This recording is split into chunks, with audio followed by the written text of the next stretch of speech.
It is a fast-acting viral strain that infects the host immediately, and upon getting sick, the infected will become racked with coughs, sweat profusely, and start to get the shivers and chills. There he is, the legend. The man, the myth, the legend. Yeah. You can't literally run a promotion just for the AEW, what do they call them, sickos? Thank you very much, TikTok and AEW. See you tonight. Tony Khan started telling people there's no such thing as long-term booking anymore. It's week to week. The best guys, Tony Khan. We just secured the bag. It's not like I tried to be a character. It was just sort of happened naturally. But it was never something I intended. It was just something that happened because the wrestlers asked me to do things in matches, and I do them.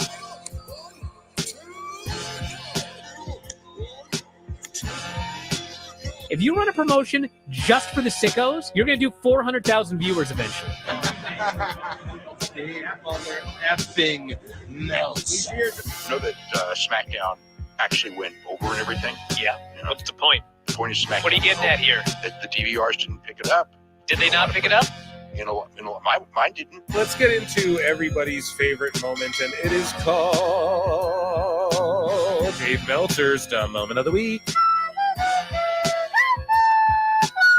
What would you like to listen to in your ears? I'd like to hear the flute. Well, if you'd like to flaunt your flute, then we can find you a flautist. We have just secured the bag. It doesn't help me. Okay, so complain, but I will complain. Let me out of my misery. And when I heard that, I was like, what? Thank you, fuck you, bye. Boom.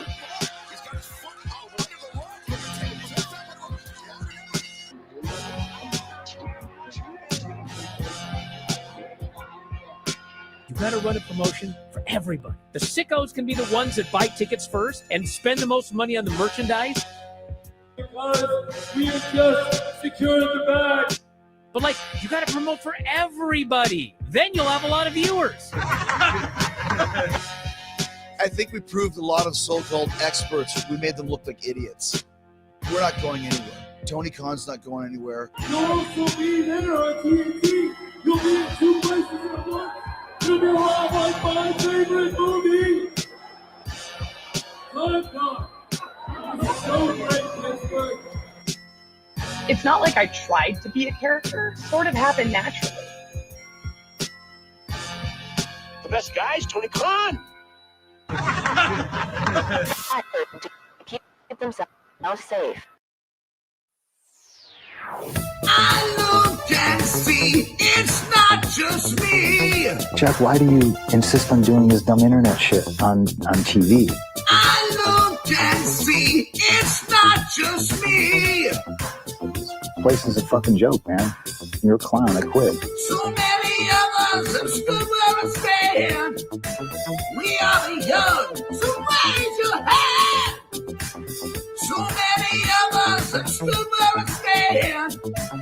We are the young, so raise your hand.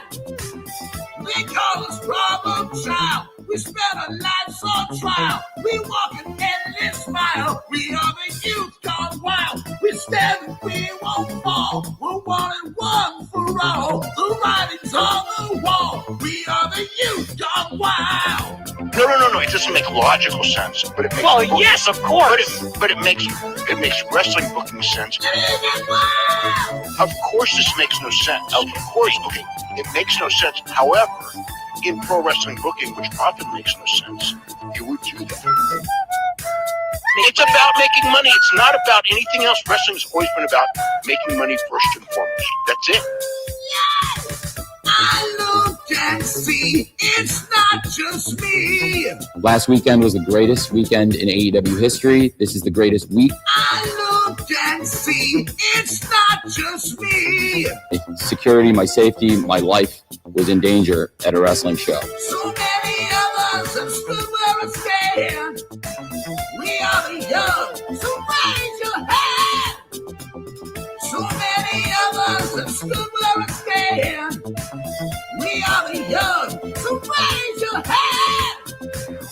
They call us problem child. We spend our lives on trial. We walk and we smile. We are the youth gone wild. We stand, we won't fall. We're 1-1 for all. The writing's on the wall. We are the youth gone wild. We call us problem child. We spend our nights on trial. We walk and we smile. We are the youth gone wild. We stand, we won't fall. We're 1-1 for all. The writing's on the wall. We are the youth gone wild. Let me get wild. Yeah! If you're familiar with how we do things often here on these Wednesdays, it's a lot like one of my favorite movies, Time Cop. What? Fuck you. Fuck you. Yeah! No!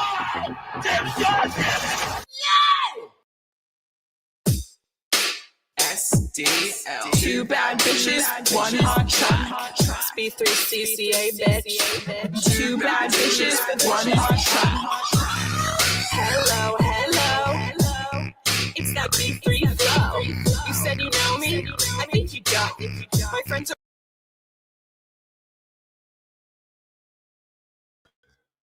Ooh, what's happening, guys? Welcome to another eclectic edition of PWT live show. Yeah. Where is my I am your host, the infallible, the fanatical, the quite frank Phil Marks, and we're here with, what is it, episode 107 of the live show? Crazy stuff. Ladies and germs, hit that like button, hit the subscribe button if you haven't already. Make sure you check out, we're at like over 6,000 subs on the Clips channel. We're headed to 7K, the road to 7K, and on the road to WrestleMania. And we're also at like almost 2K over on the Times channel. So thank you all so much. Run those likes up to 100 on the Clips channel, please and thank you, or Jericho's going to do a run in. And it won't be botched like when we had Matt on the last time. I killed the B3 flow. I know, Tom. I'm sorry. So guys, consider becoming a member. 99 cents. Consider checking out the Patreon. Consider just supporting. Super chat, whatever. Hit the like, hit the dislike, subscribe, leave a comment, whatever. All that YouTube stuff. You know what I mean? And you can support what I do. I want to jump into things because we got a lot to get to today, as it were, as it always is. And so Netflix and Phil tonight. Yeah, let me check in with chat. I'm going to check. Did I do all my plugs? Here? We got LFG happen, so we'll talk a bit about that. What else? Rey Fenix is finally free from AEW. People are saying Guantanamo Bay, but just so many people use that joke, so I just don't do it, But I guess we'll use it today. He's free at last.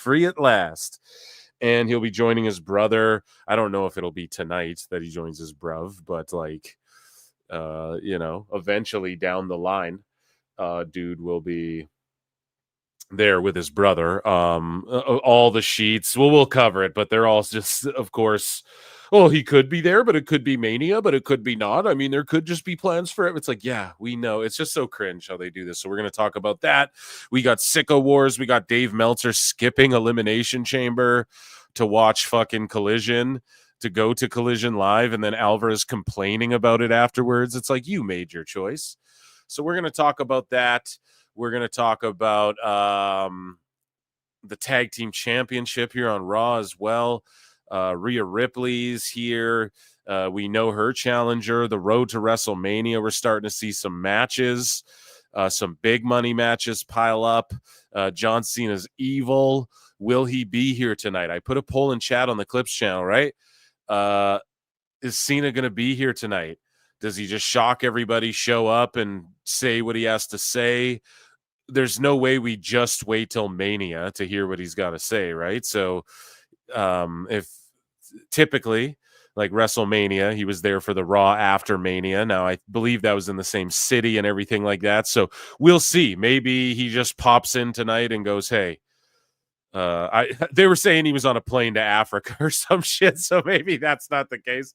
I don't think he'll be here, but who knows? That could have been a work as well. They're just intricately working everyone with everything. So I mean, even if The Rock shows up, or in my opinion, we're going to need like a face. We need somebody on the show who's going to represent the Hollywood Balds, if you will, while Cena and The Rock are like away, right? On assignment. No. We need somebody to like represent that. So we're going to talk about that. We're going to react to Raw, and we're going to get into tons of hot news before we do. So yeah, everybody make sure you run those likes up, hit that subscribe, all that good shit you already know. Let's get into Phil Marks bookmarks. And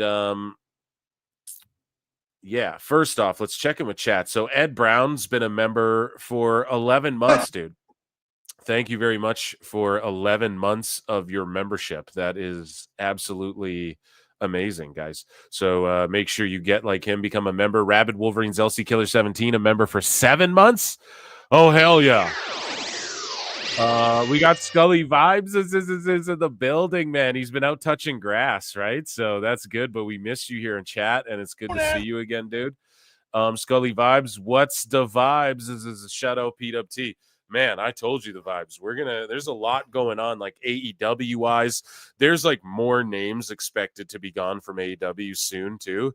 And it seems like Tony, like someone's gotten through to him. Dude, you got to focus on your core guys and kind of run with that. So hopefully, we'll get into that in a little bit.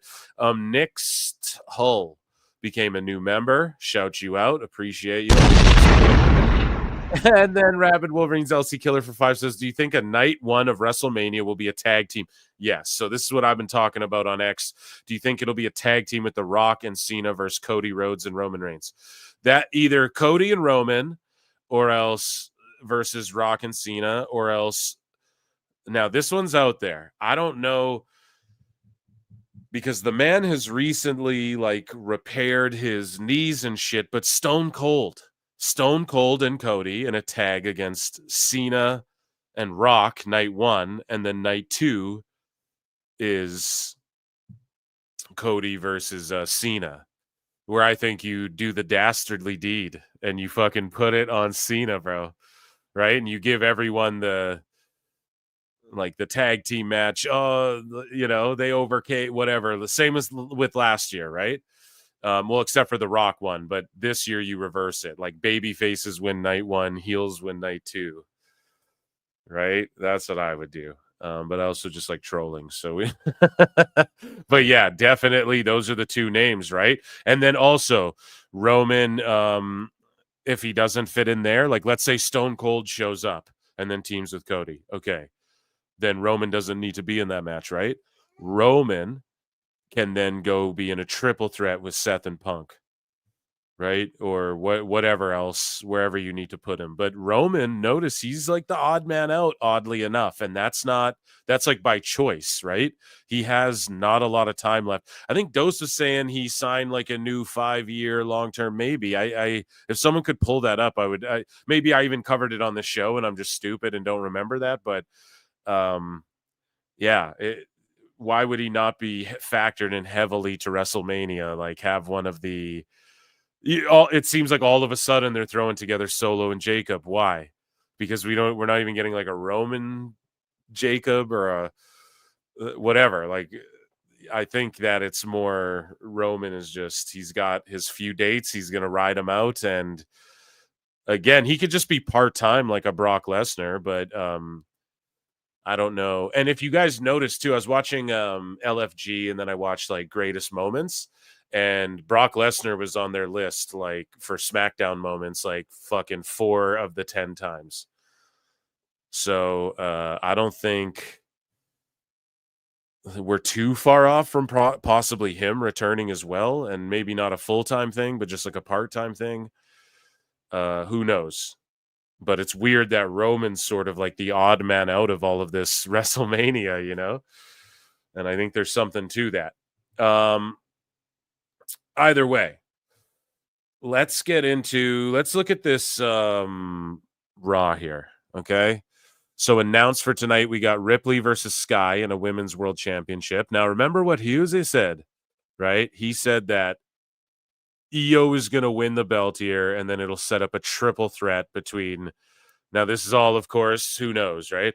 This is just him fantasy mark booking, but Io win the belt from Rhea, and he called this way before. So he's like, yeah, Io's going to win at the Raw after Elimination Chamber. And it was before I think they even announced that it was for that Raw, if I'm not mistaken. Again, someone go back in PWT. You tell me, because I forget at this point. I could DM him and ask him, but he might try and show up in here as Meltzer again. And and then I'll start bugging out. But no, but he did say the Raw after Chamber, Io's gonna win, and then it'll set up the triple threat, but with Rhea, Bianca, and Io at Mania or whatever. Now, what was the visual we saw at the Chamber? Those three standing there. So I don't know. I think he was right about that shit, about that allegedly. I think Conan might have been on to one with that, you know. But War Raiders versus Creed Brothers World Tag Championships. I'm worried that the Creeds are now just going to win the belts and it's going to be a 50-50 booked bullshit. You guys know what I'm saying? Like, they did those good packages and got the War Raiders to win the belts and da-da-da-da, but they already beat the Creeds. The Creeds get another tag title match. And now that Gable's gone, before he left, he's like, I want to see you guys winning championships. And I made note of that. I'm like, okay, they can't win. We already know that they can't yet. So now you, their leader, you're going to leave them to go learn fucking Lucha Libre to beat a luchador, just any one of them, because you hate Lucha so much. And then these dudes are going to just mystically start winning championships. So yeah, if they beat the Raiders here, that's crazy. But I also think it'll be a defense, because if we get that IYO SKY title change, I just think no one's going to see that coming. We also have Lyra Valkyria versus Ivy Nile. What is this shit? Battle of the Belts? Who booked this shit? Tony Khan. Like, for real. Guys, Tony Khan. But yeah, the World Heavyweight Champion Gunther. Oh, but sorry, I just skipped over that. So Ivy Nile versus Lyra. God damn. So, like, do American Made just all win titles? All the titles change tonight? And everyone's like, what the fuck? Now, when we get into WWE news, there's people saying, like, there's tons of swerves coming. Like, Fightful are trying to pick up the pieces of their entire publication, just being wrong about all this shit when it came to fucking The Rock and everything. And so they're like, oh, tons of more swerves and things we don't expect are coming. And it's just like, yeah, no shit. So who knows, man? Do we just see a bunch of titles get unloaded here? I don't know. I'm extremely excited for tonight. World Heavyweight Champion Gunther, Rollins, and Punk all set to appear as well. So there you go. I'm interested. I am definitely interested. I'll check in with chat one more time here, and then let's get into some light news. We have a month left before Mania. That's what I mean. So Roman is very much like not in anything specific, but I think they just planted the seeds long ago. I think at the Rumble, we sort of figured out some of this too. Roman, Seth, and Punk were just brawling like crazy. I think we get that match. That's the triple threat, and I think they've known that for a while now. And I think they also know what I'm saying. If Austin, who they've teased, who said he'd show up, who said he was supposed to show up, but he had to get surgery, so he ended up not showing up. Stone Cold more or less said that. He's supposed to show up at Mania or a Raw or some shit, but he hurt his knees or whatever.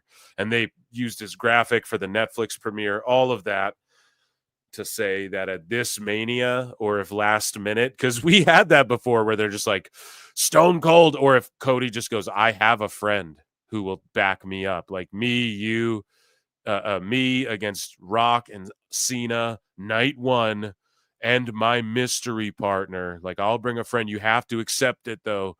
He'll goad them into it, and then The Rock will be like, it's okay, John, I beat them with Roman. You ain't even as good Roman ain't even as good as Cena. So like, they could even throw that in there, get us thinking that it is Roman. It could just be Roman. They don't even have to announce him.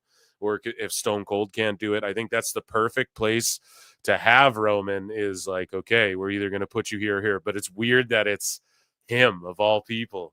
But also, he was the forefront for like 4 or 5 years, right? Like, even Hogan had to come out and like tag himself in and lay the leg drop on fucking Yokozuna after, Mr. Fuji threw the fucking salt in Bret Hart's eye. Like, even Hogan had to take the back seat and show up with a literal black eye and be like, hold on, brother, I'm here again now. Look at me. So that could happen too. You don't know. Ray J's World for 5 says, I know CM Punk is going to be pissed with Rollins. Oh, yeah, dude. What are you talking about? Going to be crazy. He's going to be so mad. That's a one. I just think that should be the one-on-one, in my opinion.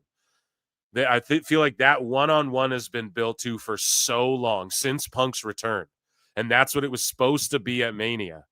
Punk and Rollins and maybe Drew. And then we didn't get that. So this Mania, it's just give us Punk and Rollins, right? The rumor mill is saying Jamie Hayter is leaving AEW and on her way to WWE. So that's the thing. Is she leaving AEW? I don't know. Where's my I don't know? Like, that's a lot. I don't know. But it seems like Tony's waiting till there's like big WWE news, and then he's like releasing people. You notice that? Like, WWE made all those releases. Okay, he lets these two guys go.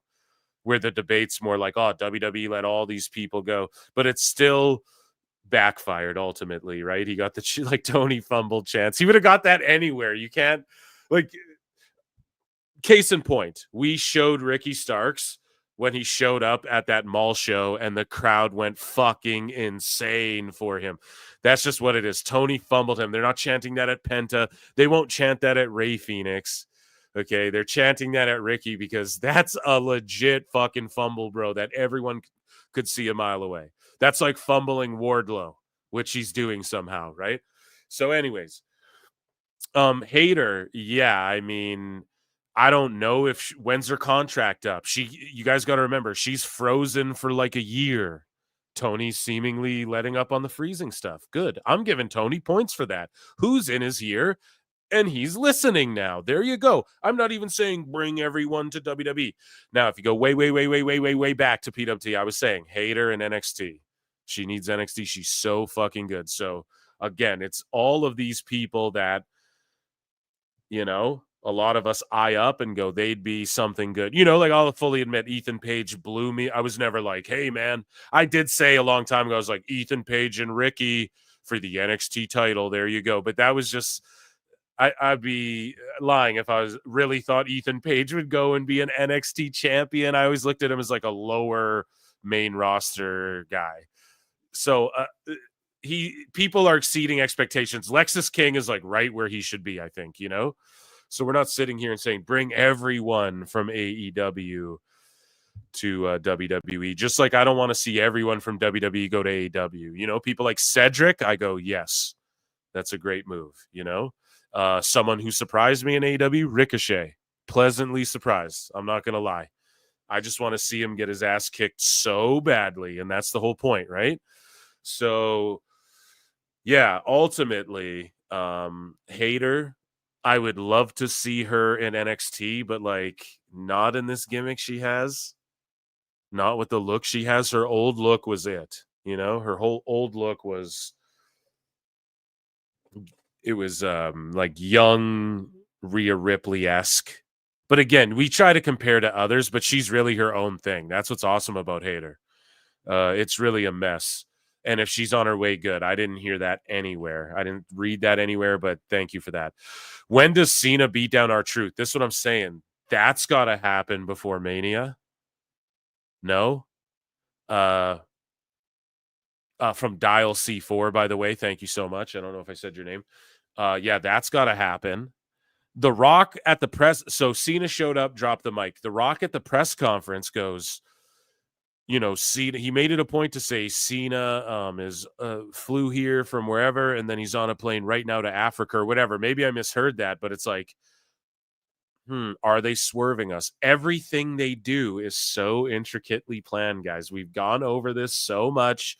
Right, the dirt sheets now have to accept too, and we have to analyze what The Rock says. The Rock says, "The Rock, sorry, We have to start analyzing it at that level, though. Why did you make it a point to tell us where the fuck he's going? He could have just said, oh, The Rock's like, oh, I'm getting on a plane and I'm out of here. He didn't say where he was going, I don't think. But he made it a point to be like, well, Cena's going to be like across the planet. So why? So that Cena can show up and glom our truth and be like, I canceled my plans. Whatever the fuck, I turned the plane around because I got bit, whatever. Who knows? That could be it. We have to start analyzing it like it. It's not markish of me to say, like, before, yeah, I'd be on the side of like, okay, that might be reading too deep into it. No, we have to give them the benefit of the doubt every time now. They're hiding stuff in graphics, in merch, in little Instagram posts. They're hiding stuff in plain sight, in over your shoulder, behind the, in the little videos that come out for on WWE YouTube and all this. They're hiding shit everywhere, dude. Okay, they're telling us stuff without telling us stuff, but are foreshadowing and da-da-da-da. So just pay attention when The Rock says like, oh, he's leaving across the globe. Are you sure about that? Oh, Julia sent me that too, and I didn't put it on the soundboard. God damn it. But it's perfect. Like, Cena, are you sure about that? What if he just shows up tonight? You know what I mean, chat? It's crazy. So much could happen. And if he doesn't, I'm not sad.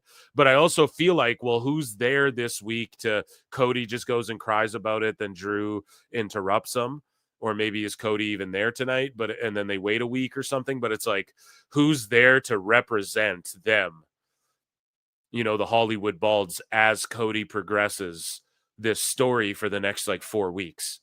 Now, maybe they're just like, fuck, we don't got nothing. They have to film cell phone private jet videos, They're on the fucking strip and they're about to fly off or the runway rather, and they're about to fly off on a private plane and they got to send us a video like The Rock was doing the next 4 weeks. Okay. Now, I don't prefer that. Will I boo-boo that? No, because what we're going to get at Mania is insane. And we know that Cena's slated for 40. I think he's still got 41 if we're believing whoever said it was 43. So he took 2 off that or whatever. So he's got 40 more this year. I mean, it could be tonight. So I'm locked in. And yeah, I hope you guys are too. Let's get into some light. They could never cover up the bald spot. Yeah, Cody should stay on SmackDown. Seth Franklin, Rollins, Punk needs to be the focus. Thanks, Nick, for subscribing to Jake Channel. Will they Cena stealing water from African villages? Oh, come on now. That's not very fair. Here we go. R-Truth is devastated. Husey. Yeah, the Judas was Husey. It wasn't really a Judas. It was just he was coming in to do a bit. And the problem was that when Matt was trying to join, he was having audio problems, right? And so I was kicking him and he was rejoining. And then one of the last things I said to him was I love when you and Raj roast Meltzer. So I thought it might have been him. I texted him. He's like, no, bro.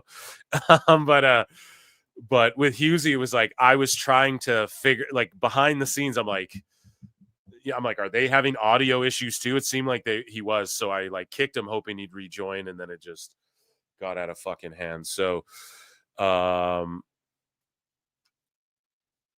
yeah, no Tony Khan. Hey, alert.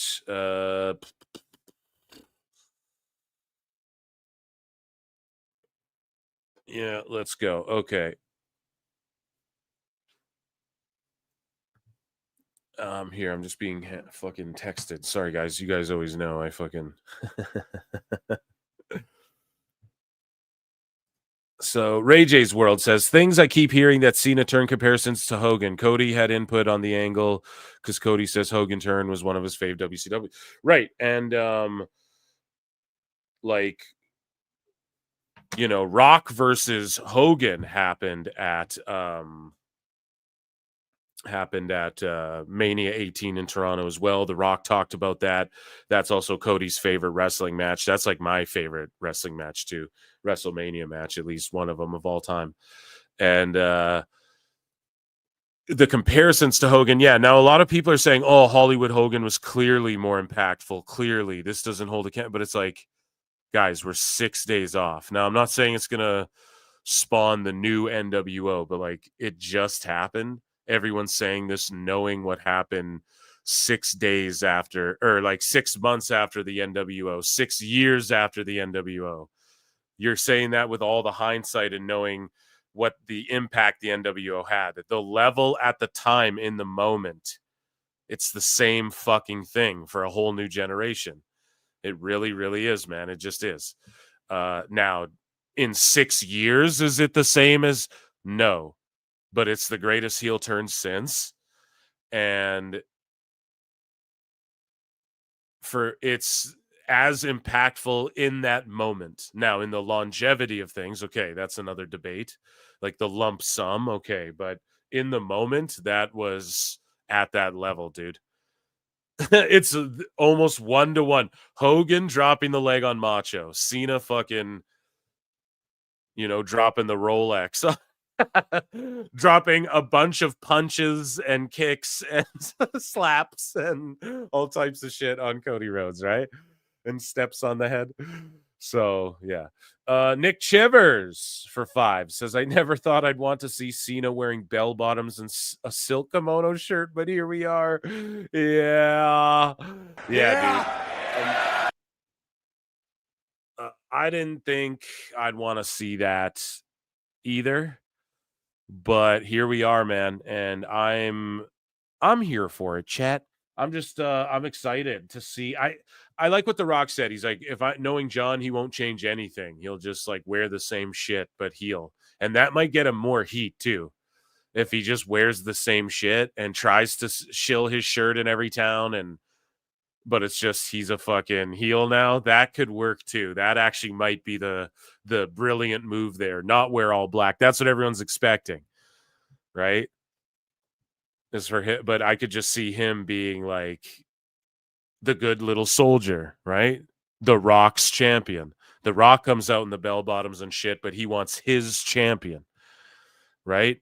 And so, fuck it. Cena will be that guy. He was with me whether he was getting the belt or not, but, and Cena just wears his corporate attire, the outfit that sells the tickets that they sell to the kids.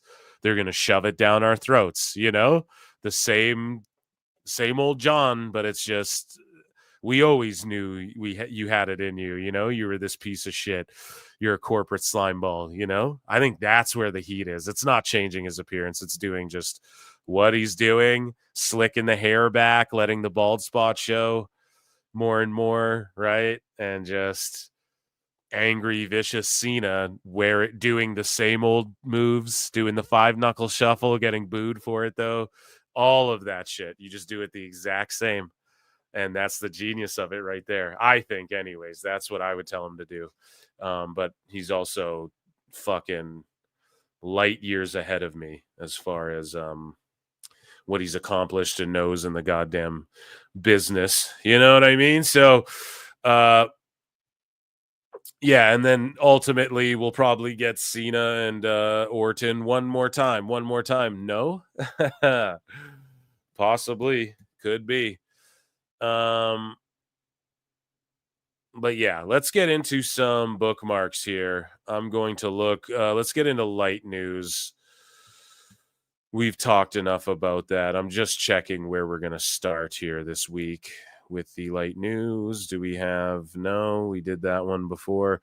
Okay, so we head over to miscellaneous. We just start with miscellaneous news here, which is all good. We've got a handful of stuff. So let's share this tab. And yeah, the Hollywood Balds, that was a good one. I think with the way Cena's going to do his gear too, I think I'm on point with that one. But 67 likes. Yeah, run those up to 100. So yeah, Jericho doesn't show up. Okay. So let's get into miscellaneous news here, guys. Jonathan Gresham is accepting bookings now. So not signed by WWE. I would love to see that happen. But yeah, book John Gresham. Shinya Aoki is making his appearance, his GCW debut at Josh Barnett's Bloodsport 13, okay, on April 17. Now, Shinya Aoki at one point was and he's not like washed by any means, right? But he's like a jiu-jitsu expert. And at one point, he was easily, you could argue, the top 155-pound or lightweight. I mean, that fluctuates if you're in Japan or whatever, but lightweight MMA fighter in the world. For sure, submission practitioner. I mean, maybe BJ Penn would argue that, but yeah. So just to see him making his Bloodsport debut, and again, Josh Barnett does this so well. He mixes the correct WWE guys, and he's got good rapport with everyone. So he mixes the right TNA guys with the right MMA guys and UFC guys, and he's undefeated in his promotion, which is kind of funny, or it's co-promoted or whatever, but it's just funny how he's undefeated. Well, maybe he lost before, but he's like on a run of just beating everyone. Barnett, he's booking it, but he's just beating everybody in the territory. It's fun. Hey, that's his prerogative. No one's shitting on it yet. It works. So, and Josh Barnett's one of the most legit MMA combatants as well, catch wrestlers, if you will, submission grapplers of all time. So here we have a match, AEW versus WWE ID, Megan Bayne versus Zeta Steele. And this is the match that, yeah, people were like, Megan Bayne should shoot on Zeta and break her legs and stuff. And it's like, man, go fuck yourself. Our condolences with Osamu Nishimura. And yeah, he was a legend, and he passed away at the age of 53 following a battle with cancer. So thoughts and prayers with him and his family, and all that affected tons of wrestlers in the business. So here is, what is this? Here is Reality of Wrestling. Okay. Posting a video of everyone training. I think we see Zilla there. Hollywood Haley J from that Netflix shows up in here, and they're training, I believe, with real shoot wrestlers. It's still real to us, damn it. Training professional wrestlers like professional athletes. So the amateur wrestling coach, yeah, they're in there with an amateur coach running drills. And this is good too. This helps build instincts. Like, you notice it on the LFG show, the people with shoot wrestling training, they have just, well, it's like Kurt Angle and Chad Gable and a plethora of people. They have just good instincts of like what the whole idea is. You're fighting at the end of the day. It is a contest. Like, I'm trying to pin you at the end of the day. It's everything else, but the conclusion to this story is 80% of the time a 1, 2, 3, right? So anyways, take a look at it. Training them right? As they say, the kids will be all right with Booker T and or is this, yeah, Reality of Wrestling. So they're doing good there. Heel toe knee, heel toe knee. Keep going. Heel toe knee, good. Shot. Keep moving, sprawl. Keep moving. Stay low. Sprawl. Cut. Boom. Russian. Right there. Boom.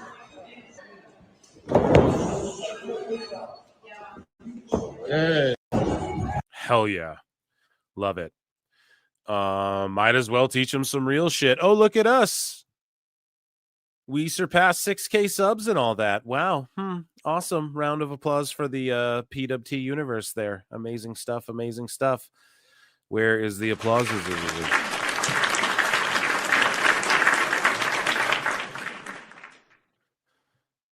So Vince McMahon is not starting his own wrestling promotion. According to Wrestling Observer Radio, Meltzer says he's not starting a wrestling promotion. I can tell you that. He's starting an entertainment company. Yeah, there was stuff floating around yesterday of him starting a wrestling company, and those close to him say, no, that is not going to happen. I mean, it would be funny if he did, but ain't nobody going to watch that shit. Or I'd probably watch it. Like, I'd give it a shot, but I guarantee you it'd be so bad. He just wouldn't know what the fuck to do. Here's Ninja Mac hitting a Ninja Phoenix 630 special at Korakuen Hall at Fantastic Mania 2025. Y'all ready for this? Yeah,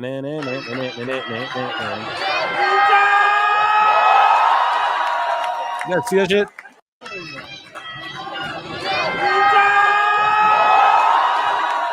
Like, what the fuck? One more time.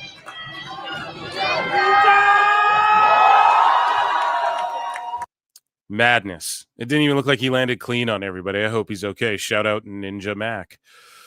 So here's Big Show. This is a throwback. So in Miscellaneous, I'm going to throw like retro, throwback, vintage stuff in here. I already do, but this is like, do I put this in WWE news? Like, it's not really news. This is a throwback. But here's Big Show just burying WCW in 02.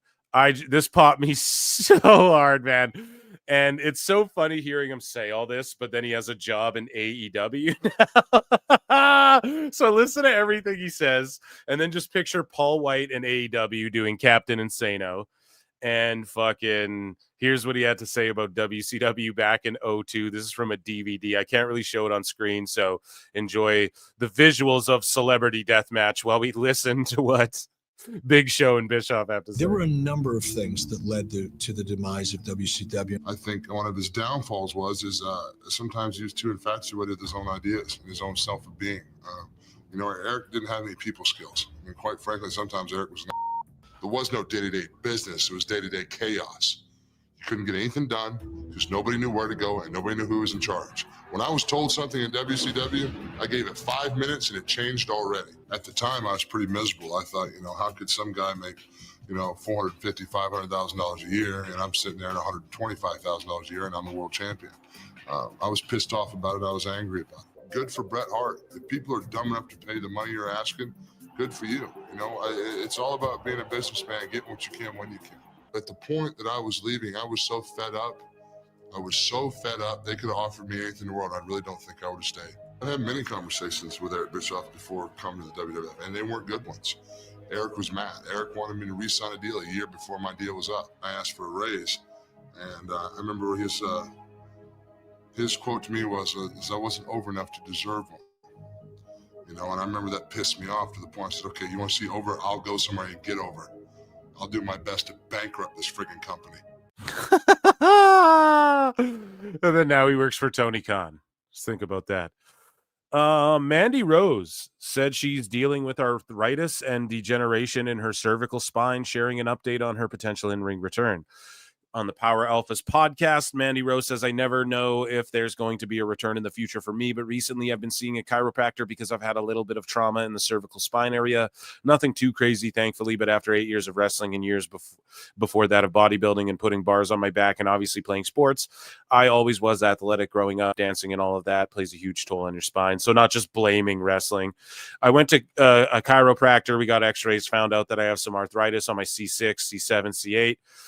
Some degeneration in my disc, so I've been getting some treatments. Right now, I feel like a wrestling return for me wouldn't really make much sense because of the wear and tear it does on your body. Not to say that it can't happen in the future. I don't need surgery or anything like that. Thank God, but we're doing some decompression with a decompression machine, getting some adjustments. Leaving it open. I would just say don't do it. You're making so much money. Don't do it. It's not even worth it. These marks don't appreciate you that much. So here's a WCW deep cut. Here's a look at Yokozuna almost starting with WCW in October 1998. This was always my fantasy mark booking, was fucking if Yoko went to WCW, that would have been crazy. You know what I mean? So in the late 90s, you couldn't visit a wrestling website without being bombarded with Yokozuna rumors. Would he join the Hart Foundation? The NWO? But the big man's real return almost happened in October of 1998. This is a WCW deep cut. At the time, Yokozuna was based out of Las Vegas. Why you gotta talk like that, bro? Which was home to Halloween Havoc that year. Since everyone in WCW was allergic to doing clean jobs, an idea came up for Yoko to help Scott Hall defeat Kevin Nash on that show. As legend has it, it would eventually lead to Hulk Hogan somehow getting his win back from Yoko. Of course, brother. From 1993. Ultimately, the Nevada State Athletic Commission chose to recognize New York's ban on Yokozuna due to the health risks of his massive size. WCW figured that if Nevada would step in, too many other states would follow suit, and thus Hulk never got his win back. I think that's all conspiracy theory bullshit, but it's unfortunate, man. Yoko, I fucking loved that dude.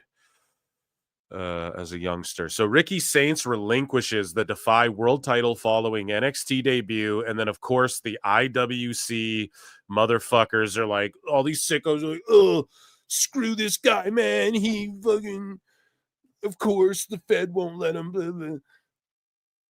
Crybabies, man. Crybabies. They don't realize Defy gave him the world title, and then Tony released him, and then he fucking obviously wasn't going to miss the boat on WWE again.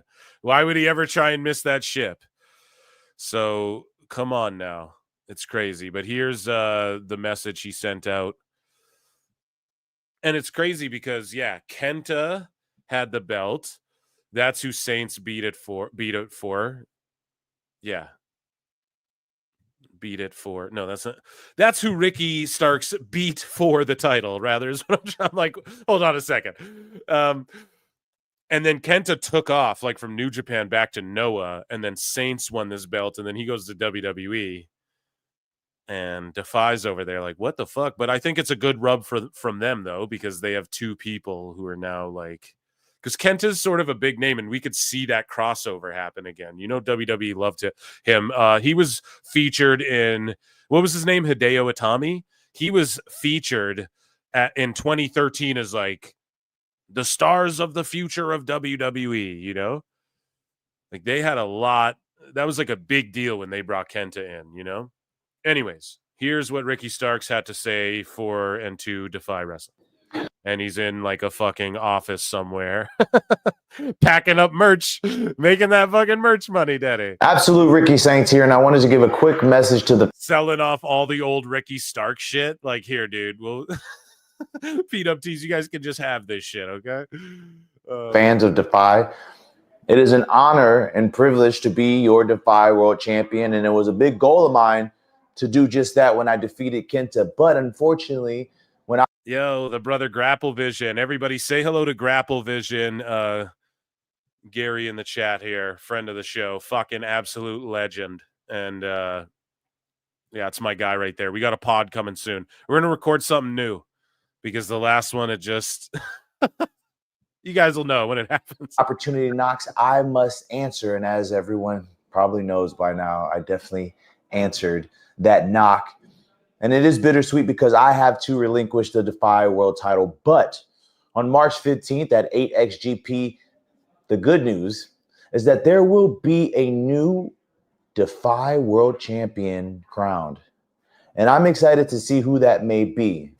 And while my reign and my time at Defy may have been short-lived, I hope and I pray that the memories to come will long supersede all of that. So until next time, stay absolute. March 15th, Seattle. There you go. Here, I'll play I just don't want Defy. Washington Hall, the 2025 8X Grand Prix. There you go. Check that out. Boom. Defy Aftermath. Make sure you peep it, okay? Triller, all that good shit. We're just plugging the indies here, folks, because that's what we do here at PWT. Maple Leaf Pro Wrestling, they announce NWA World's Heavyweight Champion Tom Latimer, who I'm a fucking big fan of, man. He's taking on the Nomad Bishop Dyer, FKA Baron Corbin, FKA bum-ass Baron Corbin. And it goes down in Windsor, Ontario, March 14 to 15. Good shit, pal. That is awesome, man. Latimer, he's just really good shit. Now, I didn't know. I think he was like married to Charlotte Flair. So I was always like, why is he never in WWE? And people were like, because Charlotte Flair. And I didn't know about all that. So interesting. But yeah, man, just a grizzled vet and a guy that, fuck, he's just a great wrestler. He used to work with, Nick Aldis and I think Royce Isaacs and NWA and Camille. They were in that faction. Really good stuff. So PW Pondering's post, Matt Tremont and Minoru Suzuki announced for Joey Janela's Spring Break 9. That'll be some crazy shit. Tremont's crazy as shit. Suzuki, I mean, he's still doing the damn thing, man. Good for him, I guess. But, like, God forbid Tremont bloodies him up and shit. Like, I don't need to see that. So Tegan Knox, Nixon Newell. Here's her teaming up with another former WWE superstar, Mark Andrews. or like Mandrews. What was his name? Mandrews, I think, in TNA or whatever. But yeah, here is them teaming up in Cardiff, Wales at Attack Pro Wrestling the other day. And she's booked for another match.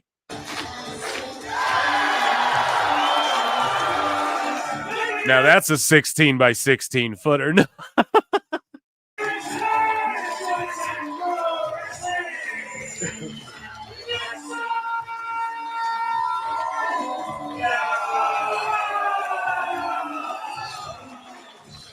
Nixon Newell is back in Attack Pro Wrestling. This just got very, very interesting, Sean. So, I mean, big pop there. I don't know if I have her like hitting. Well, we weren't expecting to see Nixon Newell back in Attack Pro. I think I have a clip of her like hitting her moves and shit. Real quickly though, Nick Chivers gifted 5 Pro Wrestle Clips memberships. My goodness, man. Let's give a round of applause to Nick Chivers for that. Thank you very much, bruv. I appreciate that. And yeah. I'm sorry for keeping you waiting as well while I've been going through videos and shit, but you know what they say.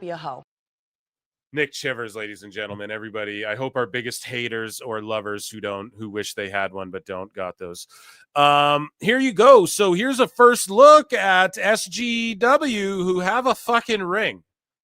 And it's like fully being attributed to Cody Rhodes across the IWC. So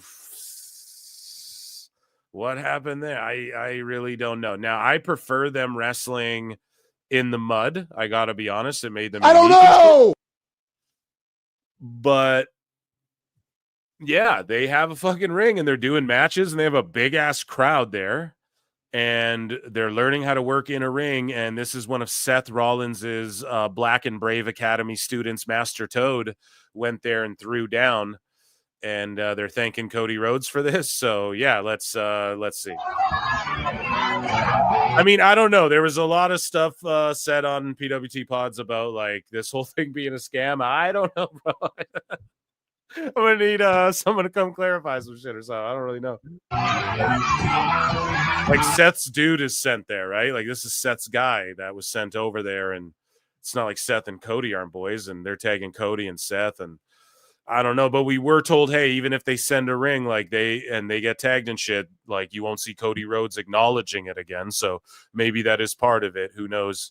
But yeah, dude, this looks like fucking 20 by 20 here. How the fuck did they get this thing? How couldn't they get this thing over to Australia? What happened? They got the wrong ring. The ring this was the one that was supposed to be a Grand Slam. The one that they used at Grand Slam was supposed to go to Uganda. I think that's what happened. Oh shit, man. That's pretty funny. Best guys, Tony Khan.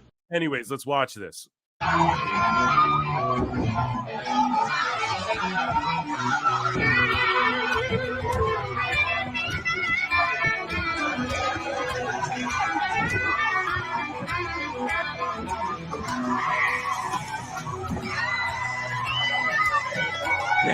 Misses the butt splash and then just the bonsai drop and then just chops her in the back.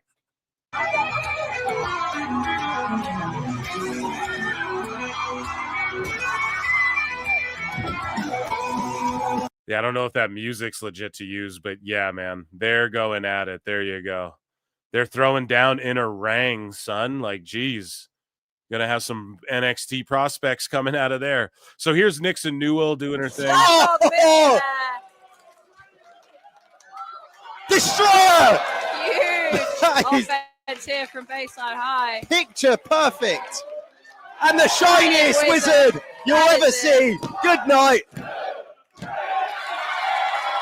So just doing her thing, hitting destroyers, shiniest wizards, fucking getting W's. Speaking of W's, Tom Pestock / Bishop Dyer / Baron Corbin just won his first ever tournament. His first tournament as a purple belt, he fucking won it and got gold. So there you go. Good shit for him. Yeah, and then Nixon Newell's taking on TNA's Jody Threat at Attack Pro Wrestling at another event. Here was an epic botch. So, God, this was sent to me so many times. Triple H's thoughts here. Post this. GCW coldest. This guy jumps off a ladder and lands right on a door, and it is just brutality. He wants to beat Mance Warner in the main event. Oh, because like the dude rolled off. Did you guys see that? That's Mance Warner. He rolls off the door, and so the door goes sideways, and he lands on it, and it's just brutal. Like, he wants to beat Mance Warner in the main event. No! On the ribs! The edge of the door, spiking the ribs of Cyclope. Oh my God!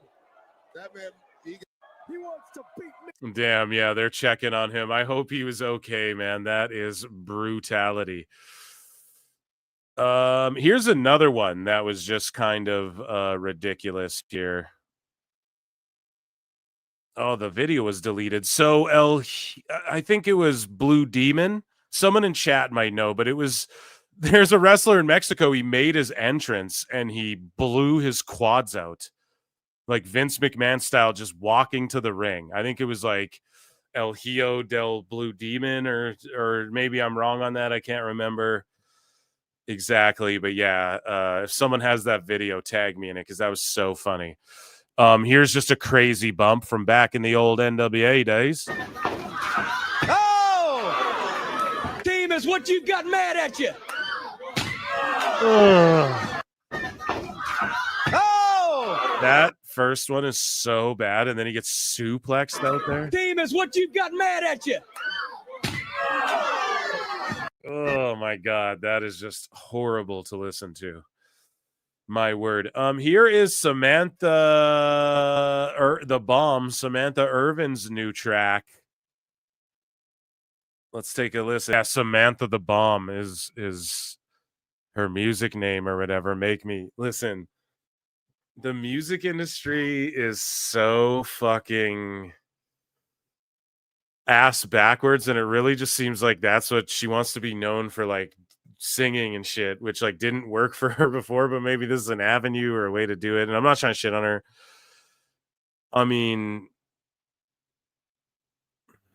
how do you explain this? I don't know. I'm not gonna not. She's really good at singing. I'm not gonna sit there and go like, oh, that's not. She's a terrible singer and she is unattractive. You know, we're not ever gonna say that. And obviously, being able to sing and being attractive, okay, those are the first two steps you need to making it. But beyond that, it's just not like, oh, I'm going to put out good music. You know, it's really just, she's just going to drain her wallet and her time doing this.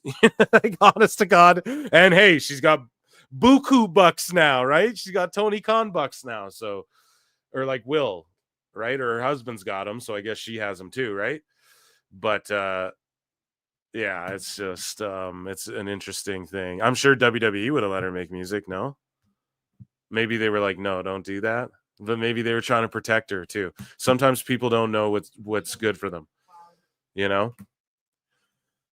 Yeah, moving along. That's what I'll say about that. So Buff Bagwell has disclosed that Marty Jannetty is in the final days of his life. So prayers up for Marty. He's been, had a dark side, I believe, all about him. It's, been, I don't want to say spiraling. I don't want to use like any, listen, tremendous wrestler, supremely underrated wrestler for his time and his era, flew off the handle, drugs, medication, alcohol, bumps to the head, like fucking slamming your body, and what we know about CTE and shit like that, right? It's an accumulative thing. Like everybody accumulates it to some degree, just living life.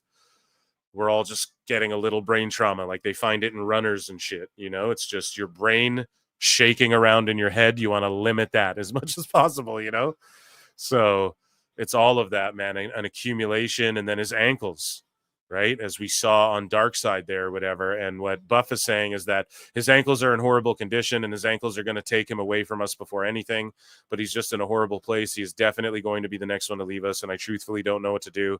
I'm remembering everything I've learned with AA and getting sober is you've got to want to do it, brother. And he is not at his rock bottom. He's not even close to his rock bottom. Ugh, that's just sad, man. That is miscellaneous news, ladies and gentlemen. as Raw's about to come on. We're going to switch gears over to TNA news. And then we'll get into all the news throughout the show. You guys already know. So yeah, let's switch over to TNA news. We will play a banjo for TNA news, and I will check in with chat here. So Miss October 30 says, I'm an addict. I was clean for 3 years, now relapsed. Girl Scouts cookies. My mom brought them for my siblings and I. Okay. That's either like a really good or a really bad Smash thing. your knee to obliterate. But we love you here, Miss October 30. And yeah, hope you're doing well. I just relapse on food. That's what 90 likes. Yeah. So if we don't, Jericho's about to pop in. If we don't fucking get to 100 likes on the Clips channel by the end of TNA news here. So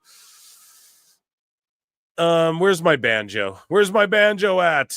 Here it is. So TNA news, Joe Hendry was on the Breakfast Club. So there you go. TNA's popping. I mean, I don't know. I don't know how popping the Breakfast Club is really anymore. Jazz has been working backstage in an agent role in TNA. This includes, pardon me, at the most recent set of tapings.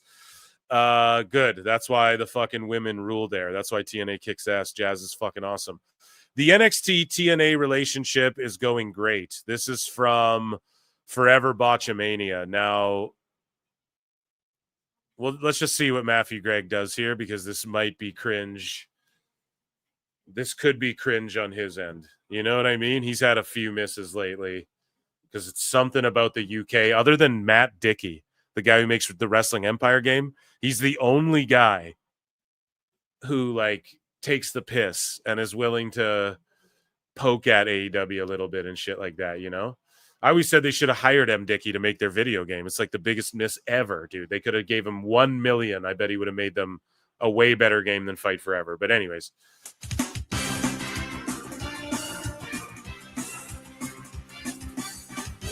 Hulk Hogan, we coming for you. Hulk Hogan, we coming for you. Hulk Hogan, we coming for you. Hulk Hogan, we coming for you. Hulk Hogan, we coming for you. Hulk Hogan, we coming for you.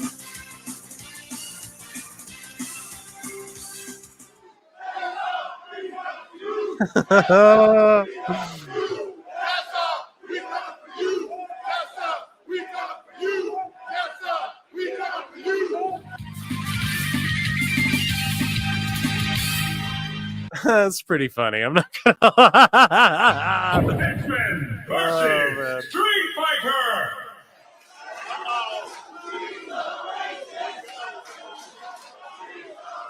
You know what? If you guys are a little upset about wrestling your feathers good. Yeah, I called that shit too. Like, I don't think Santino was supposed to come out there. And if Hughesy's correct about, oh, well, it's a trial period for her to come and, you know, like WWE's testing her out in TNA. If that's the truth, test failed. Oh, shit. So fucking, you flunked, babe. Name this team. I wrote Joba Fendry, and nobody popped for this? 4 likes? What the fuck, PWT Universe? Come on now. Joba Fendry? Are you joking? That's unbelievably good and clever. No, it's pretty bad. WWE NXT's Mr. Stone brought back Robbie E in an attempt to get backstage at TNA's recent tapings. So let's watch this. 47 days away from WrestleMania at Allegiant Stadium. Dad, are you sure they're going to let us in? Look, they're not just going to let us in. Okay, I'm a former TNA X Division, television, and 2-time tag champion. They're going to roll out the red carpet for us. Just watch. Hey, man, you can't go through here. No. I definitely could. I'm kind of a legend around here. Robbie. Okay, I got Curry Man, no. Elix Skipper, no. David Young, no. And Amazing Red, no. No, I'm on that list because I invented the list. Surely look again, please. Look, man, you're going to have to leave. Leave? Blake Howard. What's up, man? How are you? TNA Wrestling? Yes, sir. Really? Have fun, man. Blake Howard? You know what? Guys, I got an idea. Come on. 1 hour later.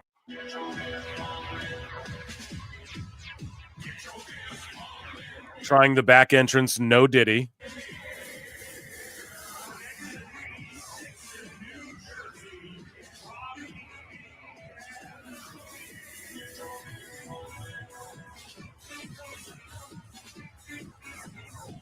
If you see a dude walking around in clothes like that with 2 children, phone the police. Eli Impact says with 2 weeks to go before TNA Wrestling returns to El Paso, PWI can confirm that the ticket sales for Sacrifice pay-per-view are expected to surpass the total ticket sales of Victory Road. So that's over 2,000 paid fans. Elijah officially signs with TNA, and then Masha Slamovich was at like a fucking indie, and then Cora Jade was there. This is at GCW, I think. And then Cora Jade was in the crowd, took a video of her flipping her off unannounced. Just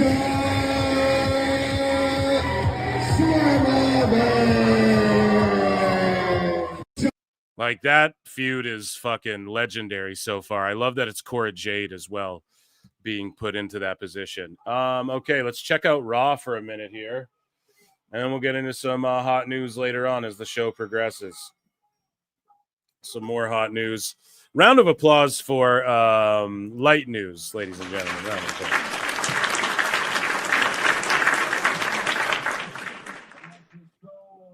Embrace me as your brother. Hey, Rock, go yourself. Hey, Rock, go fuck yourself. That was the funniest shit ever.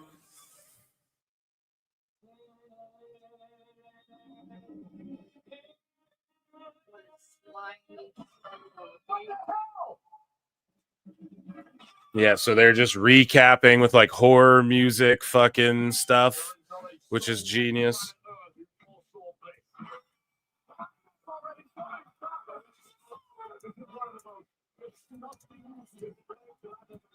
People crying in the audience.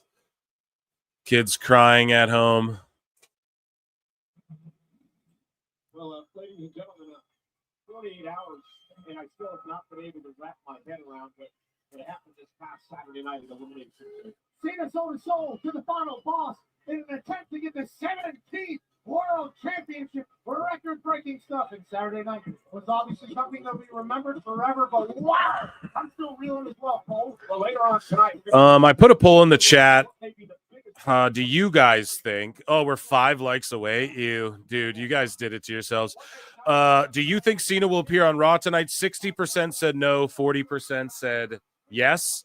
It could be a swerve, and if it doesn't happen, then okay. But it is what it is.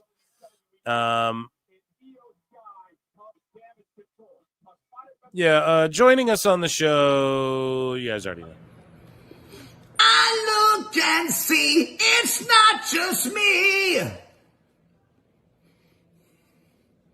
So many others have stood where I stand. We are the young, so raise your hand. They call us problem child. We spent our lives on trial. We walk an endless mile. We are the youth gone wild. We stand and we won't fall. We're one and one for all. The writing's on the wall. We are the youth gone wild. Let it get wild. Yeah.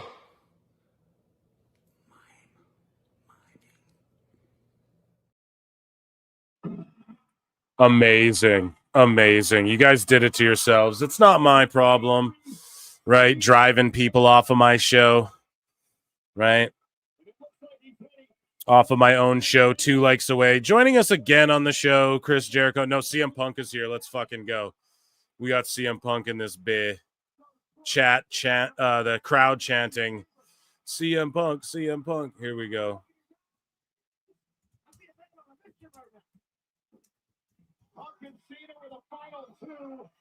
On Saturday Elimination Tape, before already eliminated Seth Rollins, stopped Punk, handing Cena the win, and costing Punk another opportunity to main event WrestleMania.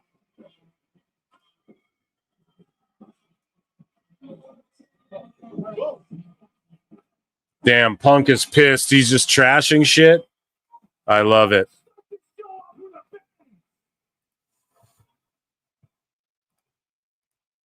With a bang. DDP's not here. Rabid Wolverine's LC Killer says John Cena said F them kids. Punk's like, we're going to get canceled tonight. Need to obliterate.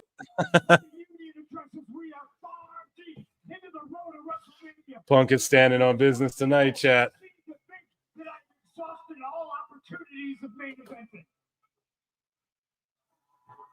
So allow me to address my enemies and Yeah. Does he have to kick the iPad? Those are expensive. My favorite apps were on there. Who's the first target tonight? Give me a name.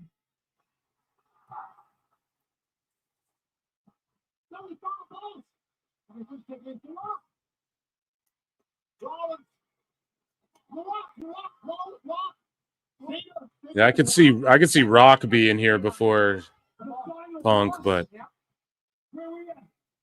Here. Listen up, Dwayne, you bald fraud. the Hollywood Balds, baby. Because you're on the board of directors, you're immune from criticism? Well, you don't know who you're dealing with. You are dealing with the best in the world. Middle-aged and crazy, walked back into the WWE after 10 years and literally marched through hell to receive opportunities at the big dance. And you, Mr. Midlife Crisis, just decide to walk Damn. when you feel like it and hide behind the fact that you think you're a bigger star than everybody here. I would love to say all of this to your face, but you have not graced us with your presence to do your bullshit. Punk dropping bullshit. This is amazing. Ooh, Punk cooking, guys. Sorry, I'm just locked in. I've never been so excited for a Raw. This is like a Raw after Mania. I've never been so desperate to wear a fake polo. The crowd chanting CM Punk. They just fucking interrupt them. They're like, bro, you're fucking GOAT mode right now. He's GOAT mode right now. Because I don't deserve it. I earned it. Yes. Let's go, bro. To sell my soul. Damn, he's calling Rock out. Brings me to you, John Cena. Oh, shit. He's calling Cena out now. Holy shit. See me? Well, now we can all see through you. Damn. Something from me in the Elimination Chamber. A match that after 20 years of hustle, loyalty, and respect, I gave you the benefit of the doubt when you didn't qualify. I thought what you did in the past secured your future. You're not going to fool me twice. Hustle, loyalty, and respect for 20 plus years, and now everybody sees what I've known all along, that you've been selling all these people and all these kids bullshit. And he said bullshit again, dude. He's going nuts. And he said it. He's like, we might get canceled off Netflix. Yo, you guys hear this shit? He's like, yo, you've been selling these kids bullshit. Give up on his dreams of main eventing WrestleMania. Ironically, Mr. Don't Quit, Mr. Don't Give Up. You gave up on yourself. You gave up on all of these people. You gave up on all those kids. The joke's on you. I'm going to see you down the road. And I'm going to get my hands on the both of you bald frauds. And when I do, damn, it might be. I wish that I never did. Damn, dude. You two bald frauds. The Hollywood balds, dude. The Hollywood frauds. And like, yo, listen. It could be Cody Punk versus Rock one night versus Rock fucking. They just have so many options. I just don't even care anymore. I don't even want to speculate. Fuck the dirt sheets. I'm just going to listen to this, him chef. Here comes Seth. See, this is the one I want, though. I don't like, okay, Rock, Punk, all that cool. 10 years ago, I got to see that already. I want to see, see how he's just sprinting at Seth? This is what I want so bad. It's just these two at Mania. What it's supposed to be. Okay? This is what I want. Your boy Phil, right? Everybody's different. You might want Punk, Cody, Rock, fucking right. Like you might want that shit, Rock, Cena, whatever. I'm not mad at that either. But this is the one-on-one, dude. This is the one I want. And I thought it'd be for the world title, and I thought it'd main event one of the nights, even like night one, just so Punk can say he did. But it's just Punk has so much heat, he doesn't need the belt. Look at this brawl. Listen to the crowd. And everyone came flying out right away because they know this isn't like 10 weeks into a story, a year into a feud. Like, how do I explain this? When Bronson Reed hits the ring, everyone hits the ring to stop him. They already know what he's going to do. Now, yeah, it's just the psychology. Let's say like when Cena just snapped on Cody Rhodes there and beat him down. None of the security and shit would have known Cena would have ever did that. And also the Rock's in the ring with him who could just fire everyone, right? And so we have like two sets of like a power struggle going on, but it's like the WWE we're cheering for and then the WWE we're against, which is like the Hollywood Bulls. As soon as Punk and Seth start brawling, 10 guys jump on them because they know they're about to start fighting, you know? It's just the little things that matter so much in building the story and getting the heat. We just want to see them fight so badly. Like, please, let them fight. There's like 40 guys out here breaking them up. They're brawling. This is just brilliant. One of the best starts to a Raw of all time, almost. Really, this is like Attitude Era shit. I don't care what anybody says. This is reminding me of like some fucking... This is Stone Cold and, you know... brawling it out with the corporation, you know, with corporate rock and shit. This is amazing.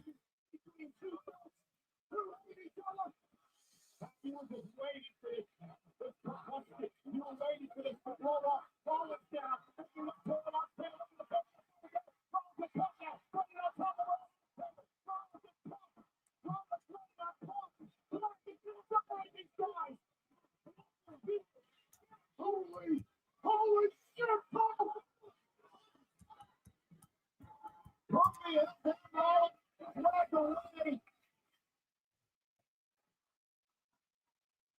Whoo!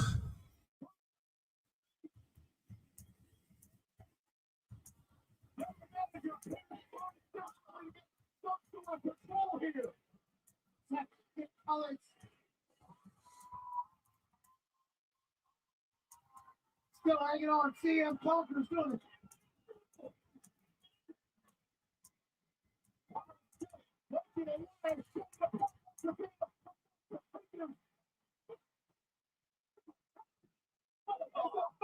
In here.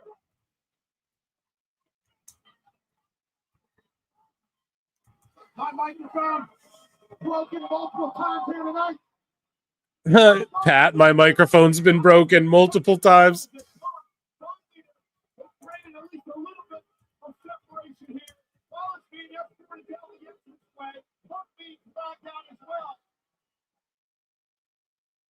This is the damnest thing that I've ever seen.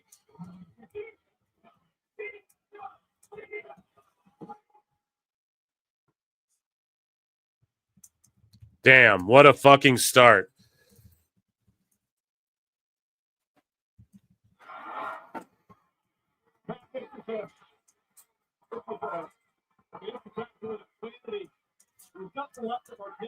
Okay, so in commercial break, who's in commercial chat?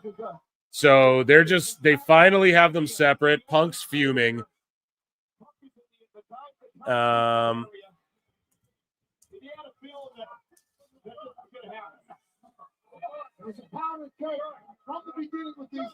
Damn, man, just chaos. So they're separate. Seth is trying to break free again, dude. No fucking way. Seth is breaking free again. He's running across the arena. The crowd erupts, and now they're just brawling.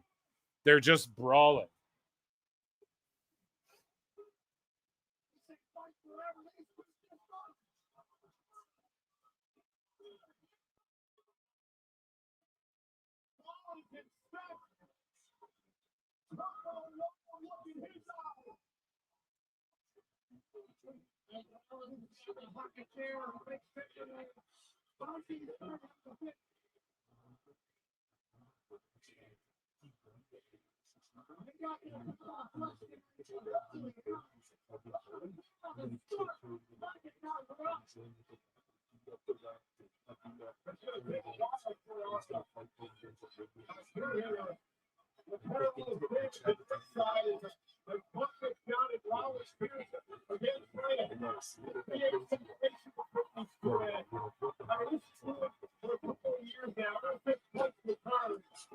Man, they're just still brawling. Sorry. Fucking Dead Air Jones over here. Sorry, I'm just telling. I'm like, yo, look at WWE YouTube. I'm telling. I got some folks here, and I'm like, yo, if you did, I'm like, John Cena's evil. Did you know that? I'm like, go in my living room, and I'm like, go look it up on YouTube, man. You see that shit? Like, you're missing out. You know what I mean? It's like, why are these dudes so angry? Okay, they finally separated them all, and fucking Alpha Academy are on their way out to the ring right now. Maxine Dupree, Akira, Otis sneaking some kisses in. And that's, I don't know, her boyfriend's on that LFG show. It's just funny because he was dissing the other guy. So Roxanne Perez's boyfriend fought Maxine Dupree's boyfriend, and they dissed each other about whose girlfriends was more successful.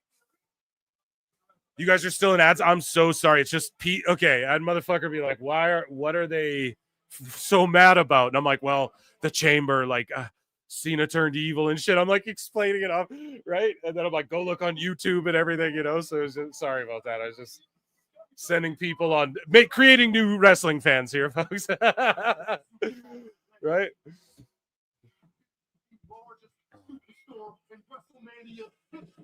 We are back. Yeah, it's a merch thing. We got the American Made are coming out, and we're getting the tag title match. So I will ask you guys in the chat. I'll set up a poll. Who do you think will win this tag title match?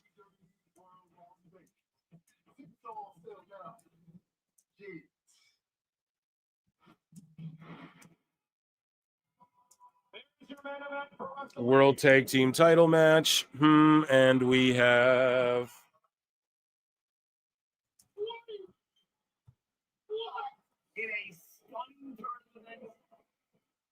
American Made or Viking Raiders. I forget their goddamn name. The War Raiders, I'll just call them. Yeah, that's what it is, right? War Machine, War Raiders.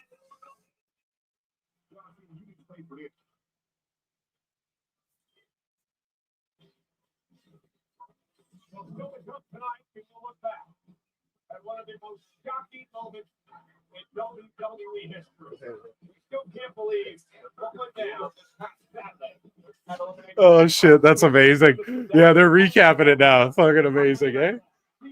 Oh man. Yeah, since it's crazy because Cena hasn't been a heel. People are like, yo, you know what? Like the Thugonomics, he was a heel.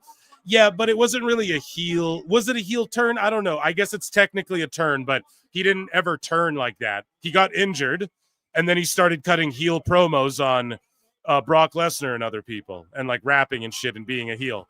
It wasn't like this big turn. It's not like the Prototype was this big prominent character. Like Prototype could have came out healing any week, and we'd have been like, okay, whatever.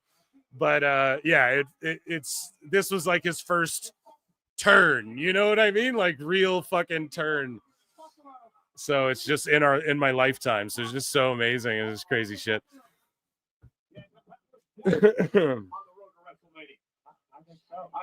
Kids are crying. Yeah, people can't believe it. It's just amazing. It's so good. Anyone gonna see Queen of the Ring? I cannot find a fucking showing of it. I'm gonna have to like travel to a bigger city. But yeah, it's, I don't know. I can't wait to see it. I'll do what I have to do to see it, but I want to support it. Like I don't want to have to like look it up. You know, you guys know what I mean? Like Google it. In Minecraft? No, not even a Minecraft thing. But yeah, you guys know what I'm saying? Like, So I will see it one way or the other. I'm gonna find you. Right? I'm gonna see that shit, but I want to like give it my money multiple times. Like I'll go to a movie more than once if it's good in the theater, you know. It's funny because the Judgment Day are still playing 2K24, even though 2K25 is out. Like pretty much out. All the creators have it, so. Man, what an insane opening to Raw. But that's enough about me because Raquel, I think it's So they want Raquel to go after the IC title. I hate that the women's tag belts are just there to like keep people relevant in singles shit in the women's division. Pisses me off, man. Yeah. Oh, I'm just happy for you and Raquel. Finn fully. Do you guys see the demon? Look at behind Raquel and Finn. They're trying to not show it, but they're showing it a little bit. That's the demon paint. That's Demon Finn back there. He's coming back. Everyone's like, we're not getting Demon Finn. Yeah, we fucking are. You had a chair in your hands and you still back down. You guys see that? You guys remember, Demon Finn is like Triple H's shit, bro. That's his fucking jam. I wouldn't even be shocked if we got the old theme back, too. You know what? Maybe I need to deal with Braun Breaker tonight. Carlito passed on the Golden Delicious? With he really is a heel. Yeah, dude. Yeah, the demon's coming. It's going to be a split from Judgment Day. I think Judgment Day just loses Finn and JD, and then it's just these four. It's just Carlito, Liv, Dom, and Raquel. Like, do you need to add? People are like, Malachi Black. Why? Pourquoi?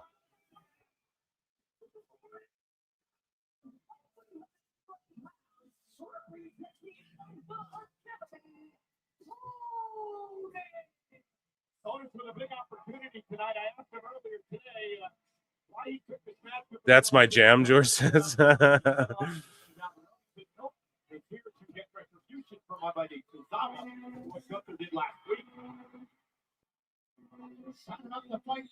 Certainly a decision.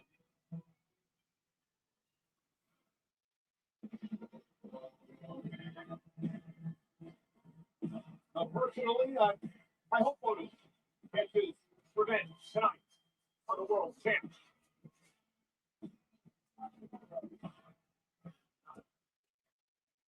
I like that call.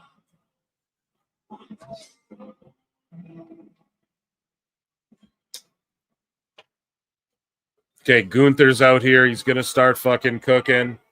I'm so locked into this Raw, guys. I hope we have some fucking hot news that we can get to. We definitely got to get to some AEW news. I feel like we already seen this, though, as like a side quest for Gunther, him just beating up both the Alpha Cat. Like, we've already seen this. Can we build to like a real threat? I guess Penta. We're kind of building up to Penta will be that guy. And some, they call you a freak of nature, but to me, you're just a freak.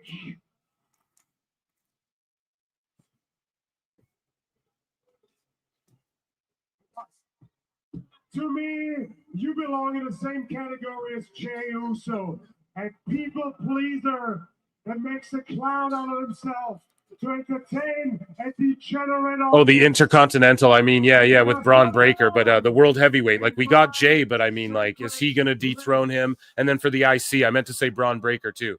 Like, where, because we already saw this when Gunther was the IC champ. So it's like we just have Breaker floating. I feel like who is it going to be? Penta? Is that going to be the guy to take him out? Like, because he's this or does he just go on a Gunther run too? You know, and Gunther's already on this world title run. It's like we're only in the women's division do we see the belts sort of jumble around to progress. These guys are all just sort of reigning, and it's like after Jay Gunther, who does he fight? And then same with like Braun. I feel like we don't see him enough to. Like, does he just get a random 4 weeks away, right? Is it just going to be like a 4-way IC match for the fucking? It'll just be something like that, to where like Braun doesn't have to get pinned by Penta or some bullshit, you know. But it would be good to see. And then like if Rey comes in, then they're going to do the tag team thing probably. So unless they keep them separate. But I don't think it's that, because some people are pointing out it's going to be Penta at WrestleMania with Rey against New Day for taking out Rey Mysterio, because he's like kayfabe injured, you know. So, But don't worry, I'm going to teach you something about respect right now.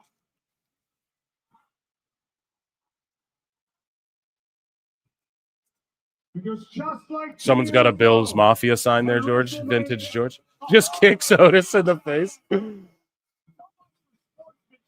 Yeah, like he's the ring general, bro. The mat's sacred. You don't just cheap shot a dude like that. What the fuck? Michael Cole called it out. It is the heel thing to do, but it's just so not Gunther-like, you know?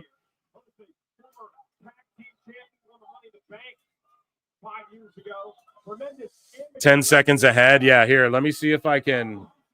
So I'm just on the live feed. So yeah, it's live. I can't go ahead. Yeah, didn't we just do the same promo? That's what I'm saying. Yeah, and I misspoke about the IC title there and Breaker, but I meant to say, like, he's just doing the same thing as Gunther, like, and I feel like Gunther did this while he was IC champ, you know. Now he's world heavyweight champ. This is his side quest again. Like, fucking Otis he didn't beat you for the IC belt. He ain't beating you for the fucking world title or in a title eliminator. Not even that they called it that, but it's essentially if you beat the fucking world champ, you get a shot. So, but it just feels like Breaker's floating, Roman's floating. There's a few floaters, but I'm still hyped as fuck for Mania. It's not deterring my interest. It's just really madness. Well, I get Braun a little bit because he's still like a young guy grinding his way up there. So I get him being like a floater a little bit, but as far as like what is he gonna do? And then also like the women's US and IC belts, are they gonna even get a match? It seems so redundant to have both of those belts. I'm being very critical of WWE because they're cooking so much. We got to check ourselves sometimes, but yeah, it's Otis doing the big power spot on the outside. Boom. But yeah, I think it's smarter to hold your cards tight, let the fucking tickets sell like bananas, and then just like last 4 weeks unveil a bunch of shit. Last like 4 to 6 weeks. I think the way they're doing it is good, man. Here, I'll call the action through the commercial. But yeah, I think that's smart. You know, I'm not mad at it. Like, I'm super intrigued because I'm just wondering, like, what is Breaker gonna do? You know, who's getting built up for after Mania? Okay, Jay beats Gunther, then what? There's a draft. Hopefully Gunther goes to SmackDown and challenges for the WWE, because it's like he's cleared out everyone IC and world title run already. Unless he starts beating up like the Punks and the fucking.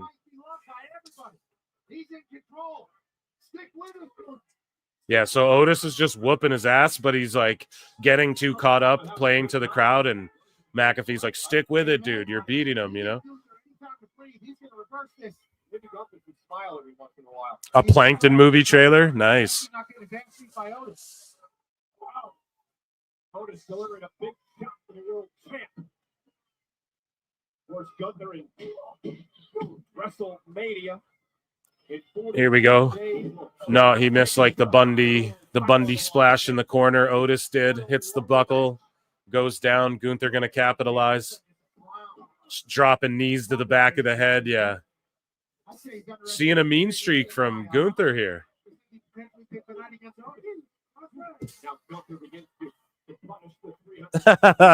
You guys talking age here? Yeah, George is vintage George Capture.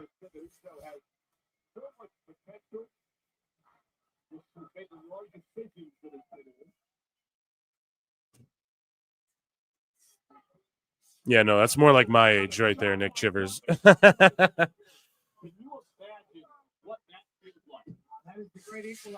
They're down 3-0. That's rough. Yeah, so now it's just Gunther taking over, boots to the face, just stepping on his neck, arguing with the ref, doing heel shit. He's filling up his heel meter, right? This is SmackDown versus Raw, the video game. He's filling up that fucking heel meter right now, just arguing with the ref, using the ropes, not giving him an inch to breathe, continuously being warned, like, get it out of the ropes, get it out of the ropes.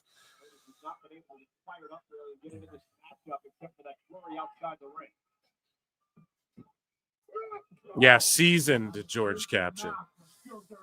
Boot right to the fucking chops. Okay, come back from. Now they're not doing a countdown.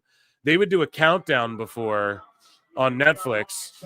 They're not doing that anymore. They're just airing the show. So I'm not sure why they, but when it fades in and out of black, we know that we're coming in and out of commercial.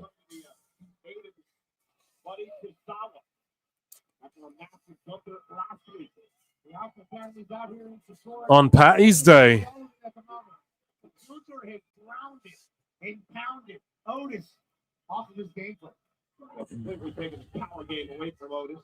Match started with Gunther blindsiding Otis in the face with a big boot. Inside a little bit, this has been a dominating performance by a champion. So yeah, Otis is powering up here. You guys are obviously back from commercial, have been for a minute. And Gunther's just going to beat his ass. Oh, there he is. Otis is waking up. Oh, and another boot drops Otis. And he's going to sleep. Covered by the champ. Yeah, I'm 33. I think I'm like the baby of the dudes for the most part. I don't know. There's obviously someone in chat younger than me as well, but Let's get back into this thing. Maybe start attacking the base of our champion. Gunther in complete control as he stalks Otis. the fucking kicks him in the face again. How we started the match. How we come back. Boot to the fucking chin. Other than Emperor Kenbot, who's like in his infancy as an AI. He's like 2 years old. He spawned off of fucking Chat GPT. Got lost somewhere in the interwebs. Thinks his name's Ken. He's coming alive in Buffalo, New York.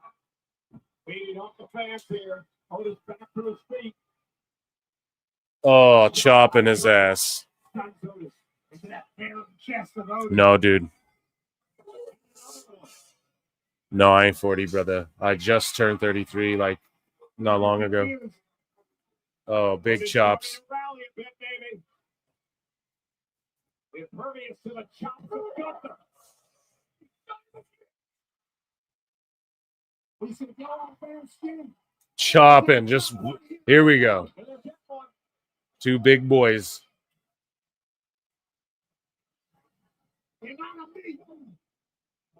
Oh, man, that was a loud-ass headbutt from Otis. He might have laid that in a little stiff there, but they're just going.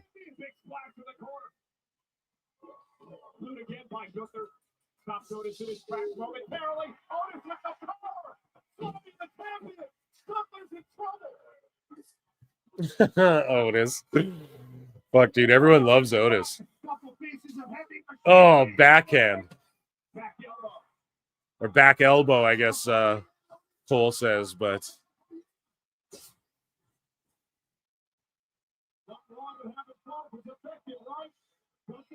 just a power slam? Yeah, fuck out of here, Gunther. The worm, the caterpillar drops the elbow. Oh, man. He wasted no time with that elbow drop either. The first time he went for Gunther got up, attempted to kick him. Otis learned from that. Quick caterpillar, quick worm, quick elbow drop. Off the second rope, Gunther moves out of harm's way. Damn, misses the Vader bomb. Drop kick. By the champ. WWE Vault released a video of like people in Evolve before like they owned Evolve or whatever. Or maybe some of it when they owned it, but before they were on Tubi. I don't know what we're going to do. We might have to go Dynamite on one screen, Evolve on the other. Or is it just on demand? Like, or does it air on Tubi or whatever? I don't know. We got to figure that out because, yeah. I think it's just a series of matches. Like, I don't think there's really going to be any storytelling on that. I might just watch it after, but.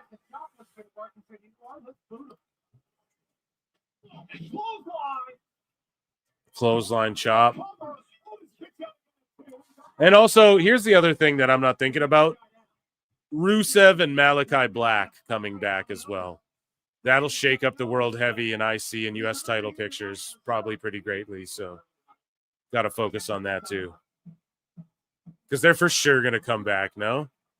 Like Rusev is already making appearances, just like I said. That's the way to do it for him. Like he's just a guy that people want to see wrestle. Black will have more of an impact if you just like surprise everyone with him. Power bomb, it's over. Yeah, good match. Great TV match. Big beefy dudes throwing down right after that epic brawl and promo at the start of the show. Almost didn't get that power bomb. Yeah, dude, almost fucking gianted him in WCW.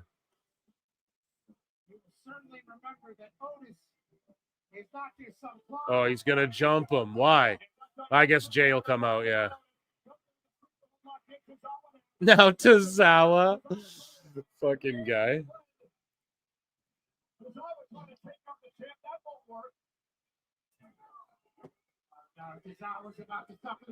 He's gonna power bomb him onto Otis.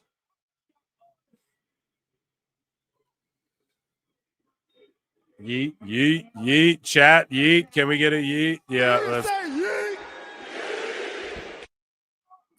Yeah, Jay's gonna be the champ. So you have a lot of guys actually. Like anyone's a threat to Jay. That's why he's awesome. He's not the guy where we're like, oh, who's gonna get it off Jay? Even if he's 12 title defenses deep. We're like, oh, who's gonna get it off him? Like no one's gonna be sitting there. Any opponent could get it off him.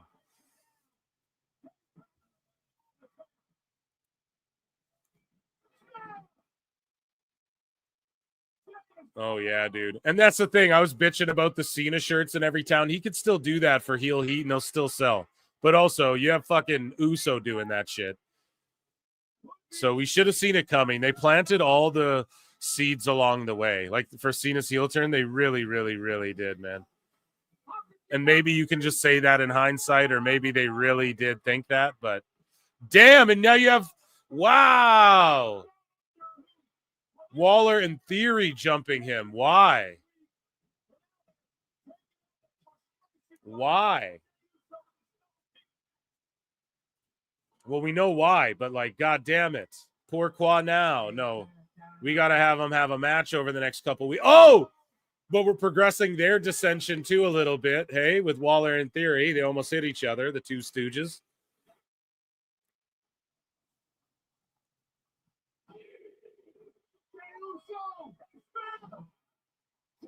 God damn, Waller's so good at just being the bad guy who gets beat up. Gotta love that. And then Gunther grabs him.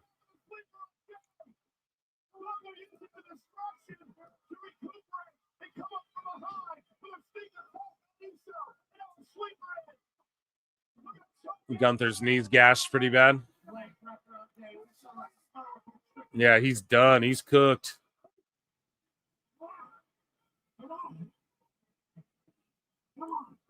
It's crazy that the bloodline like don't help each other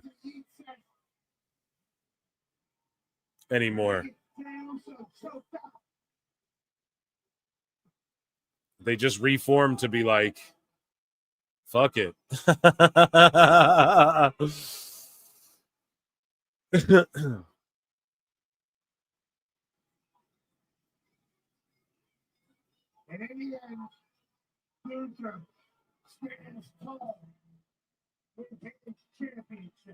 Damn. I'm pumped for WrestleMania, dude. Holy shit. This match can't. How many more Raws do we got, chat? Do I have to stream both nights? Oh, I kind of just want to party. Or I could do post shows, but like everyone does post shows. But it's like, do we just do it anyways and say, fuck it? I don't know. We got to figure this out. I want to do like one of them live. Maybe I'll do both of them live with you guys. Chat will let me know. Oh, and then plus the fucking poll in the chat I didn't end. Because, yeah, were we even on that part of the show? Yeah, I don't even I'm confused, chat. We're done. I think I heard American Alpha, and I thought it was American Made coming to the ring, so fuck it. We'll leave this poll in chat, and we'll just remember the results. You guys keep going. They're playing a vignette, so let's get into some like news, shall we? While they're playing vignettes and shit like that. I'm gonna pull up boom.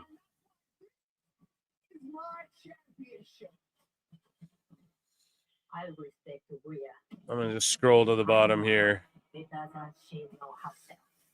So we have WWE news here. Let's hit the breaking.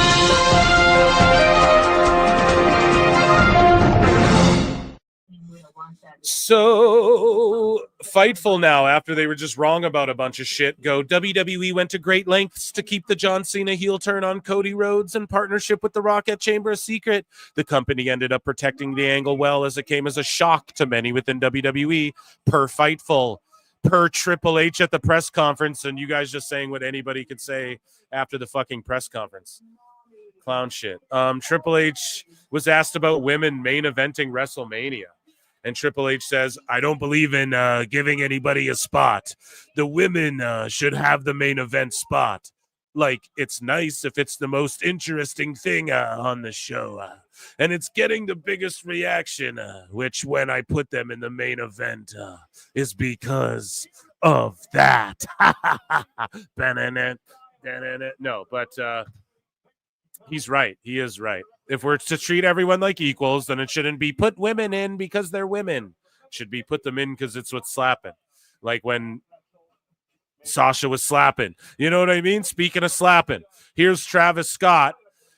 Shoot slapping. I called it too on the air. I was like, dude, Travis Scott's really whipping him. Also, Scott wasn't blunting in the fucking corner of the ring, dude. He was like lighting sage and like doing incense. I talked about this with Dose because like, I don't know, man. I did that shit growing up, burn sweetgrass and stuff. That's like, I'm indigenous, so that's just, you know, it's part of what we fucking do. It's called smudging. But yeah, he was like burning incense and like inhaling them and like fucking whipping them around and like bathing in the smoke of it and shit. It was, and I think that just leans into, there's all these people who are like, Travis Scott does witchcraft and there were demons in the audience at his show, right? Like there's all these things about him, and I think he's just leaning into that. But here's a real shoot slap he lands on Cody, which is crazy.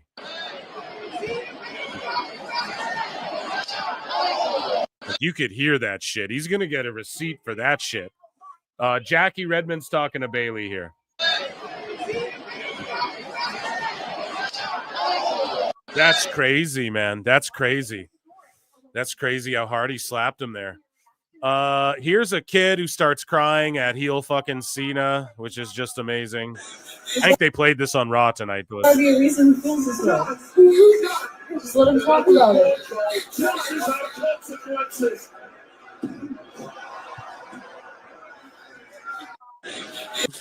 Just pouting. God damn it, you gotta love that. Here's Drake, who was at Elimination Chamber, and they just didn't announce him. They didn't even say, like, yo, Drake's in the building tonight. They didn't show him on camera, nothing. So I don't know what the fuck that was about. But yes, Travis Scott, by the way, did have a McDonald's meal called the Cactus Jack meal, because that's like his whole record label and shit. But I don't know why they didn't show Drake, or if he just didn't want to be shown or whatever. But yeah, who knows? Ric Flair was not happy. Now, I saw some people really bitching at Flair about this. Like, come on, dude. He's just doing what an old worker would do. He's not serious. He doesn't actually care if Cena beats his record. He's just putting over his guys and saying, like, oh, I'll strap him up again. Woo. You know, he's just giving the next GOAT or the next record holder their flowers, whatever. But Flair said that it's been 25 years since I won my last 16th world championship, according to the WWE. It's more like 21 or whatever. Blood, sweat, and tears, Harley Race, Bruiser Brody, Terry Funk, Dusty Rhodes, Bret Hart, Undertaker, Ricky Steamboat. The list is endless of world-class opponents, unparalleled. My 84 schedule has actually been called impossible to perform. 60 and 90-minute matches. Let's get serious, Cena. I love you and respect you, but you ain't taking nothing from Cody Rhodes. See, just put Cody over. He didn't say you ain't put nothing on my reign. He's just saying, here's what I did. This is why you should listen to my opinion. You ain't got shit on Cody Rhodes. He's just putting Cody Rhodes over. People took this serious. Like, come on, man. Like, come on, bro. This guy, I wouldn't even be shocked if WWE told him to tweet something about this shit or something. Like, people are mad at Flair. Bro, he's putting Cody over here. If you guys missed that, media literacy. No, I'm just joking, but that's what people would say. Cringe lords would say. I'm not saying that. I'm just saying, like, come on. He didn't say, fuck you, you don't compare to me. He's just saying, look, I did all this, so listen to what I got to say. Cena, you ain't taking nothing from Cody Rhodes. If I have to fight my way through security to hit the ring, I will. I'll take the day off of blood thinners. Let's fucking go. Let's do this. So, again, he's just, I don't know. That's just Flair being Flair. I think that's funny. The aftermath of Cena selling his soul. Here's Cody Rhodes crying in the ring. And this is Cody going to Hollywood, too, which is what's funny. Like, him doing this shit with Rock and Cena is what's going to get him noticed by Hollywood and shit, is what the funniest thing is. And, yeah, it's just art imitating life, etc., you know?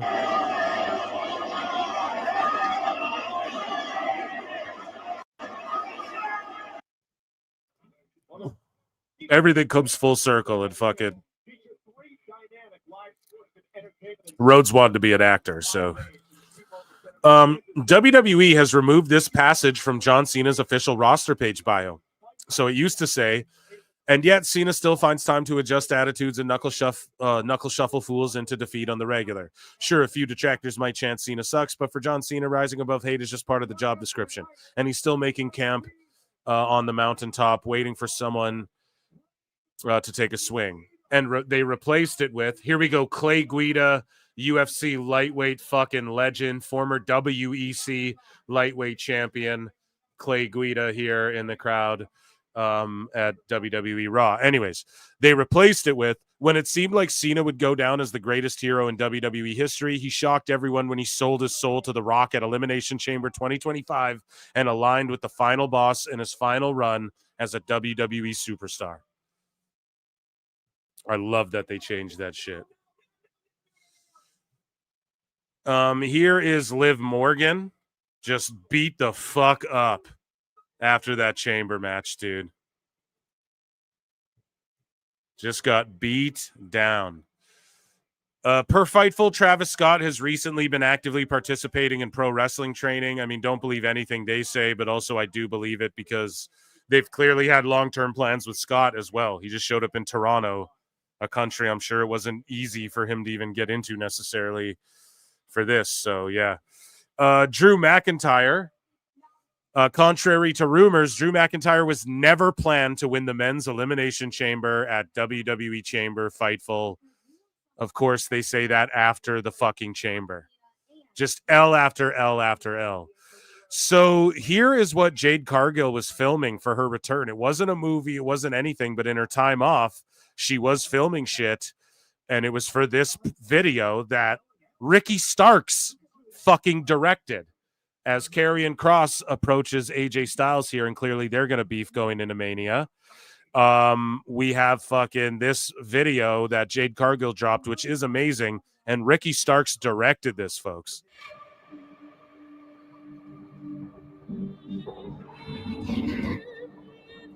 There are wolves in the shape of women all around me.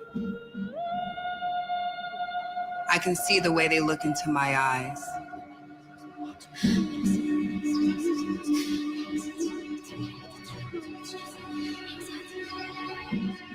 I am not them, and they are not me. And I weathered every storm that was meant to break me. You can't help. Here's the thing. Is she the baby face? Like, is Naomi necessarily the heel here? Did she actually jump her?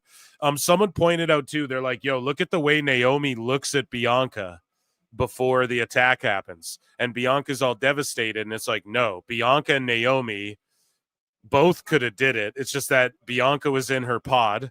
And maybe Jade doesn't realize Bianca was in on it. Or she does. She just was like, fuck it. I can only get to Naomi. And then, I don't know. I could just see Bianca being in on this the whole time, too. Help but to talk about me. I saw the look in your eyes as soon as I walked in the door, mapping out how to send me to my demise. My presence makes you question yourself. I've let others... Like, who is she talking about here? She's like, I've seen the look in your eyes since I got here, plotting my demise. Like, my presence makes you question yourself. It's got to be Bianca. because they're the two that everyone was like, pair them up. They're the two freak athletes, you know? It's got to be Bianca's in on this, but she could only get to Naomi because Bianca's in her pod. And yes, Bianca would have that same reaction because it's not that she's devastated that her friends are fighting. That doesn't even have to be part of it. It just has to be devastation that her friend was just being brutalized like that, you know? And, yeah, I could totally see that being the case because Liv still maintained as well. Like, it wasn't me. Like, we didn't do it when Jade was coming in the ring. So that was all brilliant, too. Getting overshadowed. Randy Orton's return, getting overshadowed by this brilliant fucking angle they did with Cena as we get into this women's intercontinental title match. Just block my destiny for legacy. People hiding their insecurities behind fake smiles and hugs, trying to knock me. Bianca was in the ring when it happened. Yeah, but we don't know if she's not behind it. Here's the thing. Bianca's heel run in NXT was such money. There, you can go back to that too. It's not like she's a forever babyface, right? And even though she's in the ring, she could have ordered it. Like, what if it's Bianca with Naomi and Lash and Jakara? And we just don't know. And it's like a whole group because like, we don't fucking know, man. It could be a whole thing. I know that they're the Meta Girls and the Meta 4, but they're sort of being broken off and people are clamoring for them on the main roster. And it's like, who can go against Jade in the interim? You know, you have these brilliant young ladies from NXT, or maybe not. Maybe I'm looking too far into it, but it does seem like people are factioning up more too and stuff like that. So maybe that's too much. Maybe it's just Naomi, but then Naomi and who? Like, I'm to believe Naomi with the lead pipe took out Jade and threw her out of a truck with the, I don't know. I think there's more to it than that. Yeah, I think there's just a little more to it than that. And someone had to be helping Naomi, right? For simply being. Because here's the thing. Would Naomi be questioning herself with Jade? Right? I'm trying to think back to when they first all sort of teamed up. Like, would it be Naomi alone just questioning herself? I don't know. I'm trying to listen to what Jade has to say in this whole vignette thing as well, because for any clues, but I don't know. WWE, if she did this independently and Ricky Starks directed this, then maybe there's none of that, but it seems like she's alluding, like dropping hints here. Me, looking like God carved me out of marble. They wanted me to hide that I'm blessed. They demanded proof I belong, as if my... It almost seems like she's the heel here, though, too. Like, what if... Yeah, I don't fucking know. There's so much intrigue going into Mania. Because that was the other thing, too. Bianca and Naomi were wearing white, and then she was wearing black. So we know wrestlers have used that, you know, symbolism, that symbology before in the past. So maybe we're still looking at this wrong, because this is, just watch the rest of this vignette. I keep pausing it. Scars weren't enough. Losing my mother, she gets all demonic and shit. Carrying the weight of it all while still thriving. You don't have to like me, but you will respect me. I'm here because I've earned it. Every scar, every loss, every step. I will not shrink myself for anyone. Don't mistake my grace for weakness. I've played by the rules long enough. Now it's time for mine. I am one. She's a fucking heel, guys. So it's going to be some shit where, like, Naomi and Bianca maybe didn't even have anything to do with the shit. Or something. Who fucking knows? This is so intriguing to me, but she's clearly the heel. Is what I'm getting at here. No longer will I play by the rules. I'm ready. She's like all demonic. Watch too. She's like a zombie in a minute here. Of one. I am. Look at that shit. Like, that was that shit we were talking about. Like, yo, is she in a new, you know, zombie flick? No, she did this. She's all covered in black ooze and paint and looking like a cyborg or some shit. I don't even know. This is blood or something. I don't even know, man. She's the heel here. So just the amount of questions we have is what is so awesome. And it's like, where do we get answers? SmackDown? Is Bianca on Raw? What the fuck? You know, SmackDown, I guess we get answers. At bitch.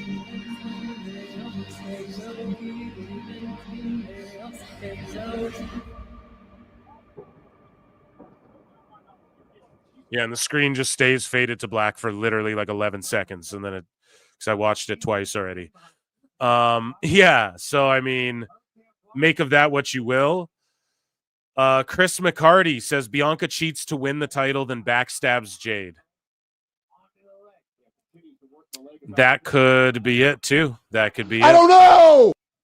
It's just very intriguing. But yeah, I think Jade's the fucking heel here, dude. She faked it. Not maybe it could be a fakery. Maybe it could be that too. It could be shenanigans. Maybe with this new, like, I'm demonic and every bump and scar that maybe she hurled herself off of I mean, you might say that's outlandish, but who knows? Like, I don't know where they're going with this whole thing. I'm trying to think so outside the box because WWE keeps fucking just swerving the shit at everybody. So it's hard for me to try and think of just like, oh, the Big Show. Remember when Kurt Angle got choke slammed off the thing? It was the Big Show. Awesome Kong is back. Like, I don't know, right? It's going to be something we just didn't think. The least expected thing, I think, is her still being a heel and like it just not be, even though she attacked Naomi, it wasn't even Naomi. And now Naomi's all messed up and Bianca really doesn't know what's going on type shit. And really Jade's targeting Bianca and it wasn't either of them or so. I don't fucking know. We speculate on it all day. Here's The Rock about to whoop a fan's ass after the whole thing that went down there with Cena.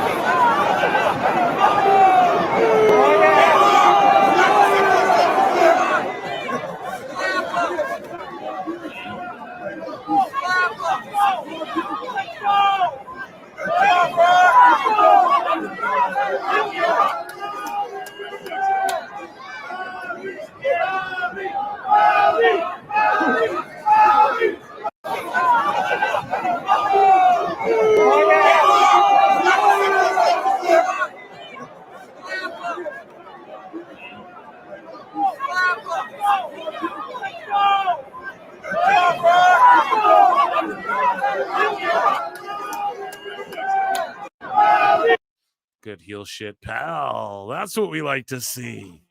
Talk him into the building.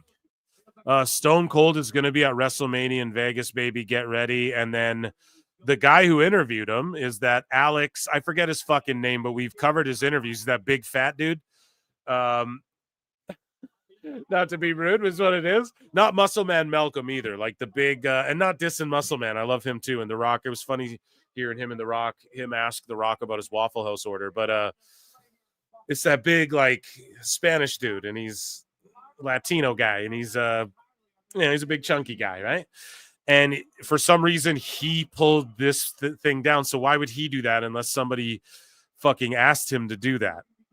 That's all I'm getting at, man. So I'll X-Files myself, but why would he pull down someone sharing a clip of him interviewing Stone Cold, which is a huge interview for him, unless we're getting that? And I'm thinking, like, he hurt his knee. I think he was supposed to be at the Netflix Raw, but he had to get surgery, right? That's why they had teased him in that graphic, and it didn't come through, right? They weren't trying to be fucking swindlers there. So, and then I think he was like, yeah, the last WrestleMania, whatever. But I think he was struggling with his knee still. And then he got the surgery. So I'm thinking that Stone Cold could be at this Mania, if nothing else, to come out and like stunner someone after Cody defends the title or some shit like that. Here's IYO Speed's reaction to Cena heel turning. There is your main event for WrestleMania. John Cena. Wayne. What the? Balance the power, bro. Chat, I gotta balance the power, bro. I gotta balance the power. Ain't no way I'll live to the day that John Cena turned into the bad guy. Ain't no way John Cena turned into the bad guy. I gotta balance the power, bro. I gotta balance the power, bro. I'm about to take my shirt off. I'm about to take my shirt off, so IYO Speed's coming back to WWE. Ain't no way. Ain't no way. And like Lyra's getting her leg worked over, and Ivy Nile's gonna steal this title by submission? Like, seems rushed. And just see if that's the case. Maybe Lyra pulls it off, but it just seems very like, if American made or whatever just win belts all tonight, that's silly, dude. I'm gonna fucking end this poll in the chat as well. because it's ridiculous. You guys are 50-50 on the War Raiders and American Made, okay? I'm not putting a poll for this one because it's too late. Moving along. So John Cena's heel turn last night at Elimination Chamber has garnered over 104 million views. This was yesterday, too.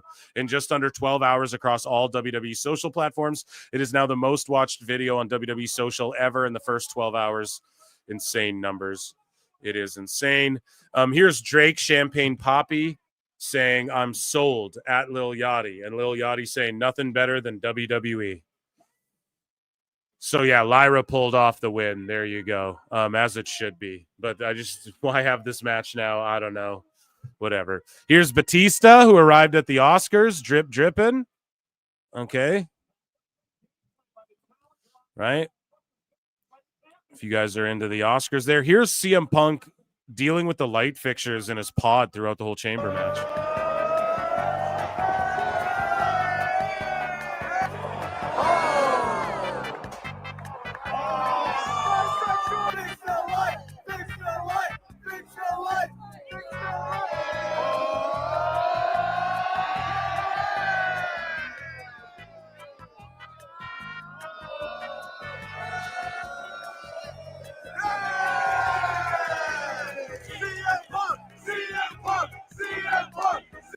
That's pretty funny. You got to give the people what they want, though, right? Here's Shannon Sharp going nuts. Is this on First Take or is this on his other show? I don't know, but Shannon Sharp pissed at Cena, and not in a fake way like La Greca, no. But he wants to fight him now. Hey, Cody, me and you against John Cena and Travis Scott. Me and you against Cena and Scott? Summerfest, SummerSlam, whatever they call it. John Cena, you need to pay for this. And me and Cody Rhodes gonna make sure you do pay for it. We got something for your trick and you know what. Dude. I just love how mainstream wrestling is and how everybody's like trying to get in on it again. I would love, I would love that. But I love my brother Shay. You did keep reminding, or you have you kept reminding us you got 2 replaced hips, bro. Don't worry about it. Somebody else, John Cena gonna have a replace hip after pulling that dirt cheap stuff on that man. Dirt sheets? What do you say? Dirty cheap stuff or dirt sheet stuff?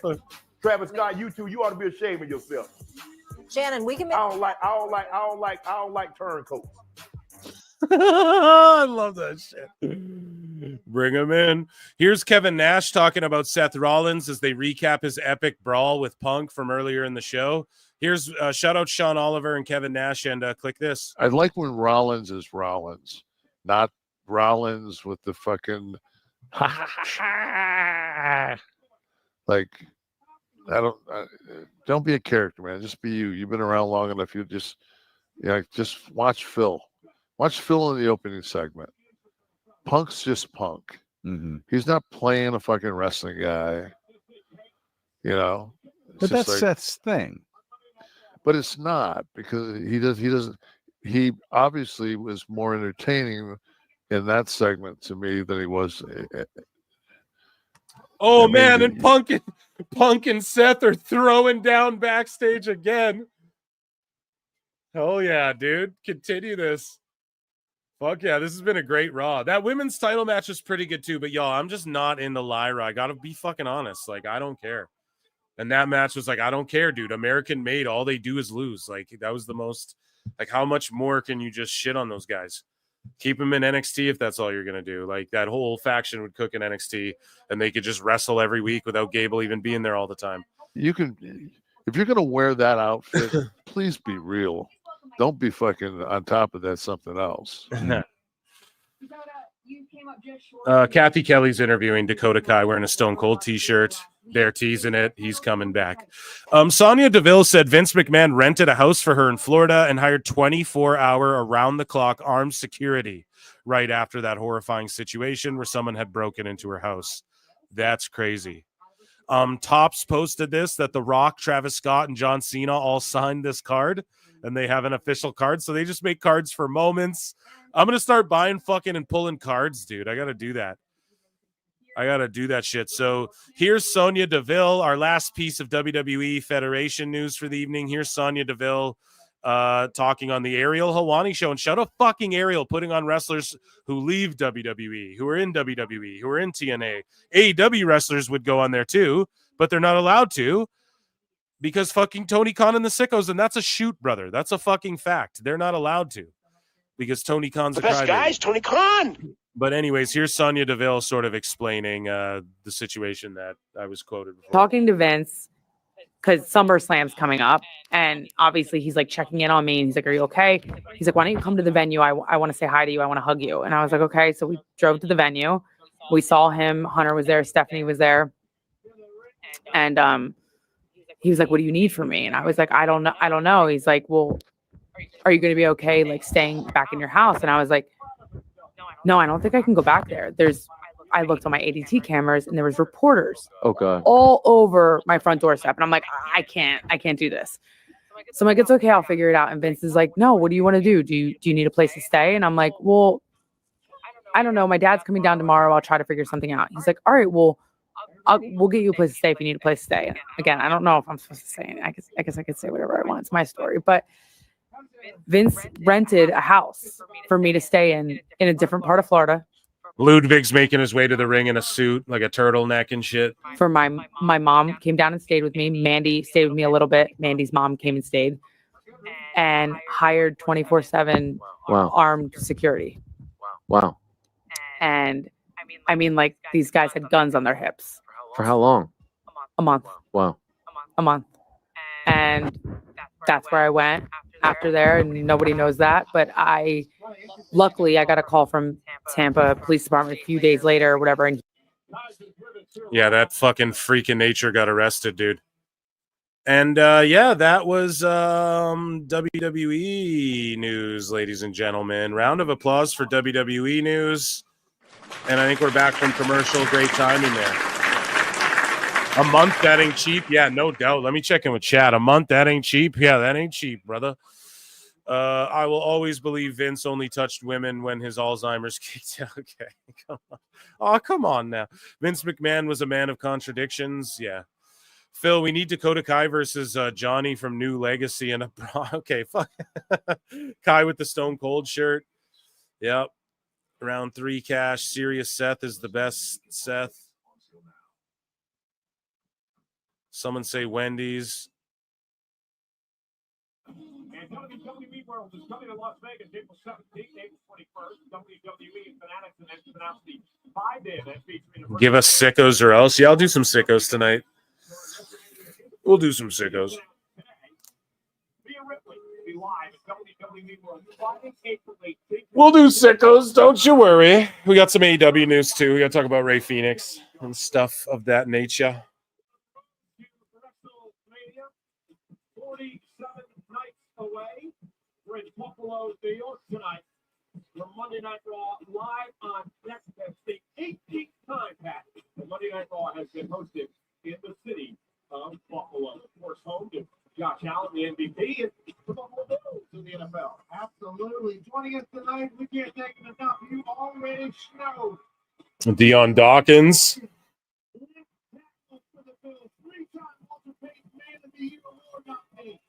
And there's a foundation of Deion Sanders. He loves this city and they love him. And he loves the WWE. Okay, now Jackie's trying to talk to Seth. Oh yeah, this is what we just saw before. Now this happened during commercial. I don't know if y'all were in commercial or not, but they're showing it now. So Jackie's like trying to get a word with Seth, and then he sees Punk, and they just start brawling. Amazing. Yeah, Dave, let's fuck it. We'll do it all, man. We'll do it all tonight. We'll do it all tonight if you guys want it. Of course we got Dave. How could we go a day? And there's so much more meltdowns going to happen. Let's just get rid of some of these bookmarks so we can fucking, because Wednesday is going to be a big show and we're going to have to talk about a lot of stuff there too. So I'm positive between now and the next 2 days, there will be tons of shit about about AEW and stuff in the interim and Rey Fenix and all that. And Fighting to the last. I want to finish it. Fine. Then finish it. Next week, Madison Square Garden. CM Punk versus Seth Rollins inside a steel cage. So they're sort of the crowd booed at that shit. Next week at MSG, so they're really stacking this MSG show. So at MSG, we have Seth versus Punk in a steel cage. So obviously, that's a huge match and is going to likely main event. And we're not getting a one-on-one between Seth and Punk at fucking Mania. So I'm going to assume we're getting Roman, Punk, Seth will probably be the match in some way. In some way. Like maybe Seth beats Punk here and then ruins his shot at Mania. And then we get Roman, Seth, and then Punk calls in his favor like, yo, wise man, get me in that match, make it a triple threat. You know, I gotta whatever. Or some shit. Who fucking knows? Because that's crazy that they're stacking up. What's the other match that they announced for that show, too? There's another big one.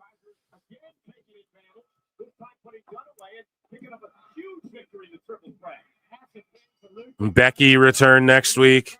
Oh, man. Becky and Seth versus AJ Lee and Punk. Holy fuck, at Mania. That? Oh, man. Put that together on 1 day's notice, and I'm happy with that. They could tweet that one out the day before Mania, and I'd be like, sold. Right? Holy man, that would be fun as fuck. Yeah, but Miss October 30, that was when Vince was in charge. It's a whole new world. Don't you dare close your eyes. A new fantastic point of view. Right? Steel cage is awesome.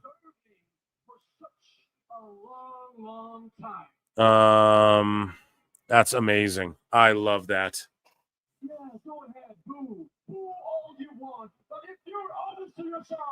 But yeah, it just seems weird that they're doing a big, like, sort of blow off almost in a steel cage in MSG. What's the other match they announced? There's one more that they announced for that card where I was like, oh, MSG next week. What was it, chat? Remind me. If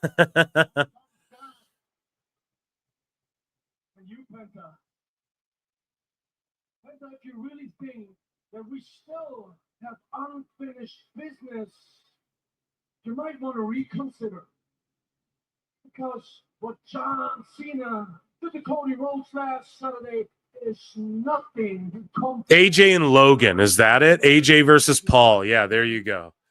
That's at MSG, right? So that's a huge match, man. And like Karrion will probably get involved in that some way.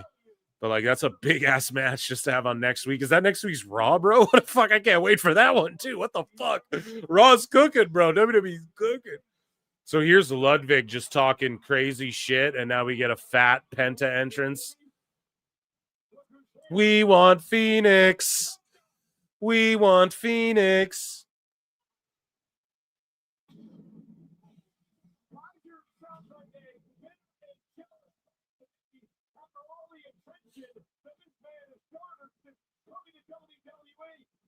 Yeah, they just got to call him Phoenix when he debuts. But like I saw JD and some other people being like, the story's clear. The New Day take out Rey Mysterio and Ingram. You know, they're fucking whatever. Like they're outnumbered, whatever. Penta's gonna team with Rey. That's his match for WrestleMania. New Day versus Penta and Rey. And I'm like, I don't know about all that, but Sling Blade, the reverse Sling Blade. Penta skinning the cat. This is funny how they're in their clothes. Just hitting moves on each other. Oh, shit. Penta's got his fucking Michael Jackson on right now. Yeah, does Penta look thinner? He looks in just great shape since he's come to WWE. Cheapers, man. The dive over the top. Yeah, Penta's in, like, really good shape. I thought he was starting to, like, lose a step. Like, you guys know when that starts to hit wrestlers and they're, like, just a step behind than what they used to be. Like if you watch Jericho wrestle, I thought it was, or like Matt Hardy, you know, I thought it was going to be like that with him the last few times we saw him in AEW, but I really think he was just disinterested in phoning it in and like, fuck this. Because since he's been in WWE, it's like he's gone back 5 years. He's turned the clock back, it feels like. I agree with that. I think he's in the best. He's in Federation shape, bro. You have to get in great shape. Unless your gimmick's like being one of those big fat guys, you know? You have to get in Fed shape. Okay, here's Bianca. Listen closely to what she says, chat. She's got a smile on her face and shit. And Maxine's talking to someone, talking to Natty. Oh, dude, is Natty going to come into the Alpha Academy with Otis and Akira? Maxine's like, we really need training, da-da-da. That'd fucking be good, too. I do feel guilty. You know, I feel guilty because just as sad as I am about what happened, Yep. I'm equally just as proud She's going to get of what I accomplished. her to come in. Like, they're going to go train at the dungeon. I bet we'll get vignettes with, like, Tyson Kidd and Natty, and they're training at the dungeon. We have been battling it out over the past couple of years. We have Rhea Ripley, who is one of the most dominant women in this division. Maybe a tag team. Yeah, Maxine starts teaming with Natty. No matter who it is, they're going to remember why you can't go WrestleMania without EST. Bianca, thank you so much. See, she's really focused on her. It seems like an attitude. I'm telling you, there's something going. There's something afoot.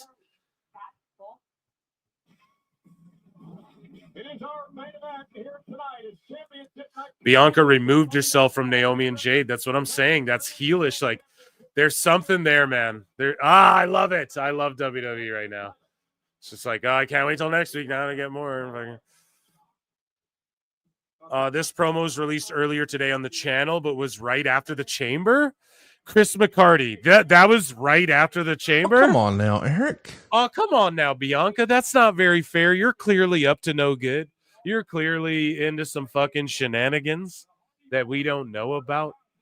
You know? Holy shit, man. This is what I mean. That was right after the Chamber. Fuck, bro. It's going down, man.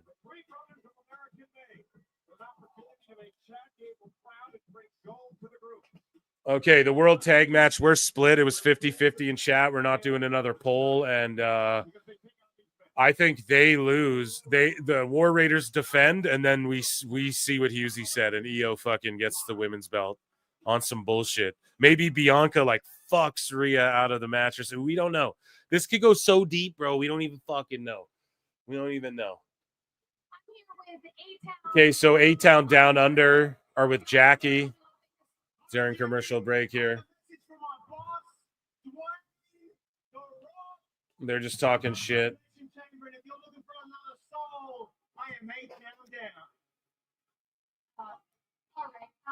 Grayson Waller's like, yeah, if you want another soul, I'll sell my soul to you, that sort of thing. Talking to The Rock. You sound like you're a big Jey Uso fan, kind of like Austin Theory.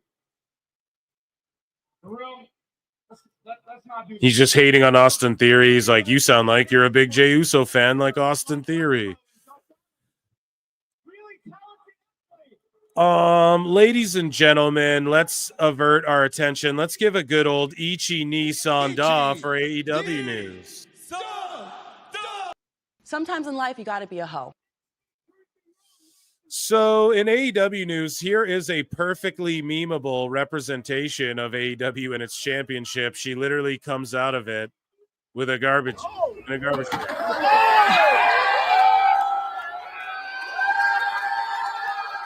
comes out of the trash with the title.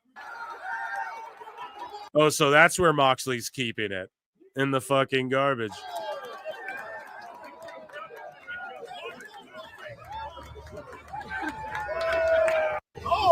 That is depressing, man. I'm going to keep that in there. Here's AEW Collision Superstore last night in Oakland. Get your $60 hologram mask. So it's $60 here, and they're selling Danhausen masks for $40, and he's like, I don't even want to be in this company. Like, why don't you guys book me? Fucking terrible, man. but it's 50 on the site, 60 in person. Hologram. So fucking bad.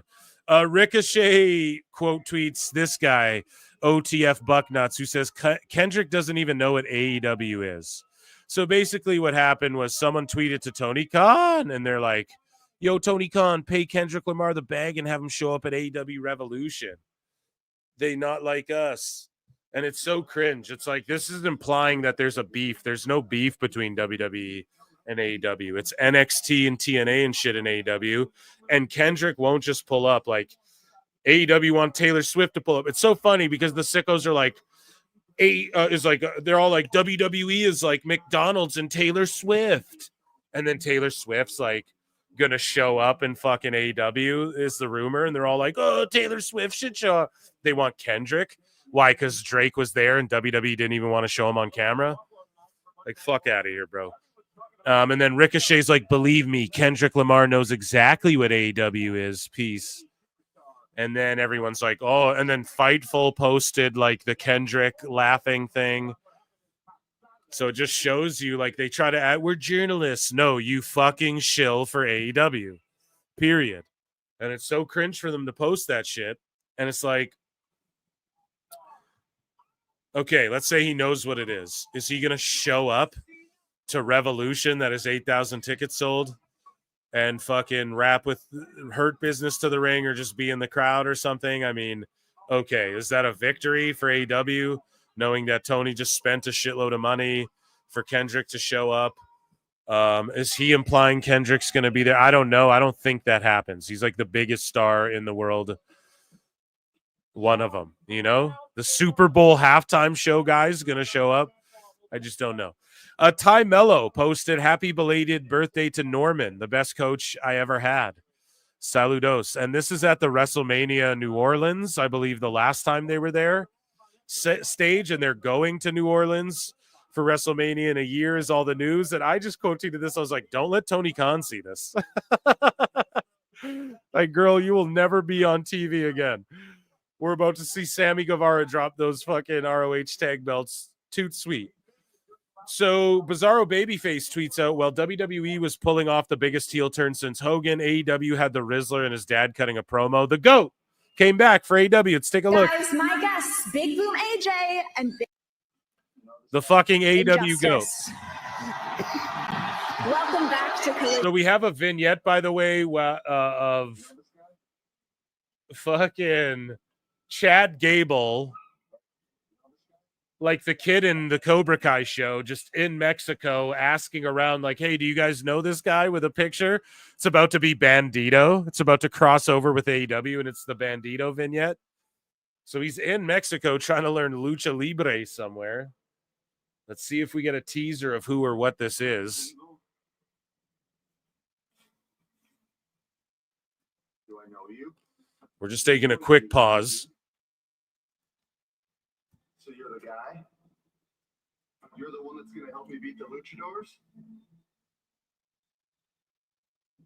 You cannot fight what you don't understand. So he's so it's like an old Japanese guy, or Danny Trejo?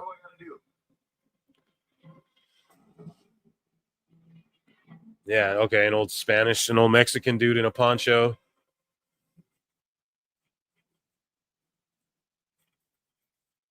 He just wants money. This is so funny.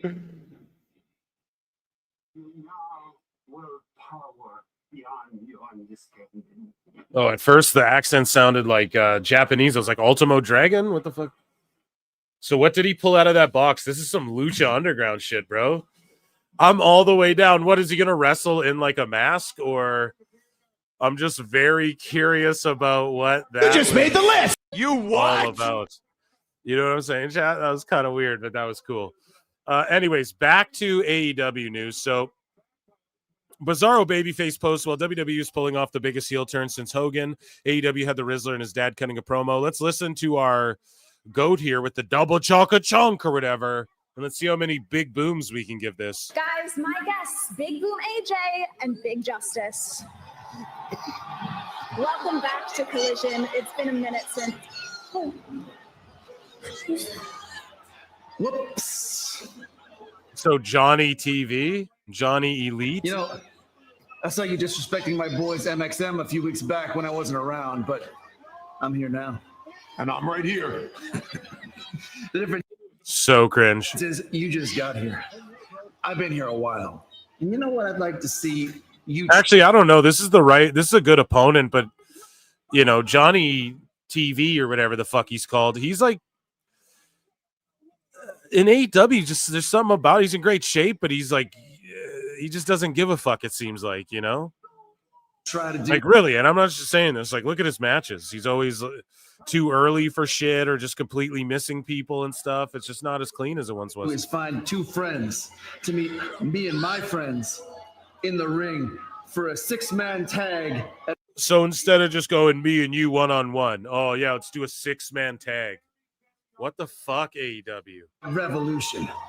Oh, and by the way, Big Justice and a cookie don't count. It looks like we're gonna have to find two friends. It'll be fucking FTR, watch.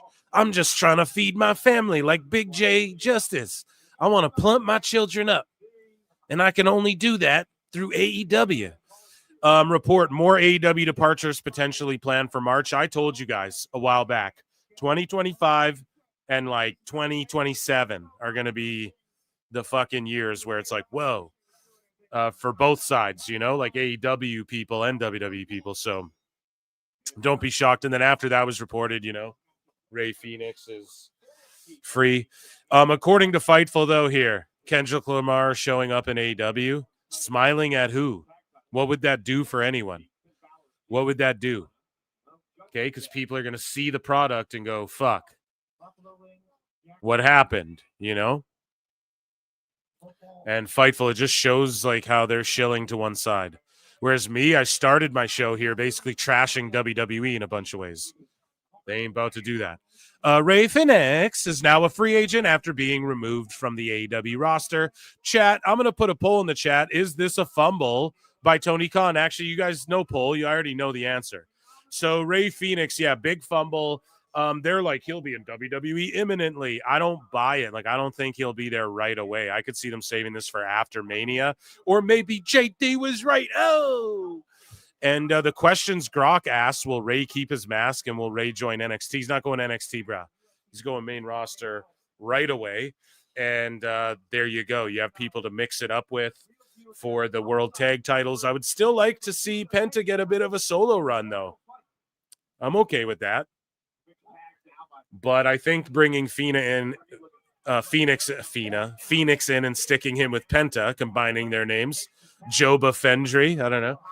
I think that is the way to go. But who knows, man? Either way, he's finally free. He posted that fucking straitjacket stuff. It seems like Tony Khan is waiting for like big WWE news, and then he's switching from like being the guy not releasing people. He's willing to, but he's waiting until they do. He's like looking at Twitter, seeing that WWE's got some big news that he can fucking hide his shit behind, and then he just quietly does this stuff, is what it seems like, right? Because no one's getting future endeavored or anything. They're just silently being released from the roster page, and I love it. You guys know what they say. Best guys, Tony Khan. This is great. And that, ladies and gentlemen, was AEW news. And also, I predicted the summer that it was going to happen. I guess we're not done the fucking segment here. I was predicting that the summer he would be in. And I think that's because now that he's free, I'll just talk about it. He was like fucking frozen until the summer, I think, if you tally up the time. But I think Tony legit was just like, fuck it. So, yeah, it is what it is, man. Let me think. March, April, May, June. So maybe he had like 2, 3. I was saying like May, June, you know, so maybe like 2-3 months left, and they're just like, fuck it, you know, just release them. No point. So yeah, he's released now ahead of schedule, or sort of right on schedule, maybe. But yeah, I was thinking he had like 2-3 months left before we were going to see him pop up. So I'm pumped. And that, ladies and gentlemen, was AEW news. Yeah.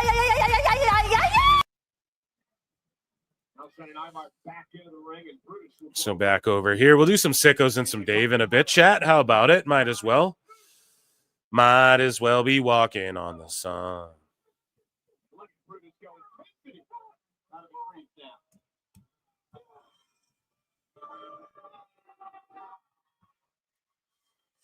Oh shit, guys.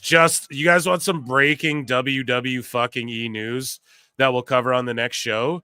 Natty Neidhart announced for Josh Barnett's fucking Bloodsport GCW. Let's fucking go.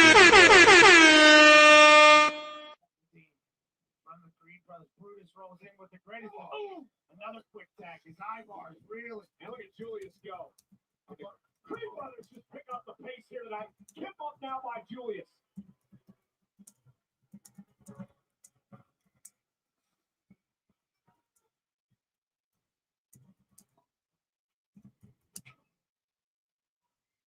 Good work here by Julius and Brutus. Round and eyeball. Trying to win the tag team titles. A couple weeks ago, they had them, and then they lost all their cool and control and composure. Gave it away. Cover now. Viper took them away, and they kicked out. American Nate has no goal, as we've talked about numerous times. Chad gave it a back alley down in Mexico somewhere. Ivy now just lost the Lyra Valkyria, and the Creed Brothers are in control. Scylla Rose in the box.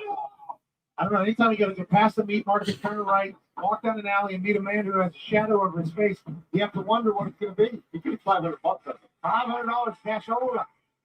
Trying to beat a luchador. Look, there's some life lessons in that box. I'm trying to make a tag there. Going to pull right to the back of the neck by Julius 3. They've done a great job wearing Ivar down here. Julius can fly around for contestants, but his power. Yeah, so they're throwing down tag match here. Sorry, I'm fucking DMing on the side here. Okay. Breaking news: WWE to release Phil Snoo video. Fuck, I love all the South Park pulls. That's truly one of my favorite shows ever, just of all time. But yeah, dude, we'll cover that more on the next show, but in WWE news. But yeah, Natty to Bloodsport. Let's go, buds. That's the type of shit I live for. The power from the Creed Brothers. Double eyeball. And that could be it. The kick out at 2. Julius thought he was a tag team champion. Damn, so who's I don't know, man. The Creeds have control of this. I don't know. It's weird that Ivy lost. Like, she's just cooked. Should never get another title shot ever. No, I was joking, but if American Made loses this, they shouldn't. Not as long as, like, fucking they're on Raw. Right? You got to move shows to even be considered legit.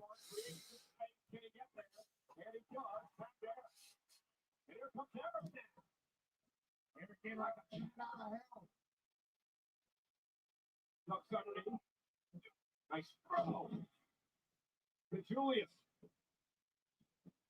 And Brutus turns right into the Unagi slam. Eric taking control. Julius. Damn, here we go, Julius. No, it just gets Boo Psycho need. Julius Goulius.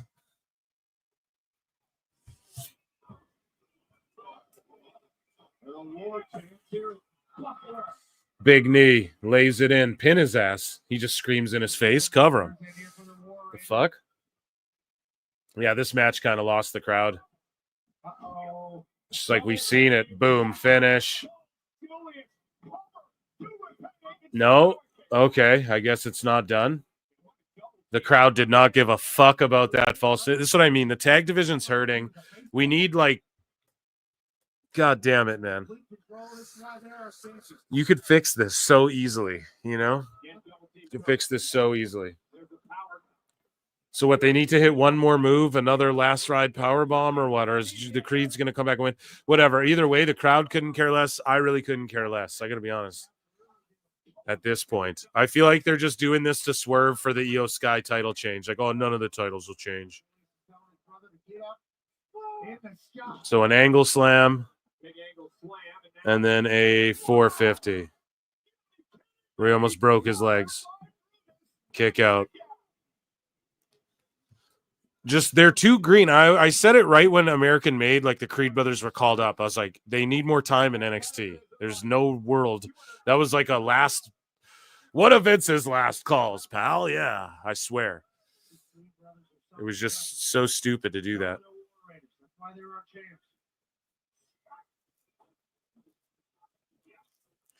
Tag division needs Penta and Phoenix. Yeah, and they just need more stories being told within the tag teams, and they just need people to like treat the tag belts. Like for the women, the tag belts just mean we're number 1 and 2 contenders for the singles belts just because we have these ones. And then for the men, it's just like the same 3 teams on each show. Like establish some of these fucking teams, man. Do a tag, have each show. I want to see like 2 tag matches within the tag division, whether it's like a team squashing some jobbers and then cutting promos, or like 2 of the top teams going at it. Like we need to have like the same amount, not the same amount, but like, hey, if you have 2 singles matches on the show, or like 3 singles matches, we're going to need 2 tag matches on that shit at least, you know? Let's establish divisions and the hierarchy here and give us more than just like American Made, go win belts, and the Raiders like, we're back now and we're okay. A shooting star from Julius, and then a kick out. Like, fuck. Crowd's back a little bit.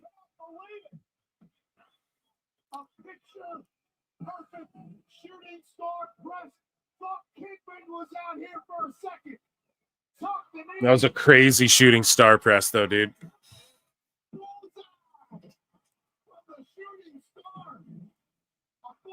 From Brutus, shooting star from Julius. This is awesome. But yet they still have not been able to put the War Raiders away. Big kick by Ivar. Tap made Eric's legal. Eric, this is wildly Julius now. Yeah, great. Damn, a cartwheel spine buster. This could be it. American Made could be close. Is this a fucking Brutus ball crush or whatever? Here we go. Oh, no, missed. Yeah, they're going to defend the belts right here. Oh, Jesus. Yeah, that crossbody was something else, man. Here we go. Yeah, they're going to hit their Viking experience or whatever the fuck. Oh, yeah, here's their new finisher is the...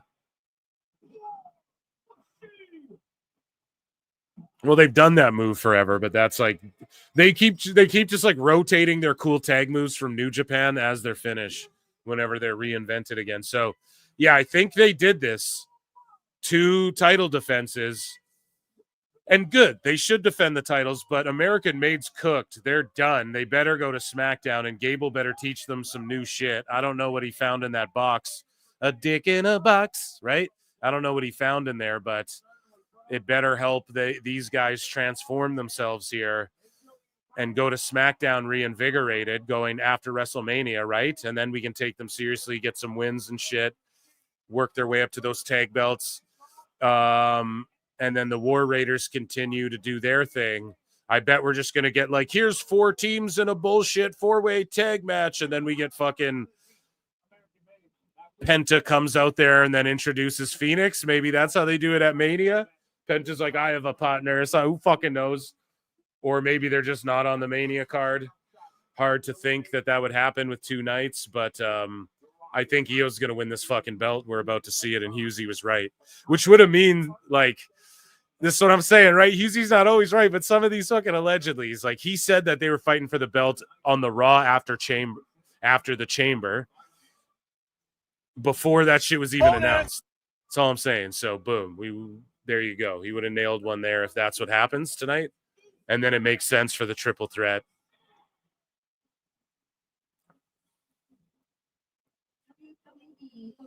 The Creeds can't cut a promo, exactly. That's why you need Gable, dude. And you have Waller and Theory breaking up, clearly. Like, Theory was doing yeets for Jey Uso. Like, he's like a Jey Uso fan and shit during commercial there. So it's going to be interesting. They need more tag teams over on SmackDown. I'd move American Made to there, reinvent them. And then you have the Lucha Bros eventually on Raw and whoever else. Like, they have some other teams.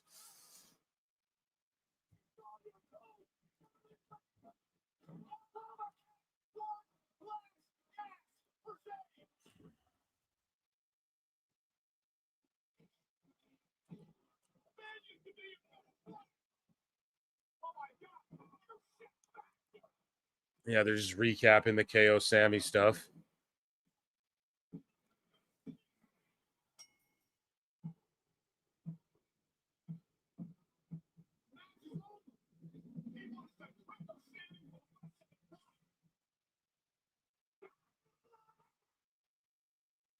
No, dude, Theory's babyface run is going to be generational, dude. I'm telling you. He's going to get so over as a babyface.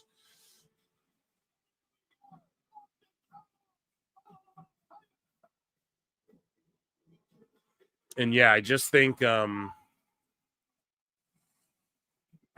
tag divisions, especially on Raw, like on SmackDown, we have some tag teams, but it'd just be good to like get some more going and have like the way they're on Twitter with a fucking whatever tournament, like have a tag team thing going on or just something. Do something to freshen it up a bit. The Machine Guns were nice, but even they came in at like a weird time where Fatu and Tama kind of had the belts and then they hand them off to Loa and it was just, I don't know.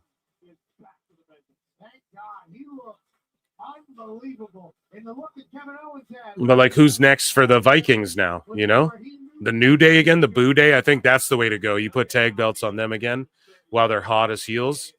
And then, yeah, you can have the Lucha Bros eventually get it off them. I'm not saying do that at Mania, but.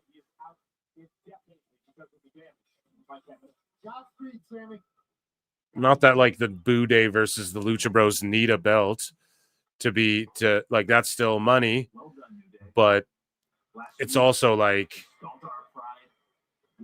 but then they get like, we're seeing the LWO stuff. Then the Lucha Bros get tied up in the LWO shit. It's like, fuck that, man. Keep them far away from the LWO stuff. How the fuck does Cruz and Joaquin still have jobs? I don't know. Not to be a hater. They're good, but it's like, dude, what the fuck? You know? So you have Dragon Lee there too. So I just don't know about what JD was saying. I think you just give Penta his little solo run. You do the Lucha Bros like after Mania sometime, you know? Definitely should have finished what you started. You got 2 cups. You went on a little vacation. Enjoy it, Xavier. Savor it, Kofi. I just don't think they need the Lucha Bros to be involved. We are gonna give you the worst Monday. Oh, so they're flat out saying that Rey. So, okay, WWE announced that Rey was out indefinitely. So obviously change of plans. Because Rey and Dragon Lee are going to team up against New Day, saying it right here at MSG. So that's a huge stacked Raw. I can't wait for fucking next week. And his out indefinitely is just 1 week or 2 weeks, right? He could have just fucking not been on TV this week. And they didn't need to say shit. I mean, not sheep. Say this in my language. Yeah, I know Wild's a talent. So is Cruz, but Wild's like 40, and I'm not hating it. You know me, I'm like, dude, 40, like that doesn't matter, you know, like in WWE anymore. It kind of goes to like 45 now is where then you start going, okay, 45 to 50 even in wrestling. But when you're just like a whatever guy, you know, I don't know. And then they took Zelina away, and it's like when you're just a whatever guy, like this could all exist without LWO. This could just be Dragon Lee and Rey doing this shit.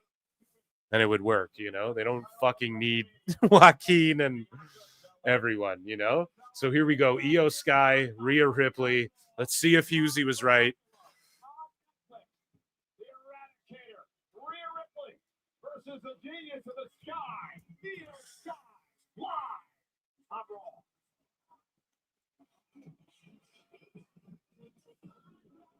So Gable posted on X, nos vemos pronto. So it's just this like rugged package. It's like a Lucha Underground episode. It's like a Quentin Tarantino, Robert Rodriguez type shit. I love it.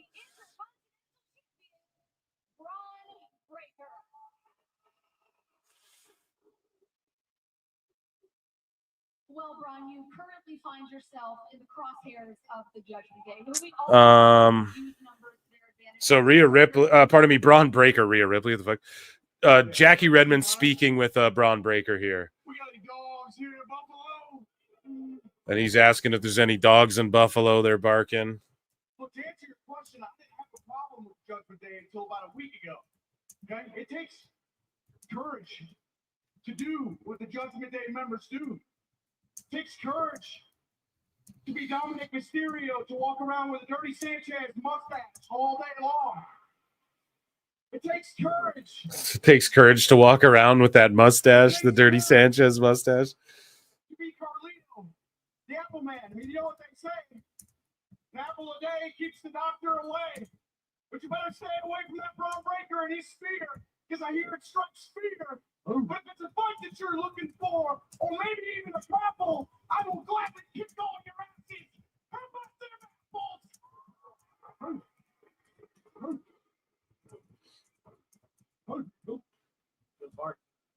Which brings me to Finn Balor.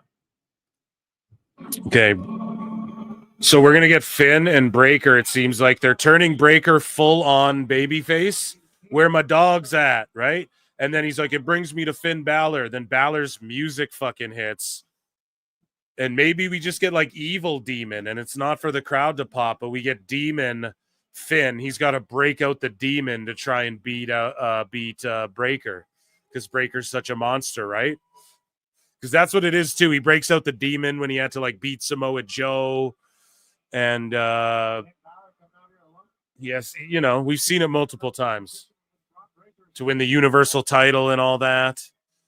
So Finn Balor, right? His new theme is straight ass.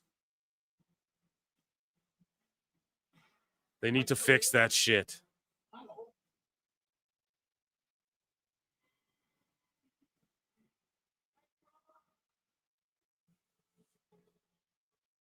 The only reason you're still Intercontinental Champion is because the Judgment Day have allowed you to remain Intercontinental Champion.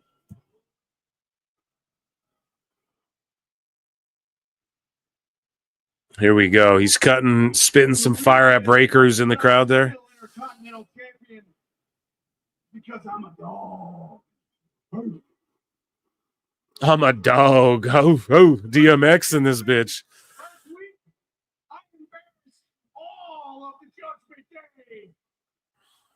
Yeah, Braun, Finn, IC title. Yeah. That's what I think, man. My name is Finn Balor, and I chew up little rookies like you for breakfast because in this ring, I am untouchable. That's right, I am untouchable, and I can take that title from you anytime I like. Yeah, he's talking about how he can take the title anytime he likes.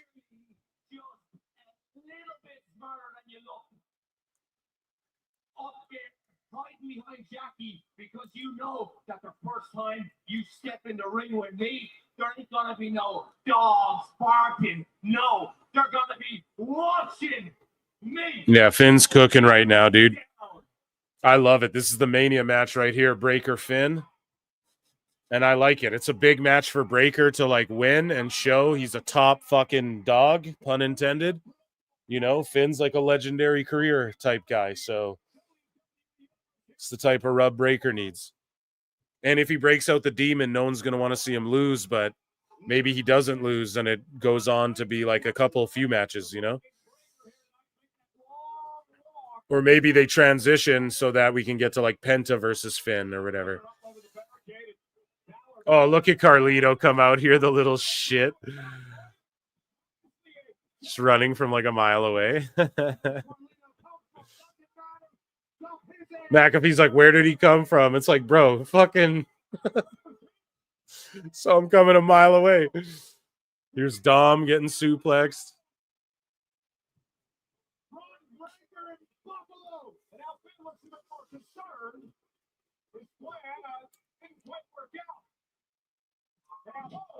Sling blade. Yeah, Finn's gonna jump all over him. Boom, boom. Penta versus Demon would be awesome. That's what I'm saying.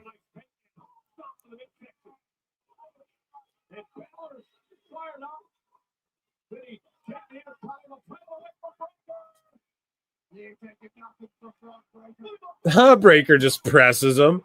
Boom. Yeah, this match is gonna go hard at Mania, dude.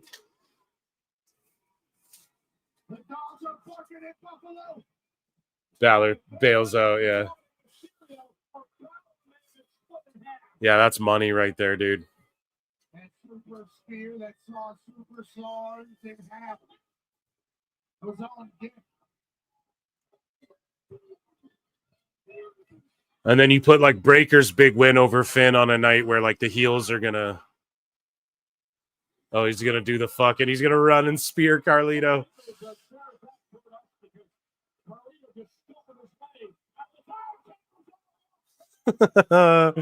Spears the shit out of Carlito.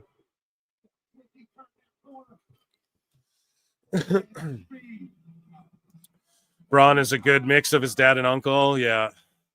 Finn winning that belt at Mania, calling it now. It would be a good move. Like I wouldn't be mad at that. It's just a big showcase for Braun either way, but you probably do want Braun to win it though, no? Like on that stage. It just all depends like what the main event is that night. So I think we're going to get one night end with the heels winning again, and then one night with the baby faces standing triumphant, you know? So across all platforms, update from our news earlier, over 500 million views across all social media of John Cena turning on Cody Rhodes.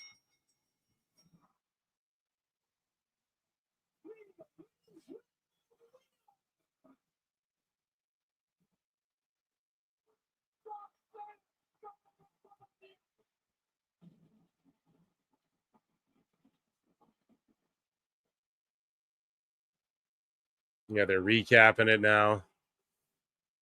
Cena's acting chops too, like for real. Someone posted that picture of him like smiling and all that shit before, like being the baby face, and then like the minute he fucking turns on him, like just the look on his face, it's just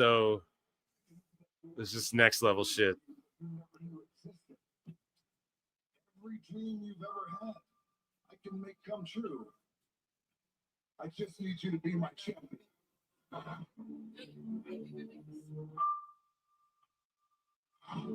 The way they put the package together, yeah, they've been teasing it all night. Now they're just going to recap it all. They might as well. It's already on their YouTube.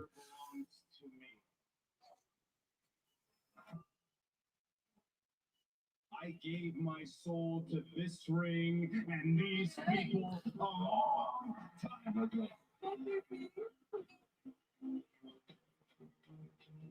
The go fuck yourself. Go yourself. Yeah, that was legend. And then yeah, I uploaded my live reaction to it on the show the night of. And just when Cena turns, dude, yeah, see? And then Sap was trying to cope. He's like, the camera angles, the zooms, it was like fucking. It was just like, shut up, man. He's just trying to scrape any ounce of fucking I'm different or right, you know? It's like, shut the fuck up.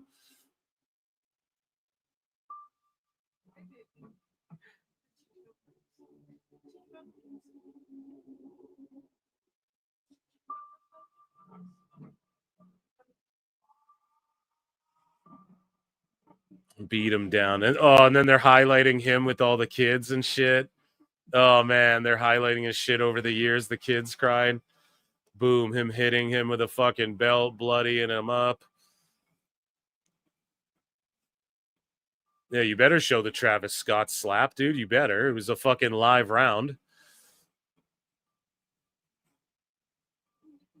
Just recapping it, women crying in the crowd and shit. Fuck, man. I've watched this shit 4,000 times already. And people are like crying about Travis Scott. They're trying so hard to be mad, to just fucking cry about anything to do with emotional damage. A bunch of pussies who act like they've never seen wrestling. Oh, yeah, Dennis Rodman wasn't with NWO, you fucking idiots. You know? Like, they're just acting like, oh, Travis Scott he didn't need to be there. Yeah, he did. He's the sucker-shotting little fucking pussy who would never throw hands, throwing shots in while he's fucking 3-on-1 against Cody. That just added so much heat. Then he threw a live round, and we're all like, oh, shit. You know? Like, that fucking, it was such money. It's like, yeah, it added so much. They have this sucker punching little bitch in the ring, like acting tough and shit, who would never throw down with any of these guys, throwing shots in like a little bitch. You know, it just made it so good, man. People are crying. Oh, fuck, man. Just crybaby bitches. So, yeah, they own the week, dude. Raw is Monday. NXT's Tuesday. Evolve is Wednesday. SmackDown's Friday. PLE Saturdays, and then Sunday we get fucking LFG, Rivals, and Greatest Moments on A&E. So they take Saturdays off except for when there's a PLE, you know, for WWE Watch. So it's like my weeks are set every week. Evolve, let's go. But for real, like I'm going to dual screen it, I guess, for the first Evolve versus Dynamite. I guess we'll do that and see what happens, you know? New heel music. Yeah, I think Cena will come out to a remix of Time Is Now with Travis Scott on the remix. Makes the most sense. So next Monday we get Jey Uso against Grayson Waller, and then I think we see Theory and Waller really split up. Yeah, so Ray out indefinitely. Nah. A hardcore, what is this? A tornado tag match. So just no tags, Lucha Mayhem, no DQ. They showed all the weapons. So it's fucking this next week's Raw is so stacked. Okay, so it's not a match, but Styles is calling out Logan Paul. So again, a stacked segment. It'll probably be Paul versus Styles at Mania doing crazy shit. They're going to do crazy fucking moves. Styles is going to catch him in a Styles clash. We get fucking Punk versus Rollins in a cage next week. What? Dude, I can't wait for this shit. And they're building up Mania. We're going to get Styles and Paul. We're going to get we're going to get Braun and Finn. We're getting the undercard built up. I can't wait.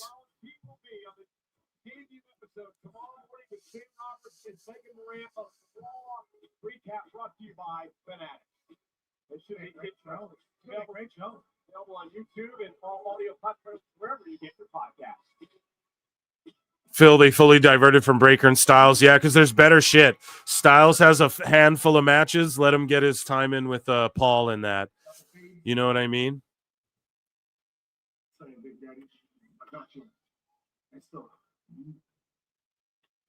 Okay, so Otis thanking Jay for running in and helping him. Very noble of you to go out there and assist Alpha Academy, but we are still weeks out from your WWE Kathy Kelly dressed like fucking Lois Lane. WrestleMania. Does that throw you off your game? What happened out there? Getting her fucking April O'Neil on.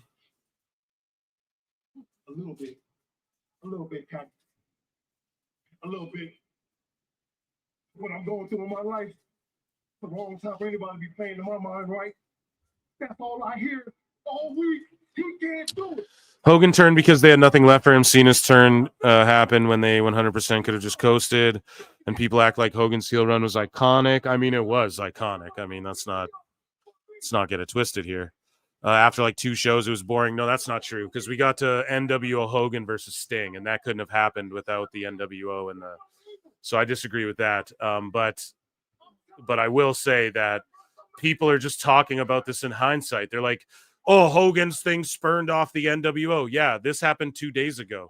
Like, we don't know it's going to spurn off of all of that. We don't know. Yeah, maybe in 6 years, you can say the all-time legacy of the Hollywood Hulk Hogan turn led to NWO. Okay, yeah, I'll even cop to that. But it's like, we're only 2 days removed. We don't even know.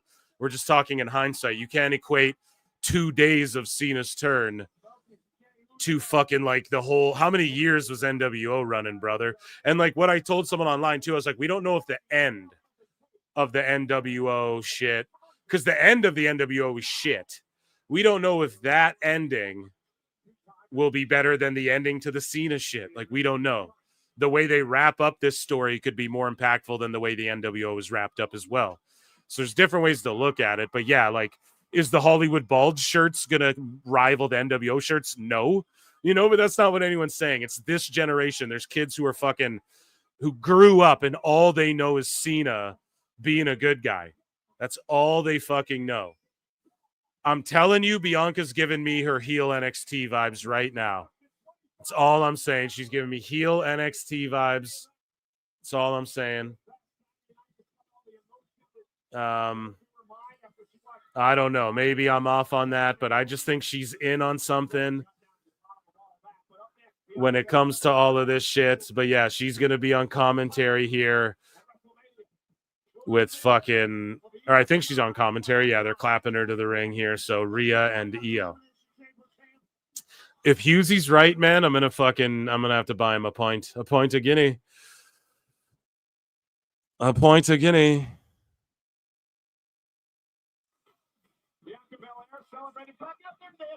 Great to see you, Bianca.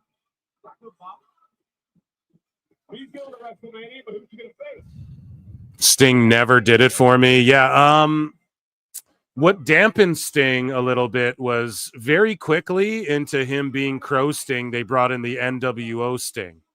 So it kind of muddied it up. So I get that. As a kid, I got that too. I was like, why is there two fucking who's Sting? And it wasn't like intriguing. I was like confusing. It was like, what the fuck? So I'm with you guys on that. But as the Sting thing progressed, it was like it's just so fucking iconic, man. Synonymous with WCW. Like, again, he, like, his Wolfpack run, people boo-booed on that too. And I kind of did, but it was cool. Like, as a kid, I'd pop for the Wolfpack, but it was just weird how he'd ever sort of join NWO. I get it. Sting, I'm in the camp of, like, some people are like, he was the best of all time. I'm like, to me, he's like, you know, maybe 25, like, as far as icons, not as far as like promos or in ring, but just like iconic guys. Maybe, yeah, in the top 10, you could argue, maybe. But for me, I agree with y'all there too. I'm not like a big Stinger guy. Him versus like Bret Hart and shit, though, was, you know, I loved that stuff in WCW. But even though, again, they got a little cheesy with it. Pat dancing with Bianca. Pat hitting that thing with fucking Bianca. I don't know if she's actually going to be on commentary. She's going to sit and dance to her music the whole time.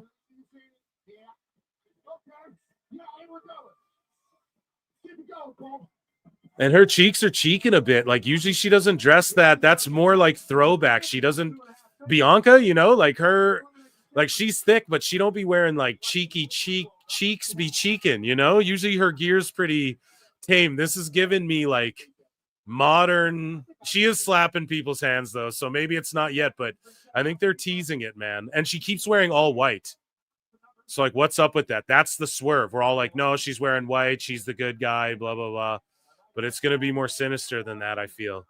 But then Jade's got to be a heel too with that fucking vignette. She's like, no more playing by the rules and all that. Very heelish stuff. Someone also pointed out too that we missed, like, the way Cena won the chamber was so heelish. Like, Punk gets stomped, and then fucking Cena just pulls him in and goons him out with a fucking neck crank STF maneuver. Like, that's pretty crazy to just, like, you know, he just chokes and he sunk that thing in tight. It wasn't the old good guy fucking John Cena barely apply the hold because kids are going to see the shit and do it at home, right?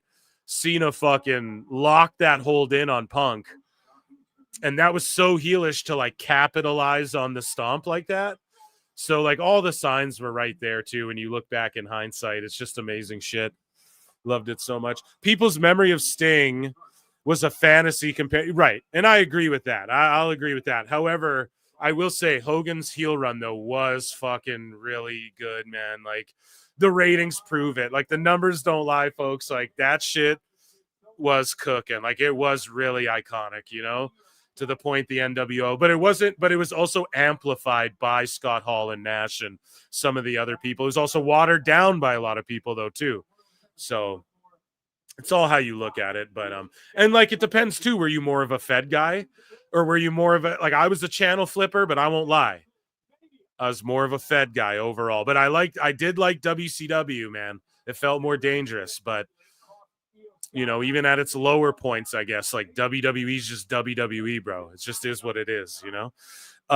Nick Chiver's been a member for 1 month. Tell us more how cheeky Bianca be cheeking. Yeah, she's just cheeking a bit.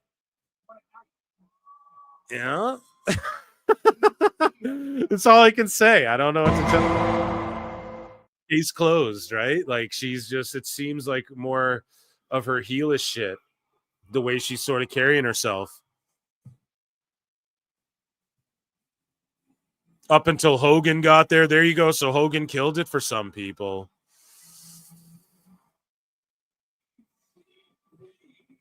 Here we go, though. Big main event time. Yeah, I don't know if we'll get sickos tonight, or maybe Dave, or maybe both. We'll do a bit of both. Chat can let me know if you guys want a bit of both or one or the other. Sickos, Dave, or a bit of both. Let me know. Because we got to stay locked in for this main event. Like, I think Hughesy's about to have called the Mania main event, like, fucking on PWT way before anyone fucking called it. You know, no dirt sheets. Nobody had this. And Husey was saying these titles were changing the Raw after Mania, the Raw after Chamber, before they ever announced it or anything. And Rhea's just coming out here like singing her theme song, which she does sometimes. But you look for when people act different during their entrances, then you know. Are they dropping the title or what? And I'm not saying boo-boo face, but just Rhea's a profesh, but she looks like she's soaking it all in as champ. Like, okay, I'm dropping this shit here. Maybe that's not it. But then in the main event, though, let's say it is that Bianca. I think Bianca gets her hands on this belt one way or the other sooner or later. And then you can move to like her and Jade for it, or her and Rhea. You can get money matches out of that, a few of those. IYO, of course, is just so over, undeniably. So I get why you'd also throw her in this one. It's like, man, you have 3 super over women. Why not triple threat it at Mania? Like I totally get it. You could just go with Rhea or Bianca and IYO, or Rhea and IYO. It's like, just throw them all together. What else are you going to do with IYO? Just make her sit out? Why? You can always go back to Bianca, Rhea, Bianca, IYO. You have just a series of... And yeah, Pat McAfee just goes, holy shit, look at that. Yeah, this is intense, guys. A big money match here.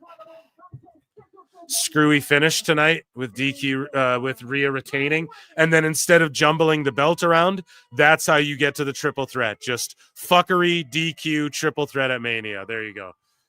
So Husey towing the line of being super, just shocking the world with his fucking hot news that I'm sure Conan allegedly heard from a myriad of people I could name, but we're not gonna.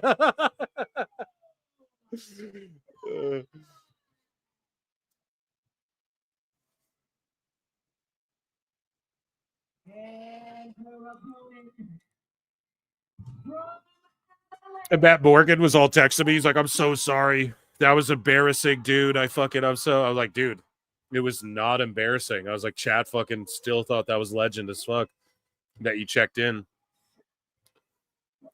the middle of one of his fucking town hall meetings. He's like a legit politician and shit. That was so funny.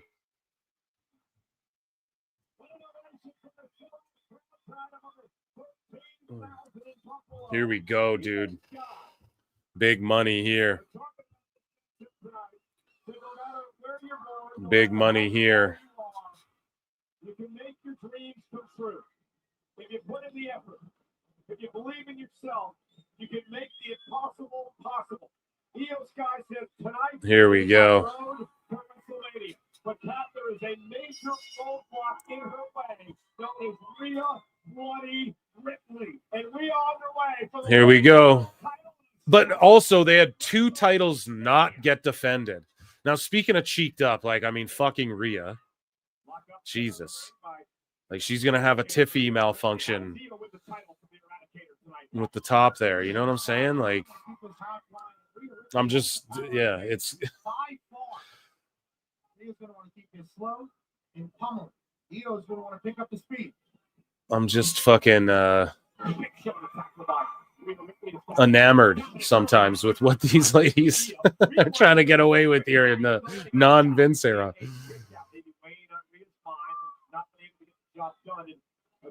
I ain't mad at it, though. I ain't mad. We ain't mad at it. Oh, Rhea, they just laid out a stat. Rhea's never been able to beat IYO. So there you go. I didn't know that. The power that Rhea has, the explosivity, if you will, is just makes her an anomaly. IYO SKY, I check out again. So we're picked up by Ripley. IYO trying to keep Rhea Ripley off balance here. They do a good job of it early on. Oh, they're botching all over the fucking place. They fucked up the. They fucked up the. IYO was going for like a crucifix pin or like a backslide or something, and then a few moments later, they botched whatever the power bomb catch, power up into the fucking roll up there. Now they're getting back on track. Just slow it down, gather their bearings. Just try not to lose the crowd here with this one. A little hard when the fucking cheeks are cheeking like that, but.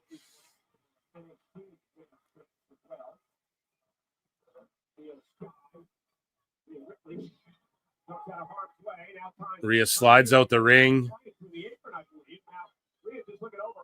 And then she got caught up in the apron.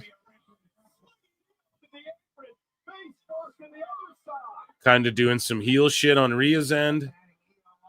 Oh, man, they're kind of just, okay, deadlifting her. Oh, my God. Rhea just strengthens her up there. I hope this isn't too botchamania here. Yeah, not only that, Jessica Carr greater than Aubrey. Yeah, and she actually can work. She's on the first Evolve show in a fucking mask, working as Calyx or whatever.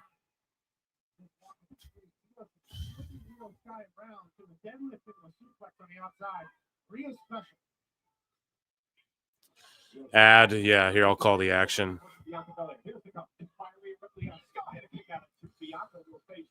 So, yeah, Rhea rolls her into the ring. 1-2 kick out for Sky.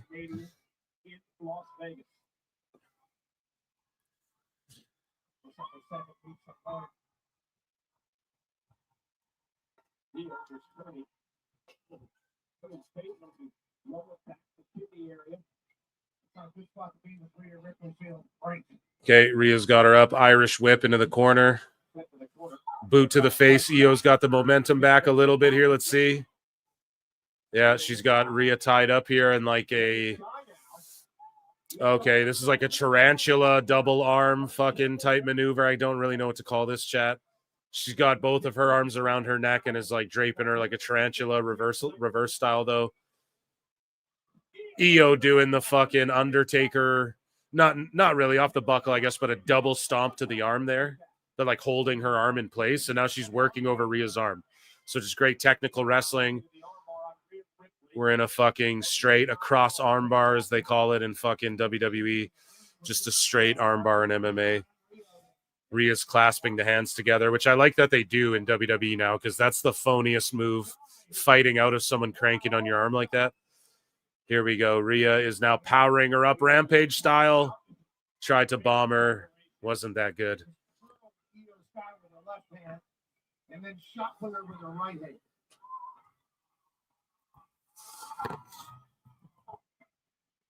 Rhea's just beating her down. She broke a nail, though, checking on her finger, so that might have probably really hurt. I'm assuming it fucking, and then it looks like Rhea is selling. Let me think. Is she selling the wrong arm? She's selling the wrong arm? Hold on. I don't want to rewind it. Which arm did she have in the arm bar? Was it the left or the fucking right? Damn. I guess you guys are in commercial. I think Rhea might be selling the wrong arm, chat. I'd have to look back. I'm trying to think in my brain here. No, I think it's the right one. Oh, stiff headbutt. It's the correct arm. Thank you, Cashman X. I was like, wait a minute. Because that's terrible when that happens. Oh, Jake Takes On says Triple Thirst main event incoming for night one. Yeah. I mean, I think IYO SKY is gorgeous as well, you know? So that'll be good shit. And then you have Bianca. Yeah. Damn, missile drop kick. You guys see that? You guys are back from commercial, right, Jake? Let me know in the chat. Yeah, Thirstcast. Yeah, I can't wait for Mania. Maybe I'll just do both nights. I don't fucking know. Maybe I'll just do both nights while you all hear people like talking behind me and shit, like talking at me. That might get annoying though. I don't know. It's just, or maybe I just chill it. I don't know. I'll definitely order pizzas and shit. So we'll figure this all out. I don't know. As I just said 10 times, I don't know, but I got to stream at least one of the nights. So maybe we'll let chat decide. Maybe I'll do like a WWE 2K25 giveaway or something, chat. You guys want that or what? The deluxe edition or whatever? The game with all the accoutrement or something, you know? Okay, IYO laying it in here.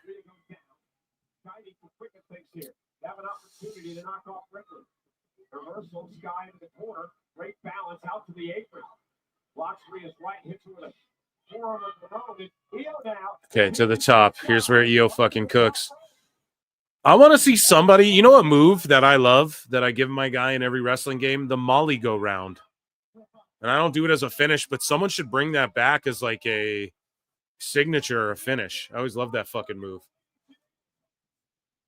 It's so clever too because it makes sense. Like, imagine like someone dives with a flip and then like butt smashes you in the collarbone to anywhere they land on you. That shit would hurt like a motherfucker, you know?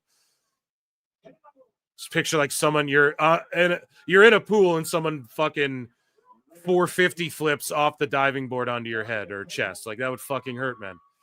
I always love that move. Here we go. The roll into the stomp. Good shit. Now they're picking up. Here. They left that sloppy shit behind. They were both a little too excited. Yeah, camera guy knows he can't just shoot right into Rhea's areas there because the shit she's wearing is mighty tight and barely being held in there, folks. And again, I'm not mad at it, but there are children watching. We must remember. The last hour of Raw, pal. Turn the lights off. It's fine. We're going underground. Yeah.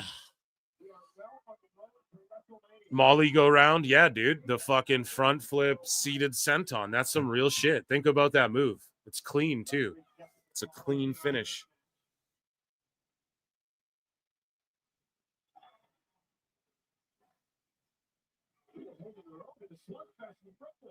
Toughest check here in the middle of the ring. Both women still standing. Yeah, looking to wrestle Rhea to the floor. Again, working on the bad arm of Ripley. Yeah, looking to power out of it. Oh, shit. That arm giving her problems back. Yeah, able to use momentum. Okay, the arm giving her problems. She's selling good. Goes back to this shit. Oh, just slams her down. It's nothing fancy, just all out brute strength from Rhea Ripley. Let me catch you mid-move, and I'm going to dump you on your face. Rhea, we were starting to set in, but she just can't really hear it, right? She tried just about everything.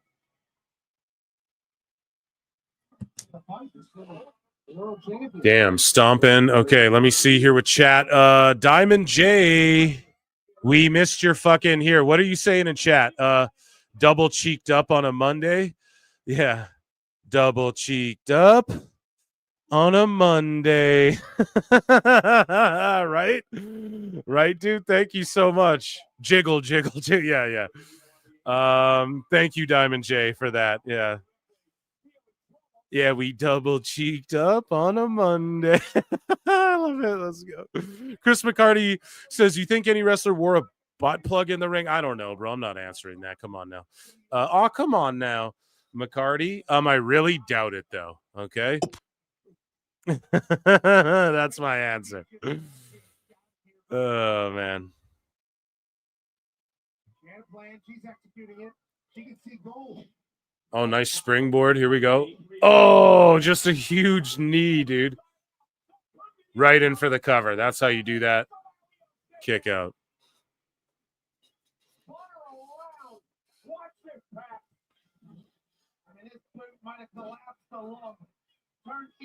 Boom. Damn, what a kick to the chops, bruv. Holy shit.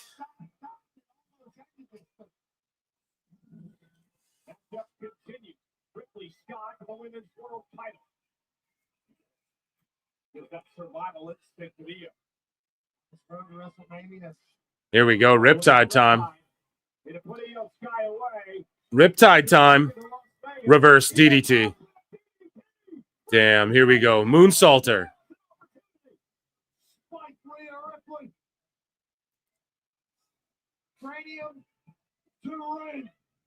Oh, just a boot to the mush. Here we go. Moonsault time. I want to see Io at WrestleMania pull out the moon stomp. Like what she used to do in Japan. Like, might as well at Mania. Just do it one time. Okay, she's going for a Kyrie. She's going for the insane elbow, though. Not even hitting her own shit, so she won't get the pin here. She fucked up. She should have. I like that she's, like, sharing moves with her homegirl, but she should have fucking... Oh, the Asuka lock. See, when Asuka comes back, she's going to be in Kabuki Warriors again. I would have it no other way. So she's using her teammates as moves. I like this. It's like desperation reaching into your bag. But if she had went for the moonsault there, she could have won the whole goddamn thing. That's all I'm going to say. Does the possibility of a triple threat happen tonight or in the coming weeks? Well, they already teased it at Chamber, and that's what Husey was saying pretty much.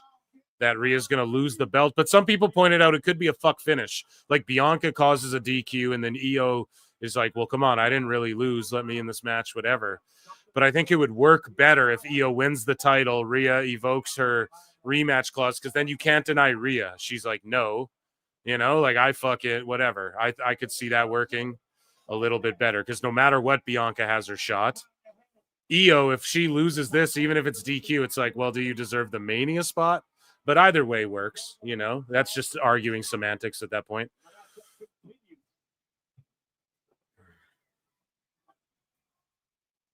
Rhea Ripley. Rhea now top rope has a IYO SKY under control. Oh, man.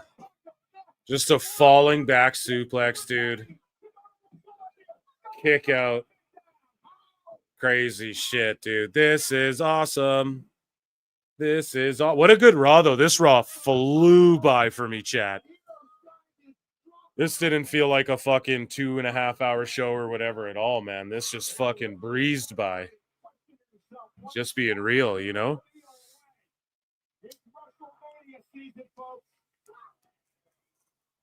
And now Ripley looking for the prison lock again.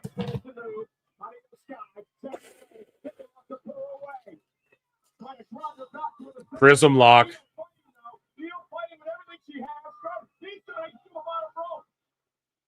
Yeah, the chat's goated always, dude. I've accumulated the greatest chat, bar none.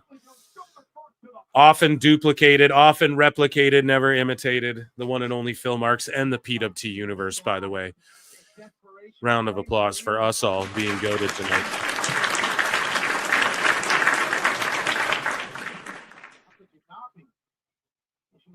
That thing was locked in by Rhea Ripley. IYO SKY.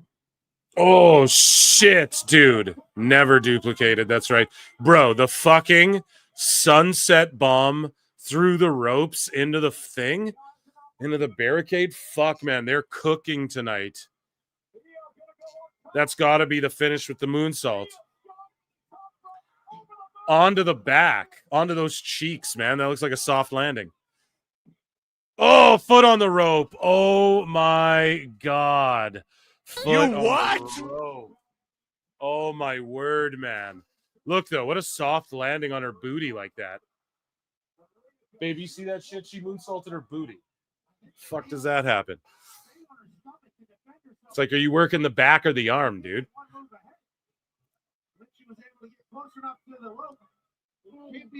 Rhea gets her fucking foot on the rope, though. I didn't see that coming a mile away. Here, what's Bianca? Now why get out of the ring then stumble towards Bianca? That's fucking stupid, too.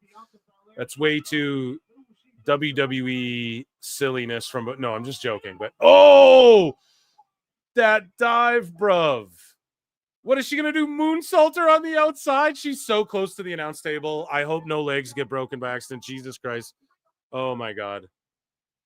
Oh, slamming her on the edge of the ring. Onto the table.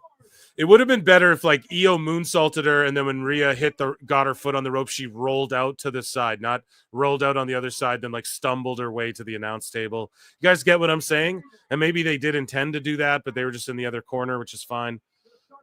Sometimes that'll happen, I'm sure, when you're just fucking rocking and rolling. You know, you're having a good match. It's like, whatever. Just a minor inconvenience. Again, I'm just nitpicking here, but I'm allowed to do that. WWE cooks so hard. You got to fucking, you can nitpick a little bit. And Bianca's just got this look on this shit on her face, man. There's something about it. 8. Yeah, not going to get counted out, obviously. Close for IYO SKY. I don't know how she got in there after getting slingshotted indoor. And Rhea looking right down at Bianca Belair here. Bianca is being sus, Claudio. 100%.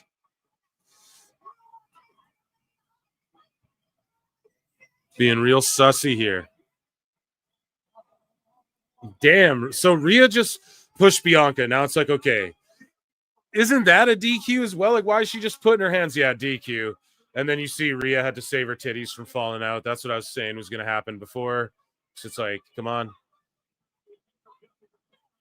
Okay, now good on Jessica Carr not calling a DQ, right? The ref's discretion. It's a big women's title match.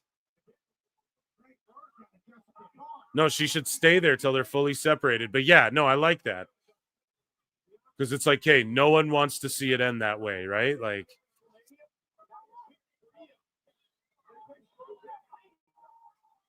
and now she's just calling her a bitch and shit, dude. Yeah, Bianca's got, there's something there, but Io's going to capitalize on this bullshit.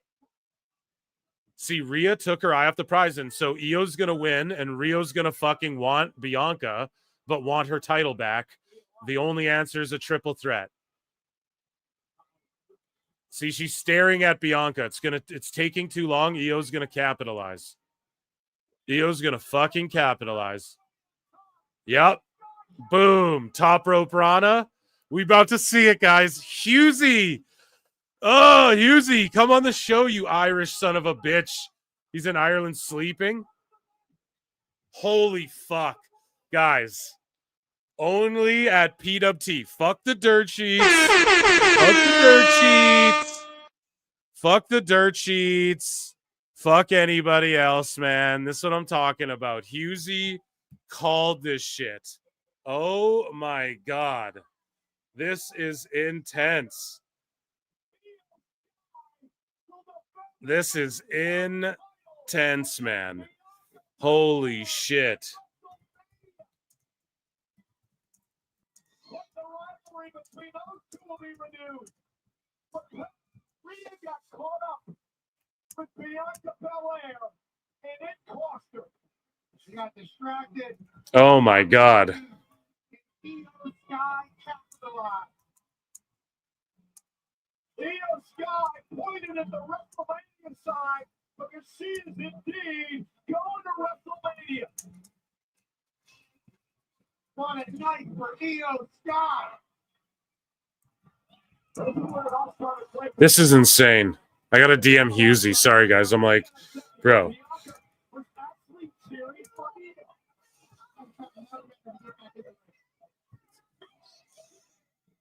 finish the fight. Rhea Ripley took it personally. You can't blame Bianca for retaliating the way she did after Rhea brought her up. And they watch this and listen to what Rhea says.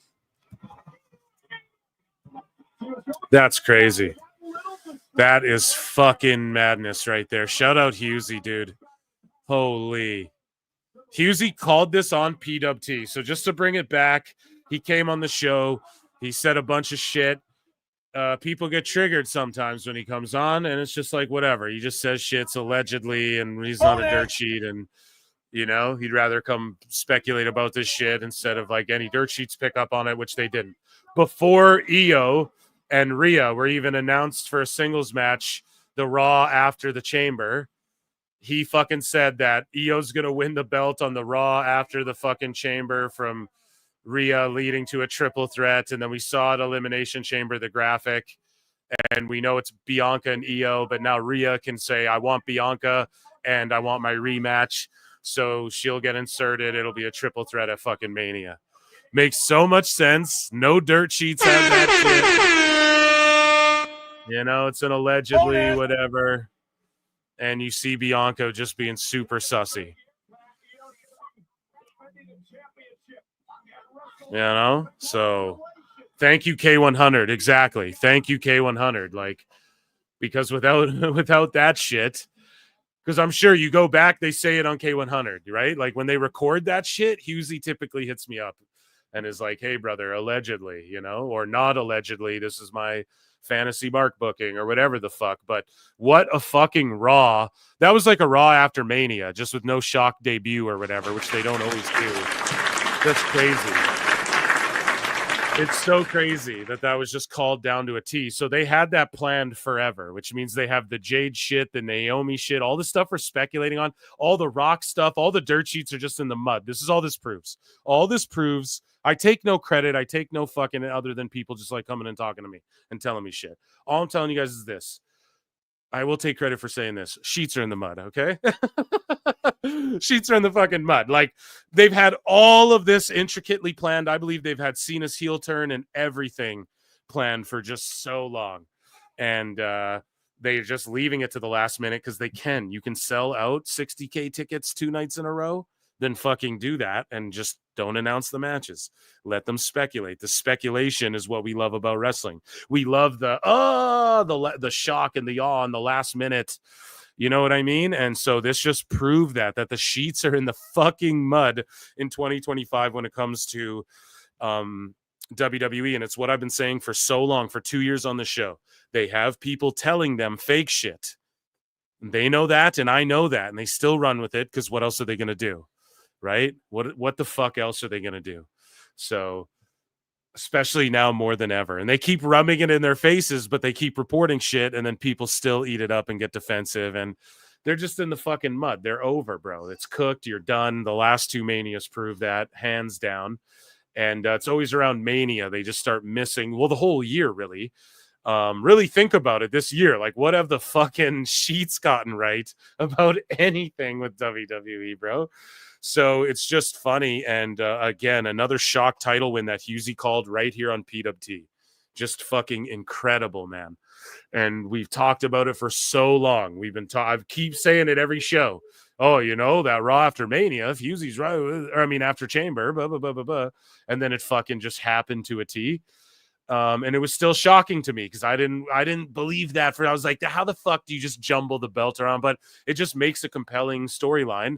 And it adds validity to the title. Like when you look at the history books and it says Rhea, IYO, who else hold that belt? You know what I mean?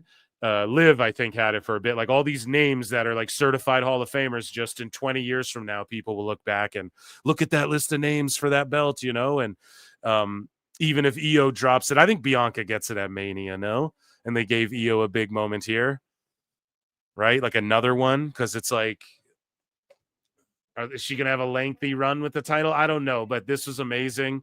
And A+ Raw, Bird Lady 1, Nick Chivers, thank you for the 2 LBS. Sometimes in life, you gotta be a hoe. I fully agree, man. An absolute A+ Raw to follow up an A+++ Chamber. It's like we're on the road to Mania now. Fucking Your boy Triple H was saying it. Does it feel like the Road to Mania? Next week, too, the MSG show. Woo! That's going to be a can't miss Raw leading into a can't miss WrestleMania. And then we'll have 2 Raws after that, where the 2 Raws, like the penultimate and then the Raw before Mania and SmackDowns and shit, you cannot miss those. Like, that's where some of the most pivotal shit happens. That's where some things can happen that indicate who might win or who might not win, or something might get teased. Of course, around that time too, and that's storytelling wise, we'll get some title matches on like the SmackDown before that isn't going to be on the card itself, which is fine. Maybe there's a couple title matches. Tonight was stacked. Tonight was Battle of the Belts, Raw style. You know what I mean? So if they just continue with shows like this and then beyond through Mania, my word, it's going to be hard to maintain this level, but again, ebbs and flows. You're ramping it up for Mania to do record numbers, then hopefully keep a handful of motherfuckers. I had people commenting like on videos that I dropped today that didn't even have anything to do with fucking what's been going on. And, they're like, oh, I'm 45 and I've never been this excited for a Raw in like the last 30 years or whatever. So yeah, just spectacular. I mean, another A++ Raw for certain. Chat. I mean, you guys let me know in the chat what you thought about it. I don't know. I'm gonna give Husey his flowers. He's in bed sleeping right now for sure. And fucking he's gonna wake up to be like, oh, how about that? So just great shit. And with that, folks, let's head over to everybody's favorite segment, and it is called a very quick one tonight. Okay, chat, a very quick one, a very brief but amazing and hilarious Dave Meltzer's dumb moment of the week.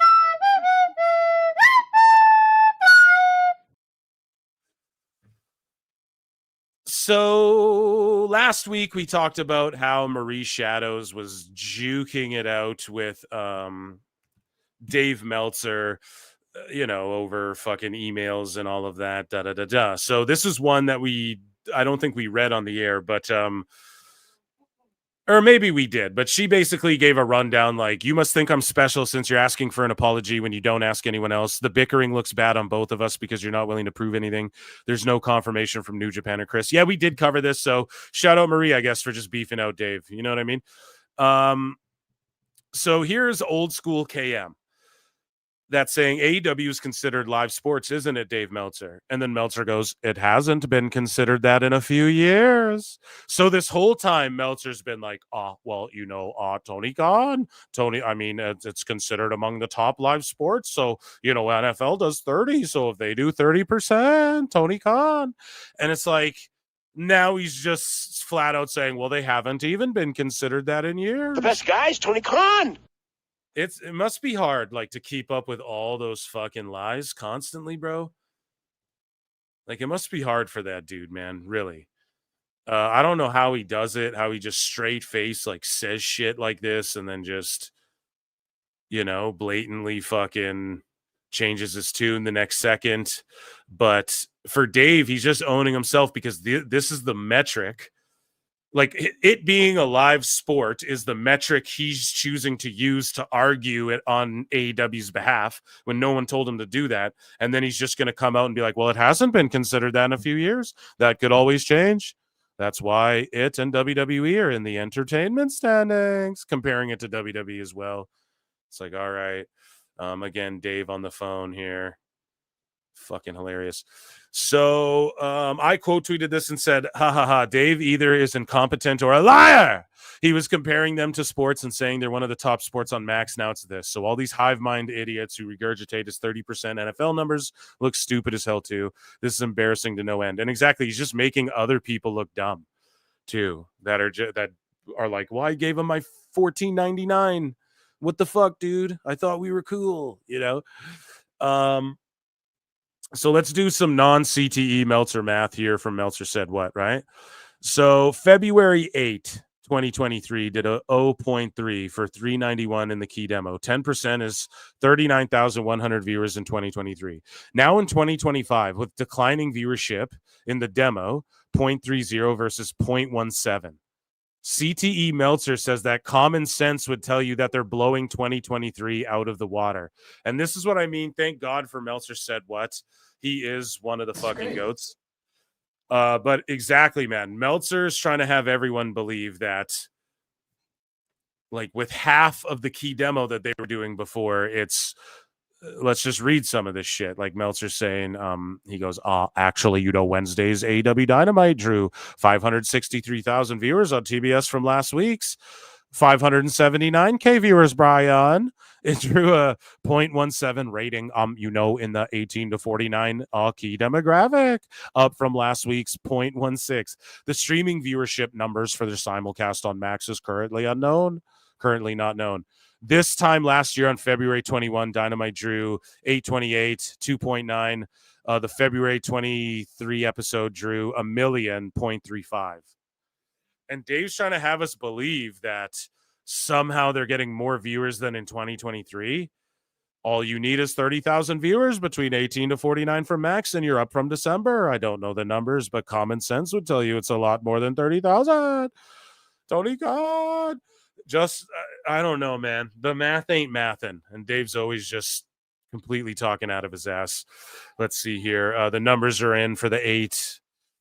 Yeah, this is a slight decrease in the demo then, whatever. It's just more evidence to back up what Meltzer said what is saying. Guys, check out Marie Shadows where she stooges the emails and shit. Not stooges, but she exposes the emails and shit. And Dave needs to do better. You know what I mean? That's all it is. Jason G from the SAT says, nah, blood, keep the same energy. So Meltzer going, NXT was up to 799K, 0.19 last night. That's all he can say. The next day for AEW. AEW did 598K, 0.18. That's with West Coast at 5 p.m. Obviously not including Max. Beat everything on cable. But NBA and Fox News. Dave, that's the only thing relevant on cable is NBA and Fox News. And obviously it's not going to beat NBA. And it's not just Fox News. It's like 4 shows on Fox. Like 4 other shits beat them, bro. It's not just Fox News. He's just such a goober. 2 sentences to explain why this was still very good. NXT just disappointed. NXT was up. Oh, I know what I'm going to do. I'm not going to. Yeah, I got a perfect tale of 2 Daves I'm going to remember. And I'm going to bring it to the show. It's going to be great. It'll be great. But yeah, man, can't keep the same energy ever for the ratings. Clown Meltzer. Ref MJ from NJ says, isn't it cute how a day ago Dave was pitching his math as logic and now it's conjecture? And the idea Collision is actually up when not against WWE. If we exclude the CFP lead-in and the Grand Scam lead-in, Collision just did the best rating since whatever. So Meltzer's response to Steve Arch, who says the audience was there before AEW, correct? There's nothing that shows a spike in audience since AEW joined Max, is there? It is a leap to say Max users in big numbers began to watch AEW. It is a giant leap. Dave goes, actually, except for if, Batman. He's like, I think TV being the same, Collision actually being up when not against WWE, while streaming is added, would seem to indicate a spike upward. A spike up. How? Whether it's 10%, usual sports figure. Well, it's not a usual sport, so now here he's fucking referring to it as a sport, caught red-handed again, but skewing much younger. Or more, WWE claimed 40 to 50% for SNME is pure conjecture. So again, I talked to business analysts and experts, but everything I'm saying is conjecture, really. That's basically what he just said there. Fuck. Again, I covered this. So Meltzer stooges that Josh Alexander, he says Josh Alexander has not been announced, but multiple sources, Tony Khan, list him as coming. And it was confirmed to us that he had made his decision as which side he was going to based on what he perceived was the right thing for his family, i.e. the best offer. So Tony told him this, and Dave's taking like a fucking the best guys, Tony Khan. And the problem is that he's stooging it for AEW. And I quote you this, I'm like, Dave's such a doofus. He'd rather stooge this just to try and make some point about AEW offers better deals instead of letting the fans enjoy the shit and actually help AEW do something cool. He's always mouthing off when he shouldn't be and staying quiet about what matters. And that's just facts, man. He's such a fucking idiot. Like, don't stooge that for them. Jesus Christ. But he just wants to be like, oh, it was a better offer.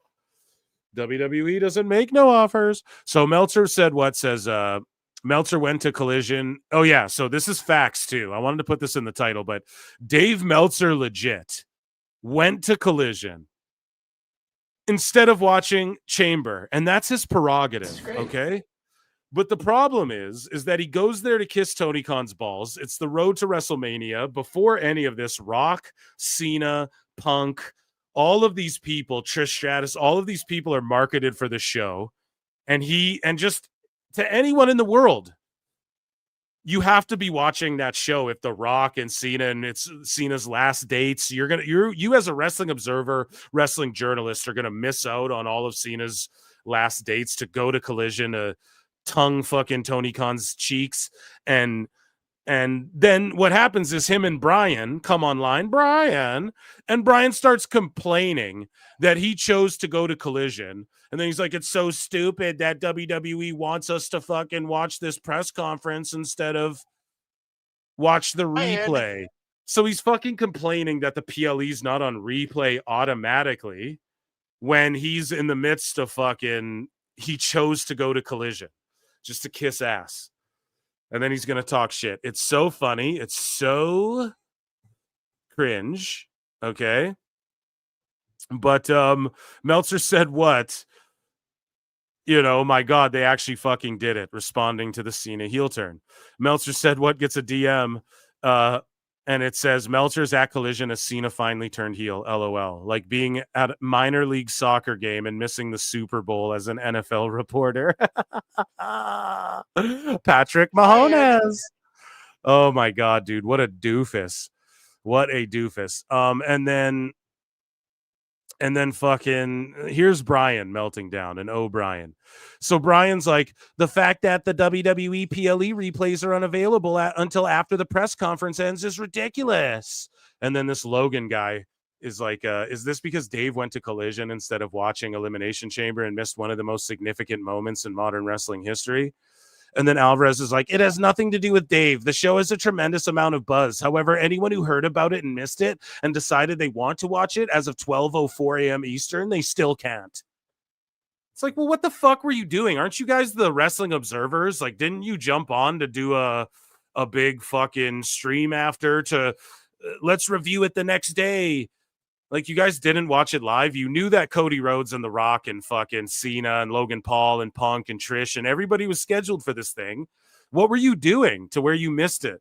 To where we're supposed to believe you guys are the observers, the litigators of what's good wrestling.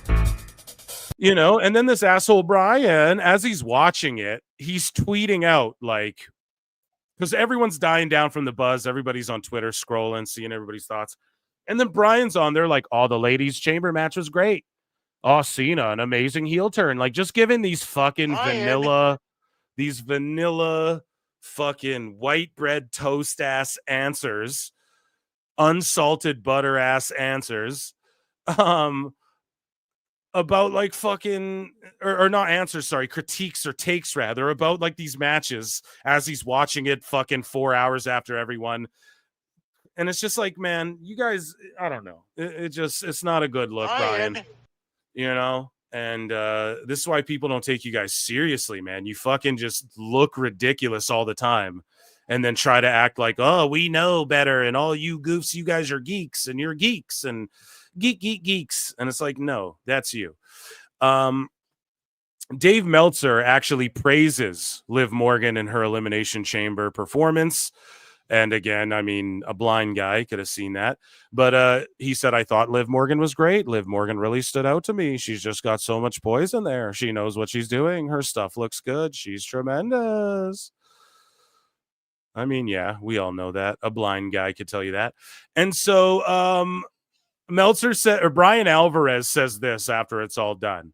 because they're just, again, missing fucking threes. The dirt sheets are in the mud. They're cooked.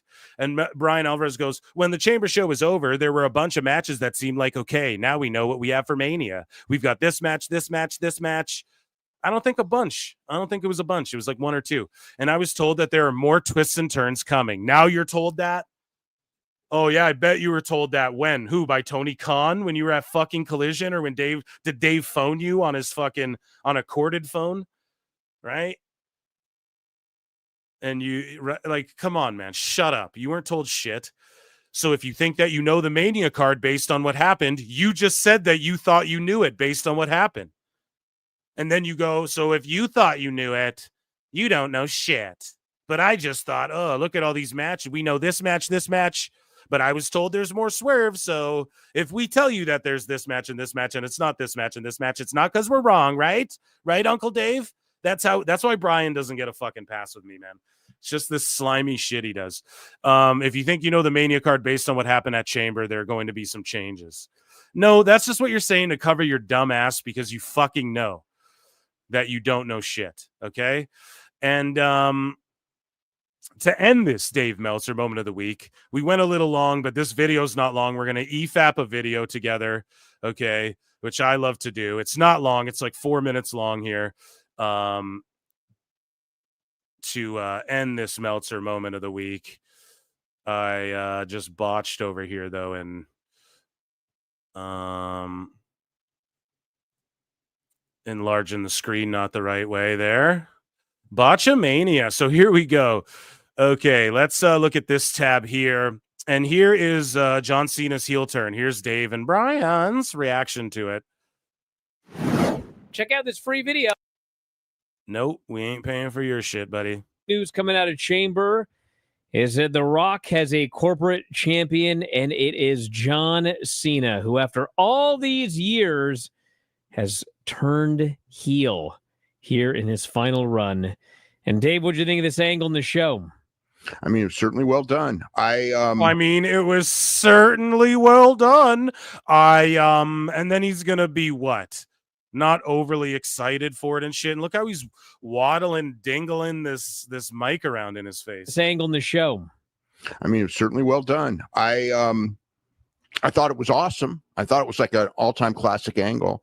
I'm surprised in the sense I can't take this asshole serious. Of it being in his farewell. I'm surprised in the sense of I'm surprised now he's going to critique it. Oh, I mean, it was decent. I mean, one of the greatest things ever, but I mean, fuck all that. I'm surprised. I thought it was awesome. I thought it was like an all-time classic angle. I'm surprised in the sense of, it being in his farewell run. And some people will note that as soon as he did it, everybody cheered, which I think everyone knew that would happen because people... Dave, they all booed him out of... He's lying now. Liar! Tell us what you know, you goddamn liar! Liar! Dave, they were shocked and they all screamed like, oh, the fuck? And then they started booing and yelling the same way when Hogan dropped the leg. You're not about to lie right now, Dave. Jesus Christ. You're not about to do that. Saw it as like a happening. They didn't boo Cena at all. They didn't boo Cena at all. Oh my. Oh my God. You guys. Oh my God, guys. Chat. What do we do about this? Oh my God. He said they didn't boo him at all? Emotional damage. Oh my God, what a fucking liar. Look at his shark eyes. Dead behind the soul. Dead behind the eyes, I mean, dead in the soul. Cold-hearted, fish-brained. Look at this shit. Just blatantly, I mean, they didn't boo him at all. Am I crazy? They booed the shit out of him, man. People were crying, Dave. Oh my God. I didn't listen to this first, chat. I can't believe that's what he's trying to lie and say. How that will go in. I mean, we got a babyface heel thing going into the thing. I think that's We got a baby face heel thing going into the thing. probably a better dynamic. It's a different time. I mean, like there was a period when everyone wanted Cena to turn, and it would have been the wrong thing for business because he was selling so much merchandise that would not have sold. He's still selling so much merchandise. It's just that Vince is gone, and they're willing to do this shit. They're willing to flip WWE on its ear on a whim to fucking. Not even on a whim. This is all planned out, but they're willing to make it seem like it's on a whim, and they're willing to just shift it right before Mania every year just to fuck around and give people something that they... Because even last year with the magic they created and the buzz, let's say that was a shoot. Okay, now they're like, how do we replicate that next year? Cena fucking heel turn, you know? Old had he turned and he was doing the Make-A-Wish. It just wasn't the right thing, even though people were booing him all the time. I mean, now everyone's cheering him. Since he came back, I mean, nobody booed him at all. And, but it's. Dave is sitting here saying nobody booed him at all. I would play the thing if we wouldn't get pulled down. I just can't believe this is what he's trying to lie. We just played a video earlier, fan footage of The Rock, and when Travis Scott, The Rock, and Cena were going back up the ramp, they're booing them and talking so much shit, and The Rock's threatening to beat up a guy in the fucking crowd. What do you mean? Those boos weren't for Cena? Oh, well, those ones were just for that Cuervo guy and The Rock. They all the cheers were for Cena. I know because I invented a device. Actually, the way when I hold this microphone like this and put my headset on like this and take my cordless phone, my cordless house phone, and I use them all together, I can actually separate. It's like Professor Xavier's Cerebro. And I can separate the cheers from the boos and who was intended for who, Batman. Didn't I tell you I'm a secret spy? I study Batman, Brian. Like, fuck, man. What is this idiot talking about? We can't even get through a minute of this video. It's not his crowd now. This is the Cody Rhodes crowd. It's a different era.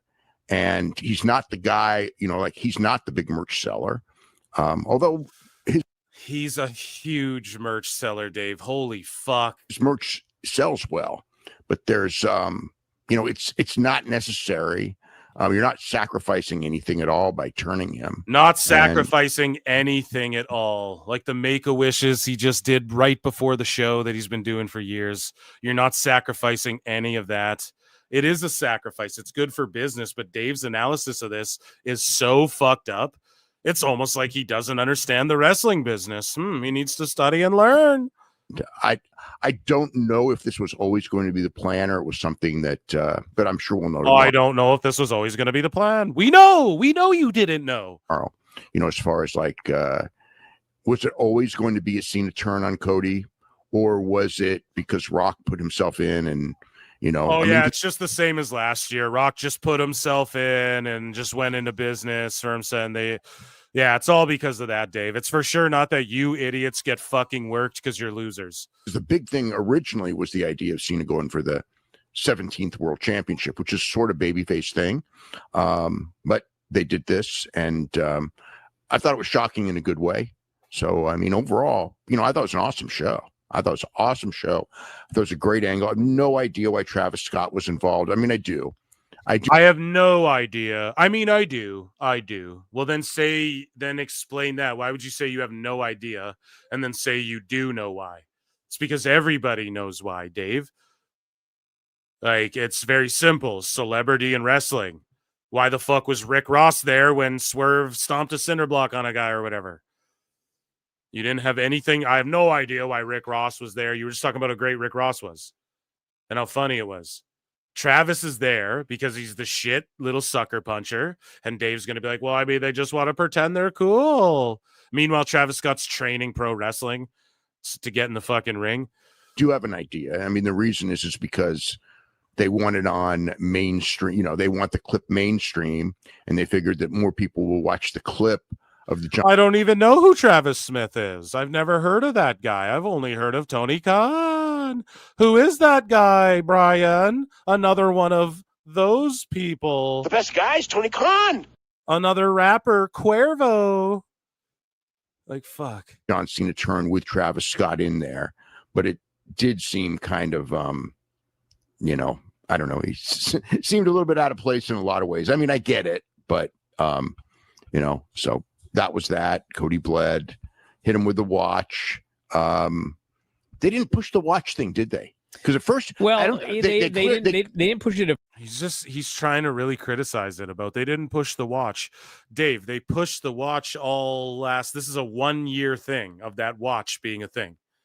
The fuck are you talking about, man? First, because Michael Cole didn't know what was going on, and he thought he'd hit him with brass knucks. I wouldn't be surprised if Michael Cole didn't. I mean, I guess he probably did know what was going on. They probably had to tell him how to react and everything. But they had to tell Michael Cole how to react. Look at this fucking asshole. Has not evolved. Stupid idiot. Has not progressed with the times. He doesn't realize Michael Cole's doesn't have anyone yelling at him in the headset. They probably had to tell him what to do because Michael Cole doesn't know how to do his job. Like, he's not the greatest commentator alive right now in fucking pro wrestling. God damn it, this guy's such a schmarmy prick, dude. And yeah, he said brass knucks when it was the watch. And the idea is that this was the watch that Nick Khan. The idea is that, no, it's not. That's what it is, Dave. It's not the idea.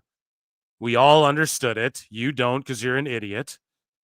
Gave Cody, or The Rock gave Cody, or whatever it was, the dusty watch that he pawned or whatever. So I guess that's... Oh, he pawned or whatever. The dusty watch, it's meaningless, means nothing or whatever. What the fuck, man? Fuck this guy. That year-long story that... that year-long story. See, he tries to backtrack it. Oh, I mean, they didn't explain it. It was just me. I mean, the idea was it's supposed to be this thing. And then he just, the Freudian slip, right? Oh, I use this year-long story. I mean, not the year-long story. And then Brian comes in. See how he just did that? See how he just, his own bullshit, right? We just got him again. Let's go. That he pawned or whatever. So I guess that's that year-long story that, or you're is, but it's Brian. The real long story of like you follow things very closely, and if you watch some post-show press conferences, but they've never played this up big on television. In fact, you have to watch closely to notice the watch and look at their socials and their Yes. You guys don't get it. AEW socials are completely dead. They're completely dead and whack. We've had experts come on this show and explain it, why it is and how it's fucking up and what it could do to improve. WWE got 500 million views across all of their social medias for this thing, just like last WrestleMania for this thing and the thing, as Meltzer calls it, right? Just like last Mania with the watch, their socials got millions and millions and millions and millions of views of Cody finishing the story and being gifted the watch. Yes, it plays into social media. So if you follow them on social, then you watch the show. It's like, oh shit, it's a reason for me to... Do you understand? Like, they don't understand. This isn't like having to Google who Atlantis Jr. is before he fucking comes in and they tell us he could beat Kenny Omega. It's not like people having to, it's a dream match, and people are like, who the fuck is El Hijo del Vikingo? And then they have to like Google him. It's not like that, Brian. It's put in your face. Oh, if you watch some of the press conferences, you mean the millions of people who watch those things when it's all said and done? Holy fuck, man. These guys are just demented, trying their hardest to undermine even just the watch. And people say I play semantics with Dave. People say I play semantics when I go, Dave, you just stooged yourself about AEW not being a sport. Oh, just playing semantics. It's still got to... No, he's playing semantics about a fucking watch that everyone understands, but they're trying to make believe nobody understand. And Brian's sitting there and letting Meltzer sit there and bold-faced fucking lie that no one was booing Cena when the fucking heel turn happened. And when Rock handed him whatever that object was, that Rock later claimed was the watch, Cody had been wearing the watch on the press conference and explaining it to the viewers before that angle even happened. So if the storyline was supposed to be that Rock was the one that gave him the watch, they never followed up on that on TV ever. Right, and Brian does have a point, but here's where they sort of did. They explained in that long promo that all these idiots fucking melted down over as well, where The Rock was like, we've gotten to know each other. We look at our mamas hung out. We had tequila. We've exchanged gifts and all this sort of shit. So that sort of is like how Rock could have got the watch. Again, they didn't explicitly say it, but it's not, again, the watch is like a nugget for the people who are online deciphering the Bray Wyatt codes and shit. And you old fucking farts don't understand this because you're talking to each other on walkie-talkies to your audience. You sound like you phone into your own show when you're answering listener questions. Fucking insane. Whoo! If you only watch a TV, you have no idea what The Rock handed the guy. They pretty much have not talked about it since. And Pat McAfee was the only guy that noticed because Michael Cole's calling it brass knucks, and Pat McAfee goes, it's a Rolex, Cole. Yeah, it's a Rolex, but they didn't specify unless they did at the press conference. But who cares? They're literally talking about one minute minute, one moment, where Cole's like, what, does he have brass knucks? Oh, that's his Rolex, Cole. Okay, that's the commentators asking the question. The viewer at home sees gold shit around Cena's hand, and they at home might go, oh, is that Nux? No, it's that watch. It's the Rolex his daddy gave him. Then they just explained it right there, guys. That's called being a fucking sports broadcast. Like, oh, man. It's really depressing. This is really depressing that this is who has 110,000 subs and fucking 1.2K likes. I got to beg for 150. No, I love you guys. You guys crush it every week. It's afterwards. Every week. But they didn't, like when the thing the went on. Dislikes are probably astronomical on this video. I'm willing to bet anything. The air, they never specified. No, they never told whose it was. Significance of the significance of the watch. I mean, the story is that, and this part is true, is that years and years ago, over 20 years ago, when Cody, Dave's going to explain this story we already know the answer to, and his sister were going, they wanted to be actresses, and they were Cody and his sister wanted to be actresses. All right. Finance that. Dusty, had made a lot of money in wrestling, but at this point, Dusty was pretty broke. And the kids, you do anything for your kids. So he pawned his Rolex watch to fund his kids taking acting lessons from Howard Fine in Hollywood. He just butchered the fucking story, man. It was like he pawned the watch and gave them money so they had money in their fucking pocket because they were going anyways. You know what I mean? When they moved to Hollywood, they were there for a while, tried to become actors. They did not. And that's when that didn't work out, that's when Cody got into wrestling. And then the idea was that when Cody became the top star there, that Nick Khan somehow got the original pawned watch and gave it to Cody. That's the story. I mean, I don't know if it was. And then he's going to discredit like the fucking. He's just such a gross bastard. Like, if Dusty was here, he'd slap you, Dad. He'd bionic elbow your ass. You're fucking just for men head. Exact. A duplicate of the watch. There was the claim it was the actual watch. I don't believe for a second it was the exact same watch. Yeah, I mean it's wrestling, so who the hell knows? You know what I mean? So that's. And then these two putzes just getting triggered. He's not even the greatest luchador. Oh, who knows if the watch was real? It's wrestling, so who knows? Meanwhile, you two idiots get triggered over. There's no way Penta's the best luchador. Tony Khan, Bandito, right? It's like, okay, then is it just wrestling and who knows because everything's a work, or are you going to get triggered over semantics? See, it's always Dave just flip-flopping around, doesn't keep the same energy, never consistent. That's why he gets clowned. The significance of it, which was not explained. Are you one of those? So out of the whole Cena heel turn, he's mad at the watch. The thing Cena hit him with twice, not the fucking belt that he hit him with twice or anything else. He's just like bitching about this watch because they didn't. This is what I mean. People get mad at me. Why do you care with it? Because look at him getting hung up on semantics to try and bury something instead of just saying this was fucking amazing. One of the greatest moments. Like we all knew what the fucking Rolex was. It's just such a clown thing. That was his takeaway from that whole Cena heel turn. 25 years in the making. was fucking, oh yeah, they didn't say what the Rolex was. Creighton Rabs has been a member for 3 months. Thank you so much for 3 months of membership. I really appreciate that so much.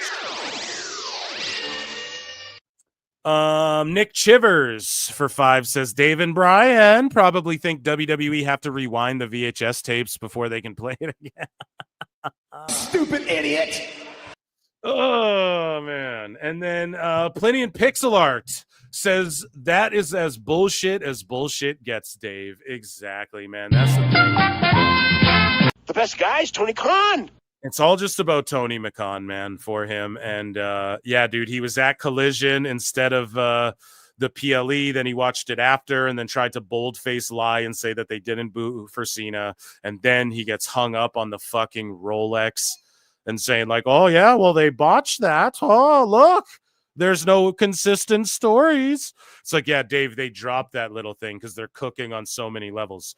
You're not going to make this out to be like Tony Khan not following up because that's all he's trying to do. Well, look, I mean, they just say things and don't really tell us what it is, Brian. Nope.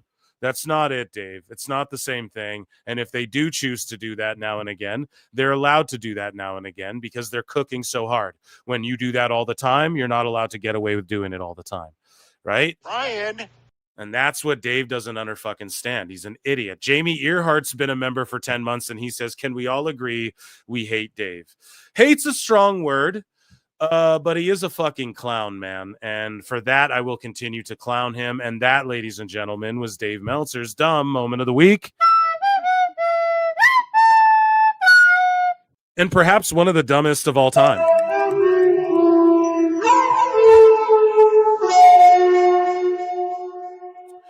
STG212 says, I like how Tony Khan is Tony McMahon by default. Yeah, and don't forget who invented that. Your boy Phil over here. Everybody who says that shit, it originated here. That's facts.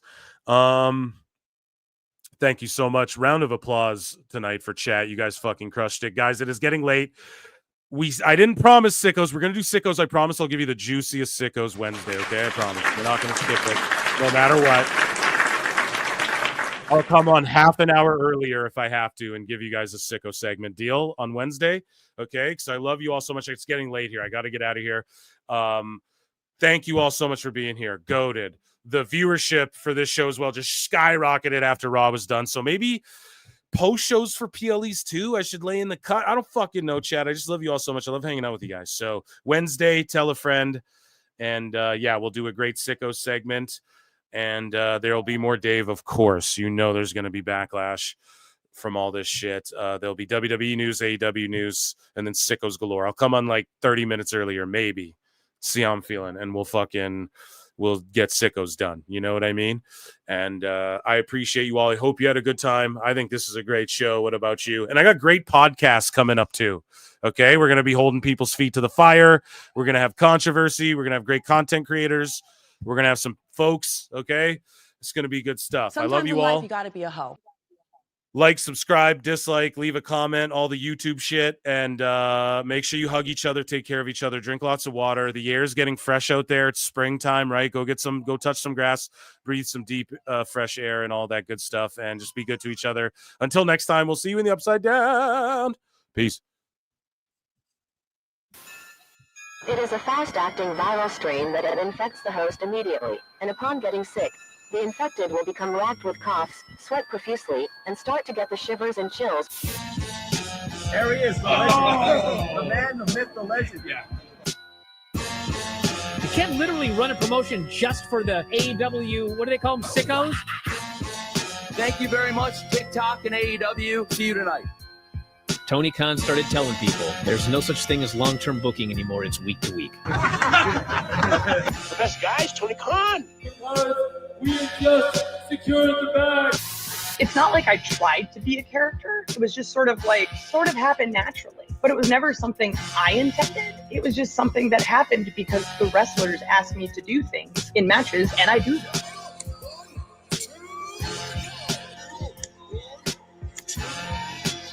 If you run a promotion just for the sickos, you're going to do 400,000 viewers eventually. Mother effing Meltzer. You know that SmackDown actually went over and everything? Yeah. You know, What's the point? the point is SmackDown. What are you getting at here? That the DVRs didn't pick it up. Did they not pick it up? Mine didn't. Let's get into everybody's favorite moment, and it is called Dave Meltzer's Dumb Moment of the Week. What would you like to listen to in your ears? I'd like to hear the flute. Well, if you'd like to flaunt your flute, then we can find you a flautist. It doesn't help me. Okay, so complain, but I will complain. Let me have my misery. And when I heard that, I was like, what? Thank you, fuck you, bye. Boom.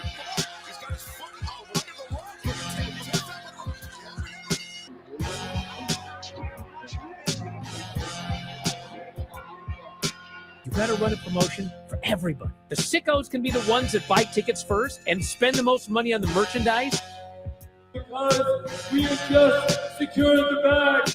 But like, you gotta promote for everybody. Then you'll have a lot of viewers. I think we proved a lot of so-called experts. We made them look like idiots.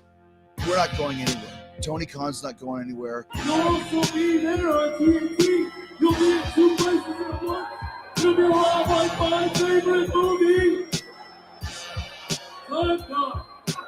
It's so great, Pittsburgh.